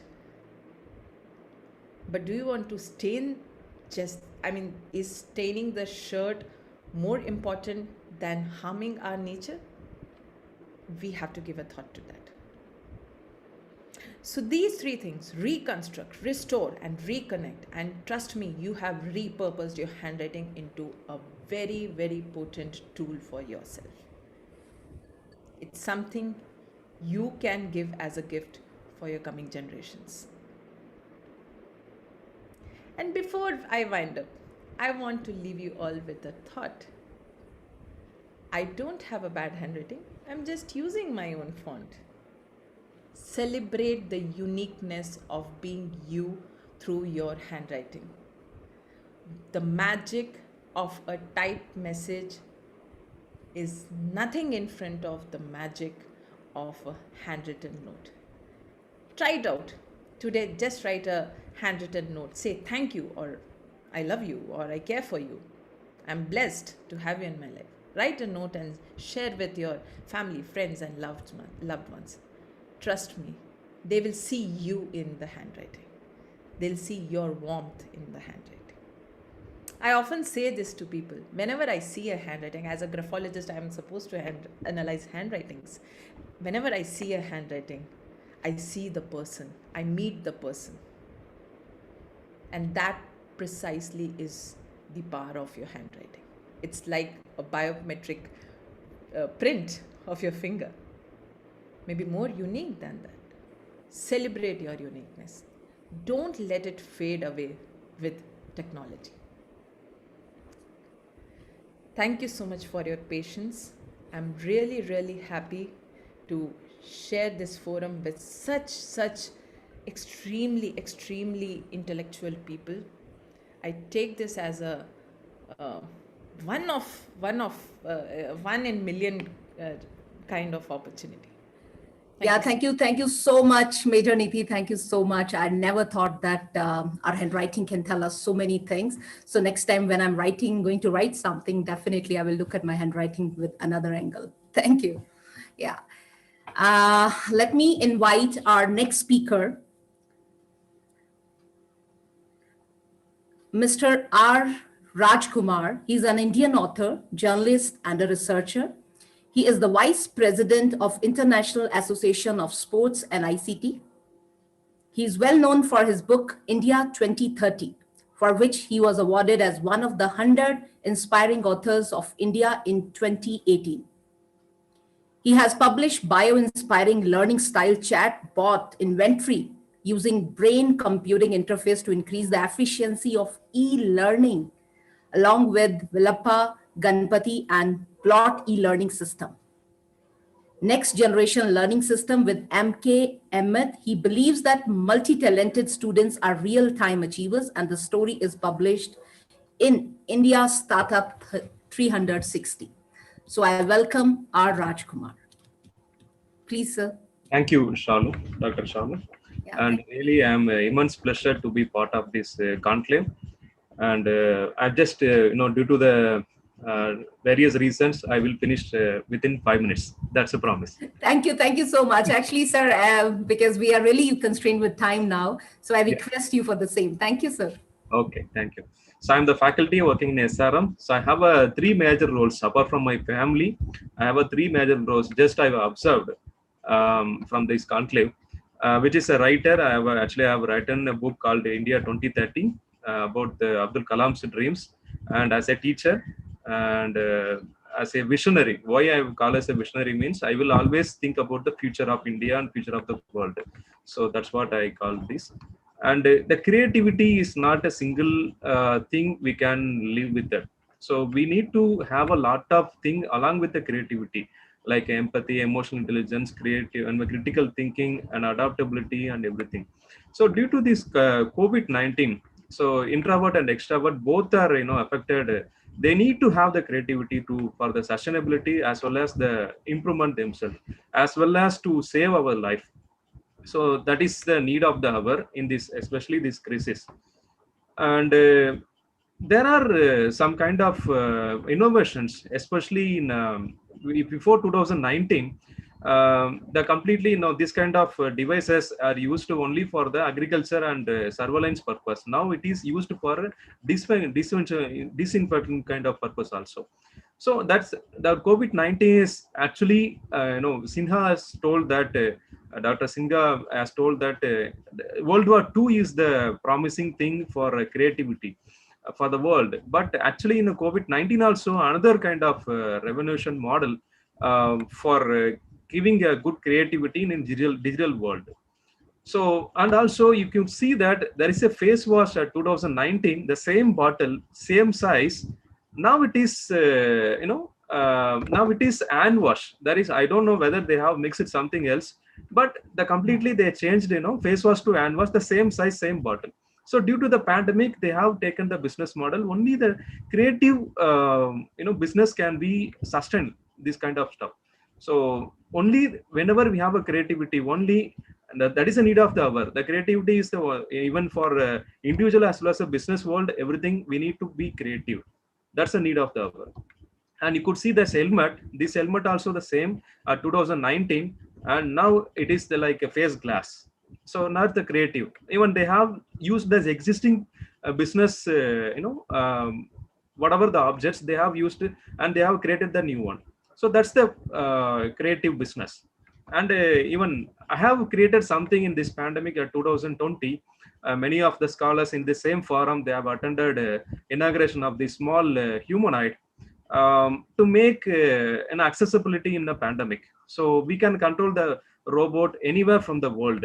So I have patented this idea, and the device also made it in a home. This is a completely home-based robot or humanoid we have called. So that's the need of the creativity. So I mean, we cannot access anywhere. So if I want to go somewhere else, I can operate this robot, and then instead of me, it will go for that. And we have to work together, in terms of lockdown and creativity. There are many things, especially in the technology side. Not only Indian contribution. So every country, they have to contribute, and we need to work together towards of the 5G platform or virtual reality or any kind of smartphone or smart kind of applications. And this picture, actually, when the picture has started at around 30 years before, artificial intelligence and machine learning technologies are somewhat far away from our lifestyle. Only in the research lab only we could see that. After that, even we loved it, because without mobile phone or without gadgets, we are not in mood. Okay, if we don't have the gadgets, we felt like we are in somewhere else. So that's maybe they have a good features and also bad features, but whatever, that's, we love it actually, literally. And right now, actually, we are about to face that. He has to, I mean, the robot, it has to give it, and we are in the portion of the buying. I mean, the buying means we are in the portion of the having it. So that is the problem. Actually, we are going to face it. Even though I am a professor in computer science, but I need to have the vision, because we are in a some difficult, due to the creativity, we are moving towards to something else which is more dependent on the mission. Yeah, now I need to stress on this point. This side is completely mission, and this side is completely mission with animal. I mean, we are actually, so far last centuries, we have depended on the animals, but now we've moved to the missions and robots. Actually, that is the problem. Why? Because the animal have the love with us. That love cannot be given by the machine. The animal can save us in any, that it will be thinking, and it will be thanked to us. So it will need some food also. That's only the need. If we give a food also, then it will, whatever things, it will be getting it.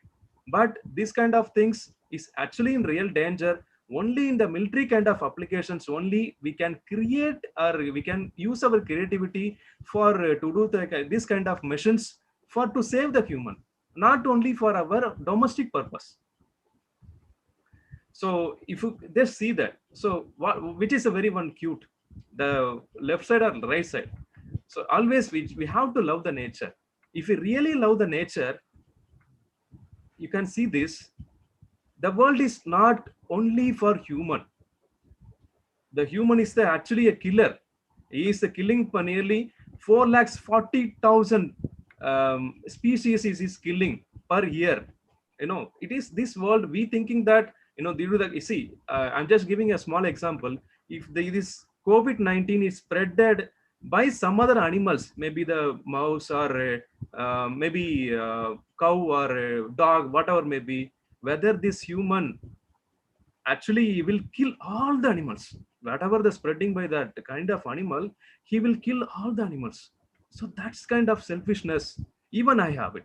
Okay, as a human, I'm having it. Okay, everyone will having it. But the corona, that unfortunately, I mean, luckily it is spreading only from the human to human. Okay, that's really the positivity of the corona.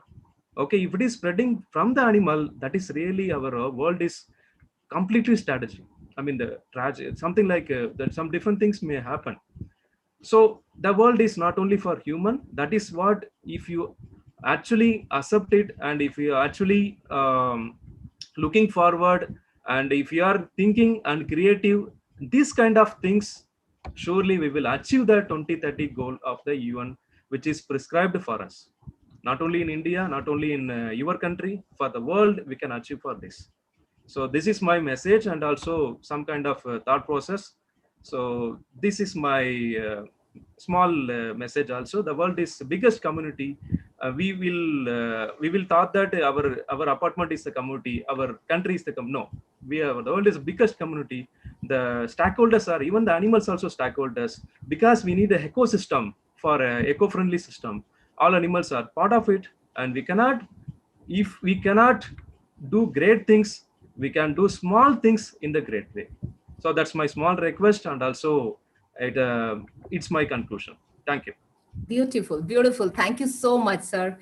Your line, seriously, it impressed me. Humor's role is helping people cope up with stress and threats, and creativity role is helping people to solve problems for fighting COVID. The relationship of humor and creativity. Wonderful, sir. Thank you so much, sir. Thank you. Thank you for the opportunity, ma'am. Now I would like to request and invite Dr. D. Vijendra Babu. He is presently working as Vice Principal and Professor in the Department of Electronics and Communication. He has 22 years of experience in the field of education, research, and administration at various levels. He has served as HOD for 13 years. He has obtained grant for 2 Australian patents and published 5 Indian patents. He has published 90 plus papers in referred international as well as national journals and conferences, and also reviewer in various leading journals. He has authored 2 books on hands-on data science and Python crash course. So now I would like to welcome Dr. Vijendra Babu, sir. He will talk about 4-dimensional education for the sustainable societies. Please, sir, mic is yours. Thank you, Dr. Shalu, madam. It was a wonderful evening today on 30th May 2021. I can see such an eminent personalities are staying back at even late time. This shows the success of the event. First of all, I place my sincere thanks to my dear senior members and the members of ADCO, Dr. Ripuranjan Sinha, Dr. Kuldeep Charak, Dr. Ashish, and all the eminent personalities of ADCO and United Nations Members Council for conducting a wonderful event and giving me an opportunity. I just sharing my screen. Can I able to share my screen?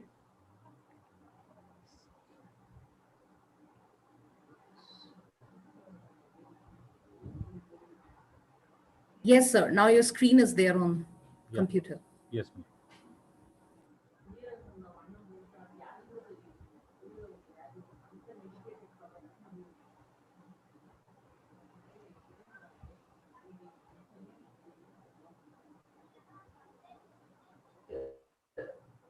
Yeah, ma'am.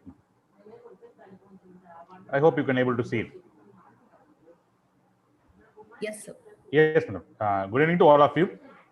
In the World Creativity Conclave 2021 organized by Asia Africa Development Council ADCO, I had chosen a topic on 4-dimensional education for sustainable societies. The conclave is the theme of the conclave is on creativity, innovation, and which are all related to sustainable development, the UNESCO's themes of 17 goals. And I have taken the education which comes under the goal 4, which is having a direct link for various factors and achieving its goals. What are the steps to looking over it? What are the factors for measuring over it? So I proud to take it over this title, which is going to look about the influence of education and the 21st century's involvement in curriculum designing and the shift in the paradigm, as many are talking from with respect to innovation and disruptive technologies and human machine interfaces. So with respect to this, so I just move on my slide.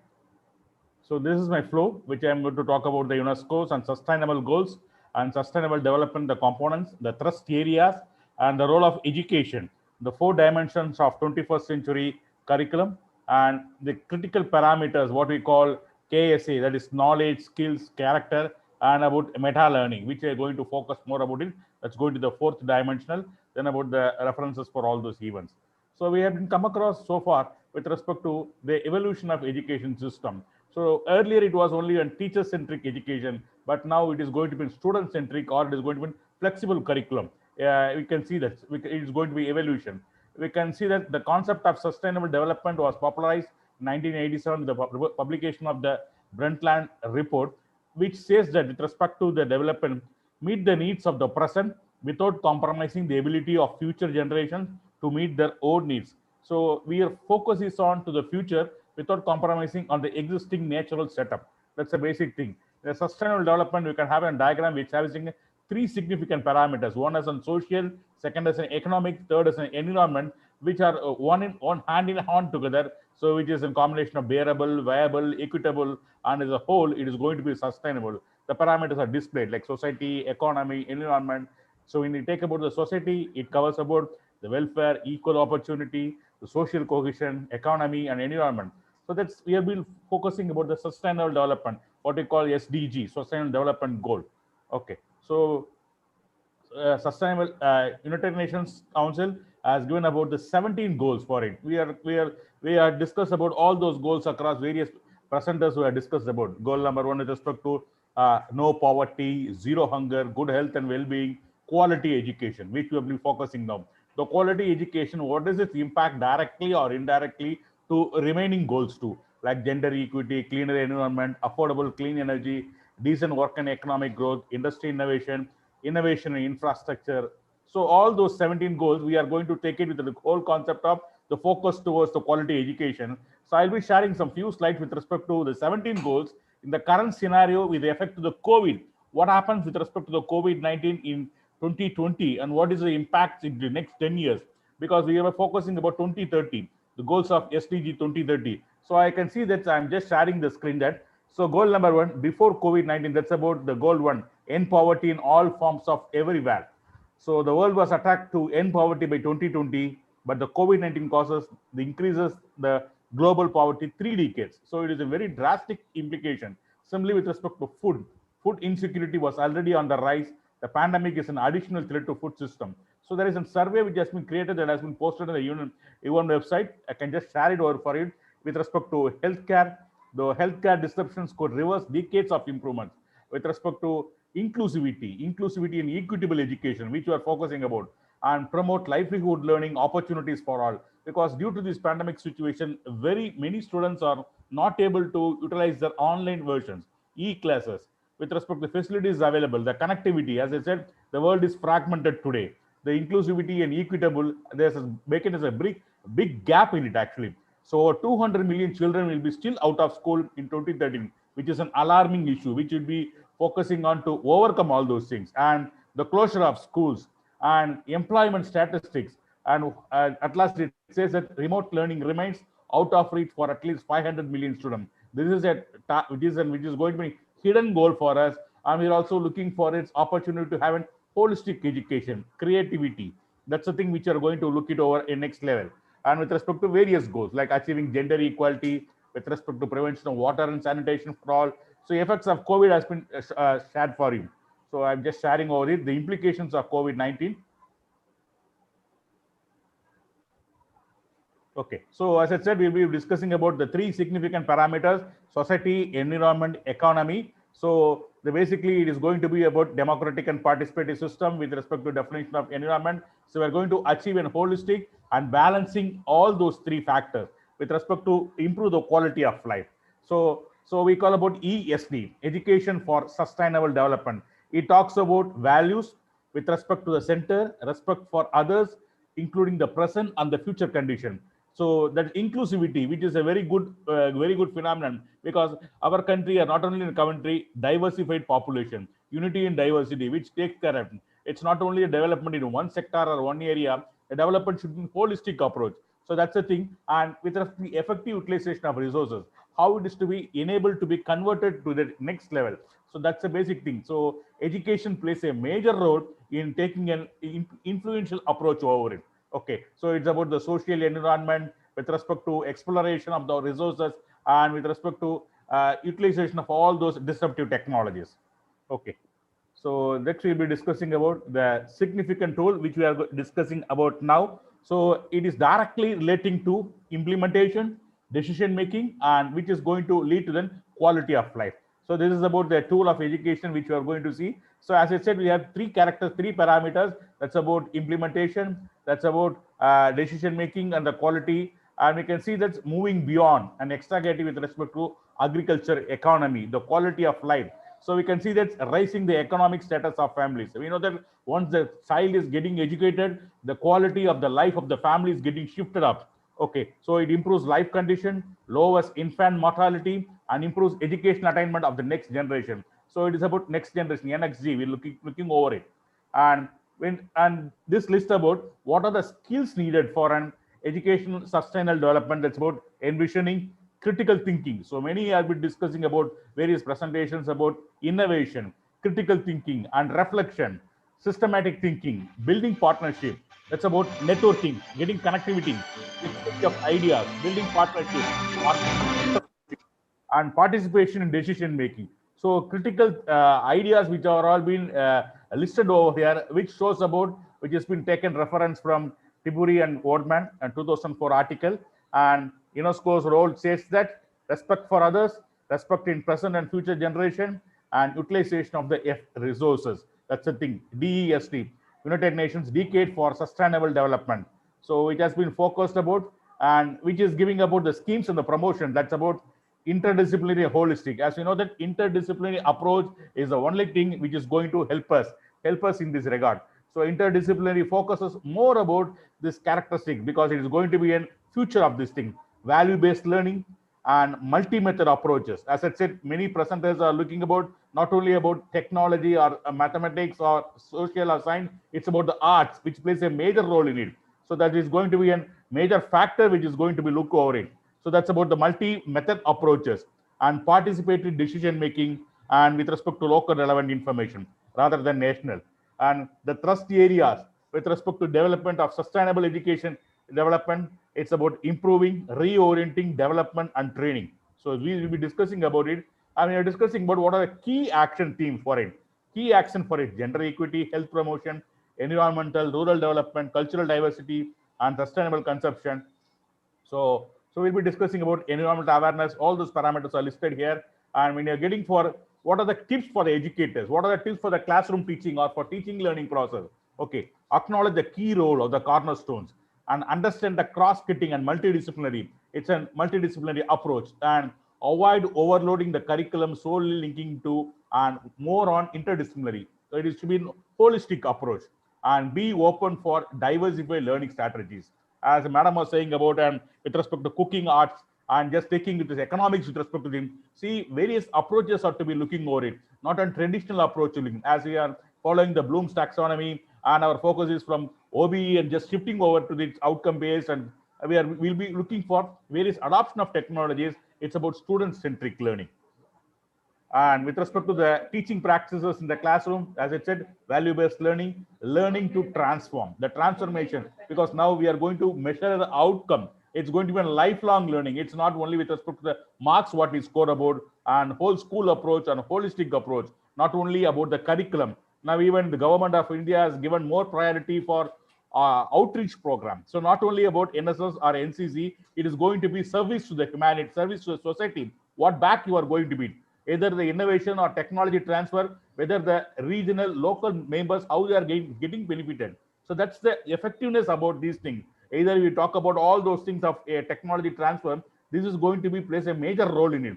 So that's about the whole school approach and community-based learning. So outreach program is going to be the futuristic of Indian education. And you have heard about this famous world called VUCA world. Okay, so it's about uncertainty. So it stands about whenever once about the twin tower attack, we all came to know about talking about VUCA. That's about volatile, uncertain, complex, and ambiguous. Even the current scenario of education transformation and in COVID-19 situation, we are in the form of VUCA: volatile, uncertain, complex, and ambiguous. And with respect to 21st century curriculum, it should be adaptive. The first one, it should be adaptive, not a systematic, regular, tailor-made curriculum. It should be adaptive, flexible. Even it's an interdisciplinary approach. Second, it should be balanced. The core values should be taken care, and it should be flexible.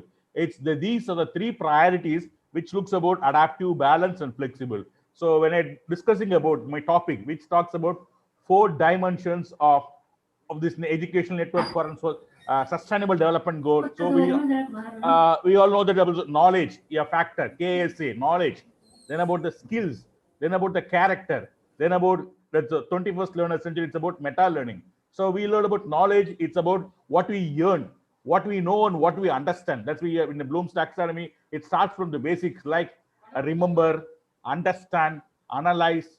It's so the various levels are there. Similarly, it's knowledge, what we know and what we understand. And the second, it's about the skills. What are the practicable learning? What are the efforts which are going to be put in practice? That's in how we are going to use it. from what we know. It's an implementation level in a physical utilization of your activities. And third one, the character. How are you going to mingle with others? It's a team building. It's an integration. Even in the outcome-based education, we can have, and some outcomes are defined, which we are given opportunity for also team building, interpersonal relationship. That's about mindfulness, curiosity, and the holistic. The very critical parameter, what we are going to discuss, is fourth dimension, that's what meta learning. Okay, how we reflect and adapt. So that's only we say it's adaptiveness, flexible. Okay, so how we reflect and adapt. So that consists of metacognition and growth mindset. Okay, so when you're talking about the knowledge, we talked about, apart from the regular discipline, it should be an interdisciplinary approach, like in modern disciplinary. In current scenario, in disruptive technologies, we more talk about IoT, Internet of Things, augmented reality, virtual reality. We come across robotics, 3D printing. 3D printing, even recently in IIT Madras and given a 3D printing building in civil department, they have been influenced it. So 3D printing building, the cheap cost and very fast in implementation. And not only as Max, as Rania was talking about STEM approach, it's going to be focusing to STEAM approach. Okay, so the Max today demands stronger emphasis on statistics like data mining, data analytics, rather than based on trigonometry. So existing, we should reorient our thinking. So refocusing, the focus should be changed and altered. That's the thing, reorientation of thinking. And about various characters like skills, characters, and meta learning and interdisciplinary. That's a major thing. And at last, we, as I said, we'll be focusing on tomorrow's future, next generation. So there has been interdisciplinary like robotics, biosystem, social systems, wellness, entrepreneurship. Now, entrepreneurship, innovation is being more focused on future generation. So that's the thing which you're looking over it. Media, journalism. It's not like only on a certain area of which you're focusing. It's going to be a holistic approach. So that's about the knowledge we are looking over it. Then the skills, what are skill about? Higher order skills in Bloom's taxonomy, and 4 C's, we looked over it. And the last one is about the character framework. It talks about mindfulness, curiosity, courage, resilience, ethics, and leadership. And this explains about these parameters, which I'm skipping over it. And the last parameter, which is focusing about meta learning. So what we are going to look it over it. Okay, how it's an internal process. It's a mindset. It's how we are going to feel, how we learn, how we react. So that's the thing which is going to play a major role. So it is based upon growth mindset, and including the reflection. Okay, so the themes, whatever we have discussed so far. So with respect to metacognition, the fourth dimension, it will be global literacy, information literacy, environmental literacy, digital literacy, system thinking, and design thinking. These themes plays a major role in implementation. And with respect to 21st century curriculum, as the famous educationalist John Dewey, we know about it. That's education is the work of supplying the conditions which will enable and psychological functions to mature the freest and the fullest manner. So that's the basic definition which is given by John Dewey. As the world knows, it's a complex challenges, unknown solution. We are facing that thing, what we call UCA world, complex challenges and unknown solution. So the young citizens should be trained in such a mindset that the open-ended problem should be there, not a fixed-ended problem. Okay, so that's the focus we should be looking over it. Involvement, innovation, that's the thing we'll be focusing over it.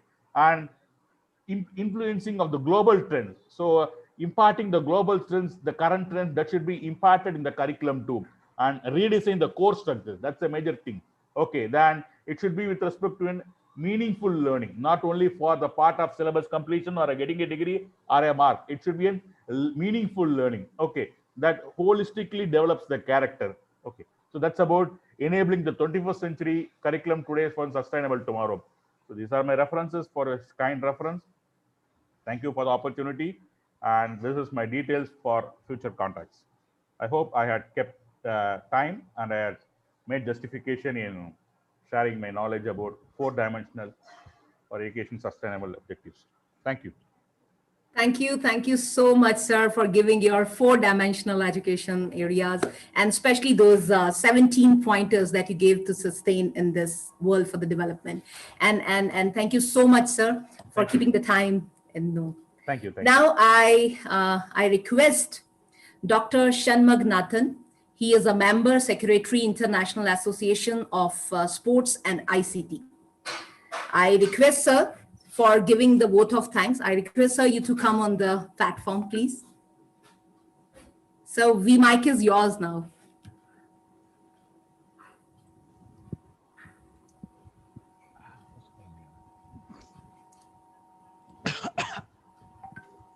Yes, sir.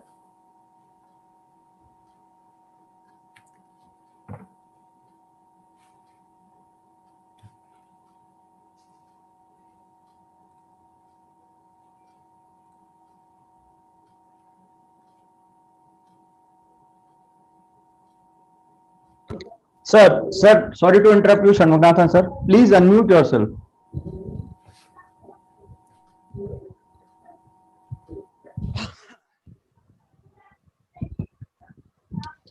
Still not audible, sir. Sir, kindly unmute. Yes, Yes, it is Yes, unmute now. now it's okay.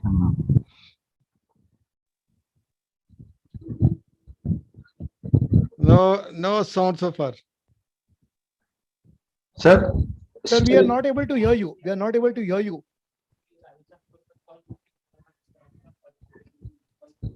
Can you please again re-put in your laptop or a pad so that we will be able to hear you? No, sir, we are not able to hear you.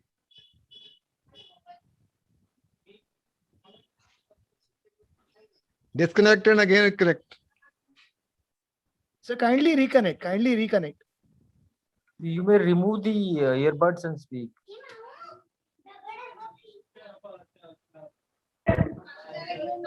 This is good idea, sir. You directly use your mobile. I think that will be good.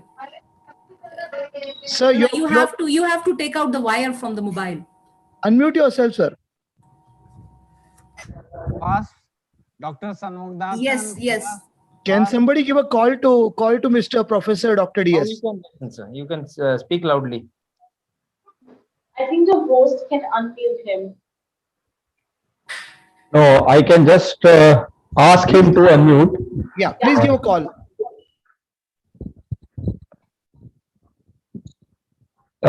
Just be patient, everybody. He'll do it.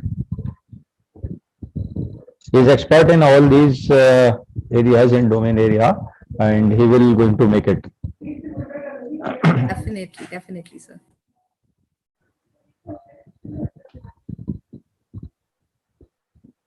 These are the technological glitches that we all have to face, and we have to salute him that at this age he's trying and he's succeeding in all these technological advancements.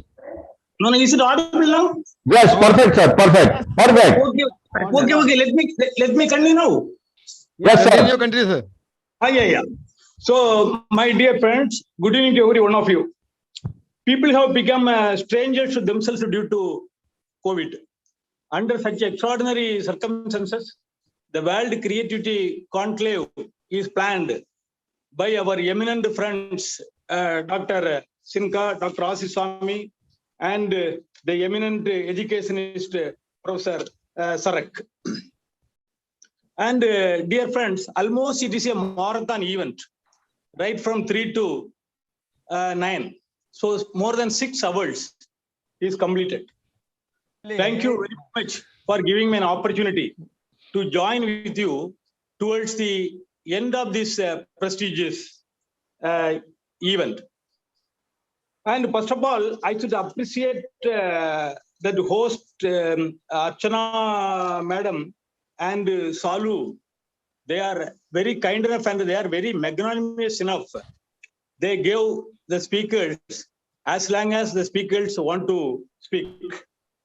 And there I missed Professor Sarak, a very strict conductor. He's very much bothered about the stick on the timings. And so many creative presentation every one of us witnessed. Very intellectual speakers presented their inspiring lecture and papers. The speciality of the program is Vice Chancellor to student entrepreneur participated in this event. And we have organized many programs during 20s. And perhaps this event is considered as one of the very, very best event among all the events organized by Asia Africa Development Council.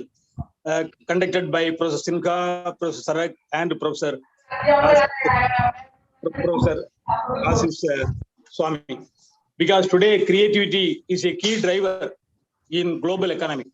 Therefore, the topic chosen by our eminent friends is really worthy enough to support the nation and support the education curriculums, because creativity is perceived as secondary to many other subjects.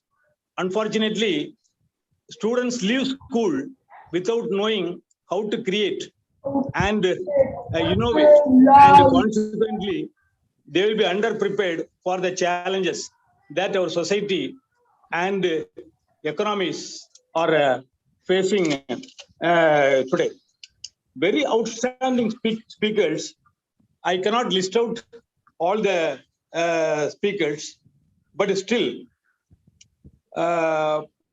Professor Peng Cho, Deputy Vice Chancellor, Cuba University, Dr. Sonali Sinha Rai, Dr. Harish Tang,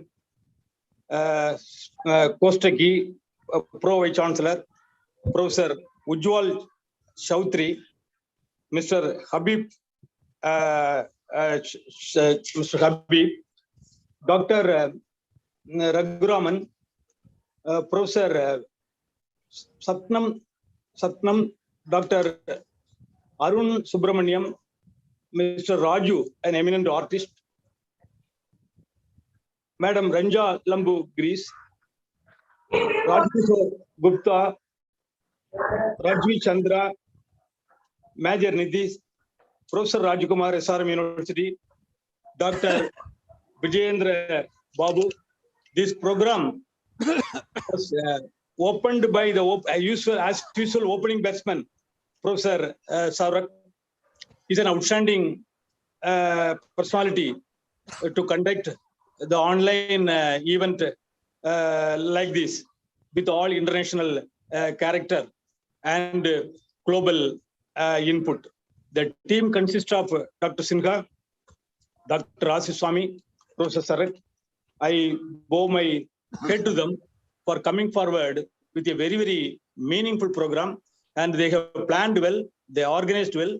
As a result of this, this event is concluded with high reputation and color at national as well as international level. I congratulate them. I congratulate all of them to put forward their effort and mind to host such a wonderful event for the benefit of students, academic as well as the nations today required. So once again, on behalf of International Association of Sports and ICT and Asia Africa Development Council, I extend my sincere thanks to all the participants, all the admirable presenters, all the organizers, and the meritorious personalities participated in the event through online board. Thank you very much, sir. Thank you very much. Thank you, sir. Thank you. Thank you. Sir, as usual, Thank you so much. as usual, vote of thanks. As usual, vote of thanks. Professor Saurakji, because I should not take time because already 6 hours over. Yes. So all tension is on my head now. Because the opening batsman is always Charak sir, and the fastest ending bowler is Shanmugathan sir. So this is the best combination that we are having. And yeah. So always my regards and respect to Professor Sarak, along with my friends Sina and Asis. Sir, we also need to thank Sushant Mysurkar. Yes, we also need to thank Sushant Mysurkar and his team. Yeah. And they have Also, done our appreciation tremendously. They have done my tremendous amount of work this time. Also, my appreciation to Dr. Salu Segal and Yes. Madam Archana Madan for their wonderful contribution, their patient listening and allowing the speakers, listening the speakers and entertaining the audience. All their potentials they have, I wish them personally and I congratulate both of them. Sir, behind both of them, there is a invisible force, Mr. Sushant Mysurkar. So we could not listen to him today. So I request Dr. Sushant sir, please say a few words. I'm not able to see Professor sir. Sushant sir, we all are eager to have your views. Very nice of you, sir. We'll meet in the next program, sir. Thank you, sir. I was waiting for you, Dr. Shanmuganathan. Yeah, wonderful. I was looking for you. When are you going to come and going to do your bowling? Yeah. Sir, we have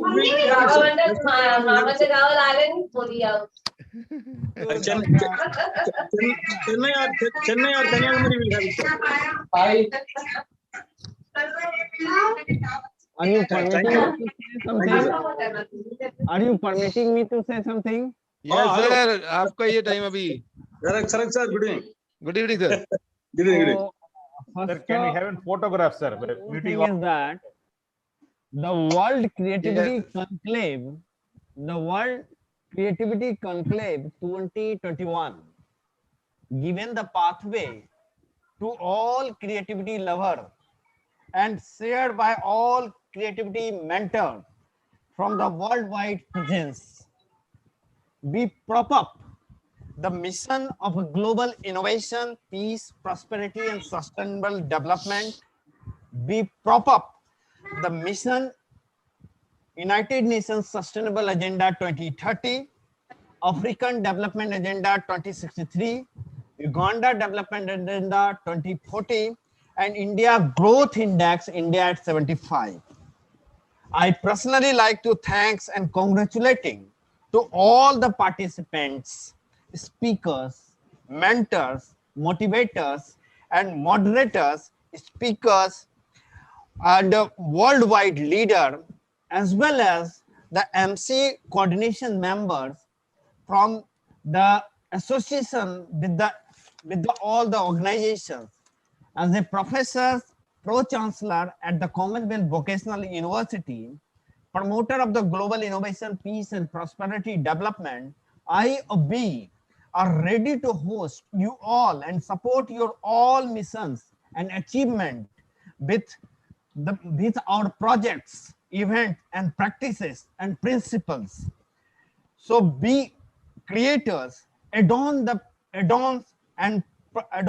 product and service for the national development. Always be creative to make world sustainable, resilient and innovative culture, scientific temper for our country as well as rest of the world. Keep in touch or say hello at www.asiaafricaonline.com or mail us any feedbacks regarding this event and another any if you want to conduct the event at the asiaafricaonline@gmail.com, office at asiaafricaonline.com. Thank you very much. Jai Hind, Jai Bharat, Jai Manav. Thank you, Professor Charak. Thank you. Thank you, Dr. Mugnathan. Actually, you know. Thank you. Thanks to all. I think Dr. Ripu, we must listen to Professor Sushant Mysurkar. We have not listened to him. Please. He has deliberately hidden himself. So that's not a fair game.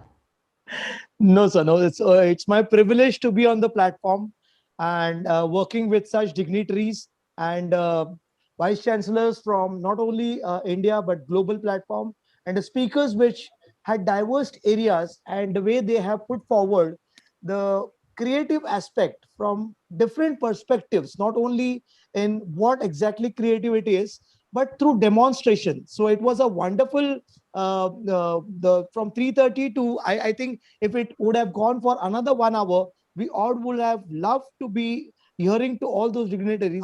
I think some speakers are also there. We would love to hear them, because this platform is there. Don't worry, next time it will be extended to another 6 hours. Don't worry. Actually, because they are so lovely, and they have the immense knowledge and experience, and that really we are going to take each and every speaker, the experience and the learnings which they have shared. We are going to use that learnings in our action oriented work which we are doing, and let's collaboratively work. And where it is said that network is a net worth. So today's platform has really showed that the net worth is what you all have contributed and put forward, the creative aspect.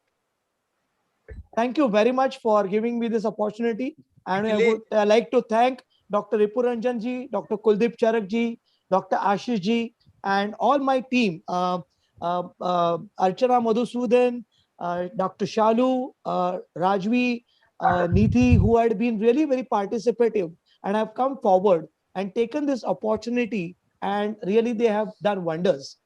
It's completely 10 on 10 to all of them and the complete team of ADCO. And thanks to the presenters and speakers and the audience for patiently listening and being here throughout from 3:30 to 10 o'clock. Really putting your ears on each and every speaker. Thanks to all of them. Thank you very much, sir. So, I would like to wonderful. take opportunity to speak something. Please, may I? Yes. Thank you, everyone, especially for listening to such a creative session. And from so long, I'm sitting here from 3:30 to whatever the time right now. So I would like to thanks Professor Rajan Sinha sir, Ashish sir, and Kuldeep sir. Thank you so much for giving me this opportunity, and special thanks to Sushant sir. Sir, and I love to be the part in the future also. Thank you, sir.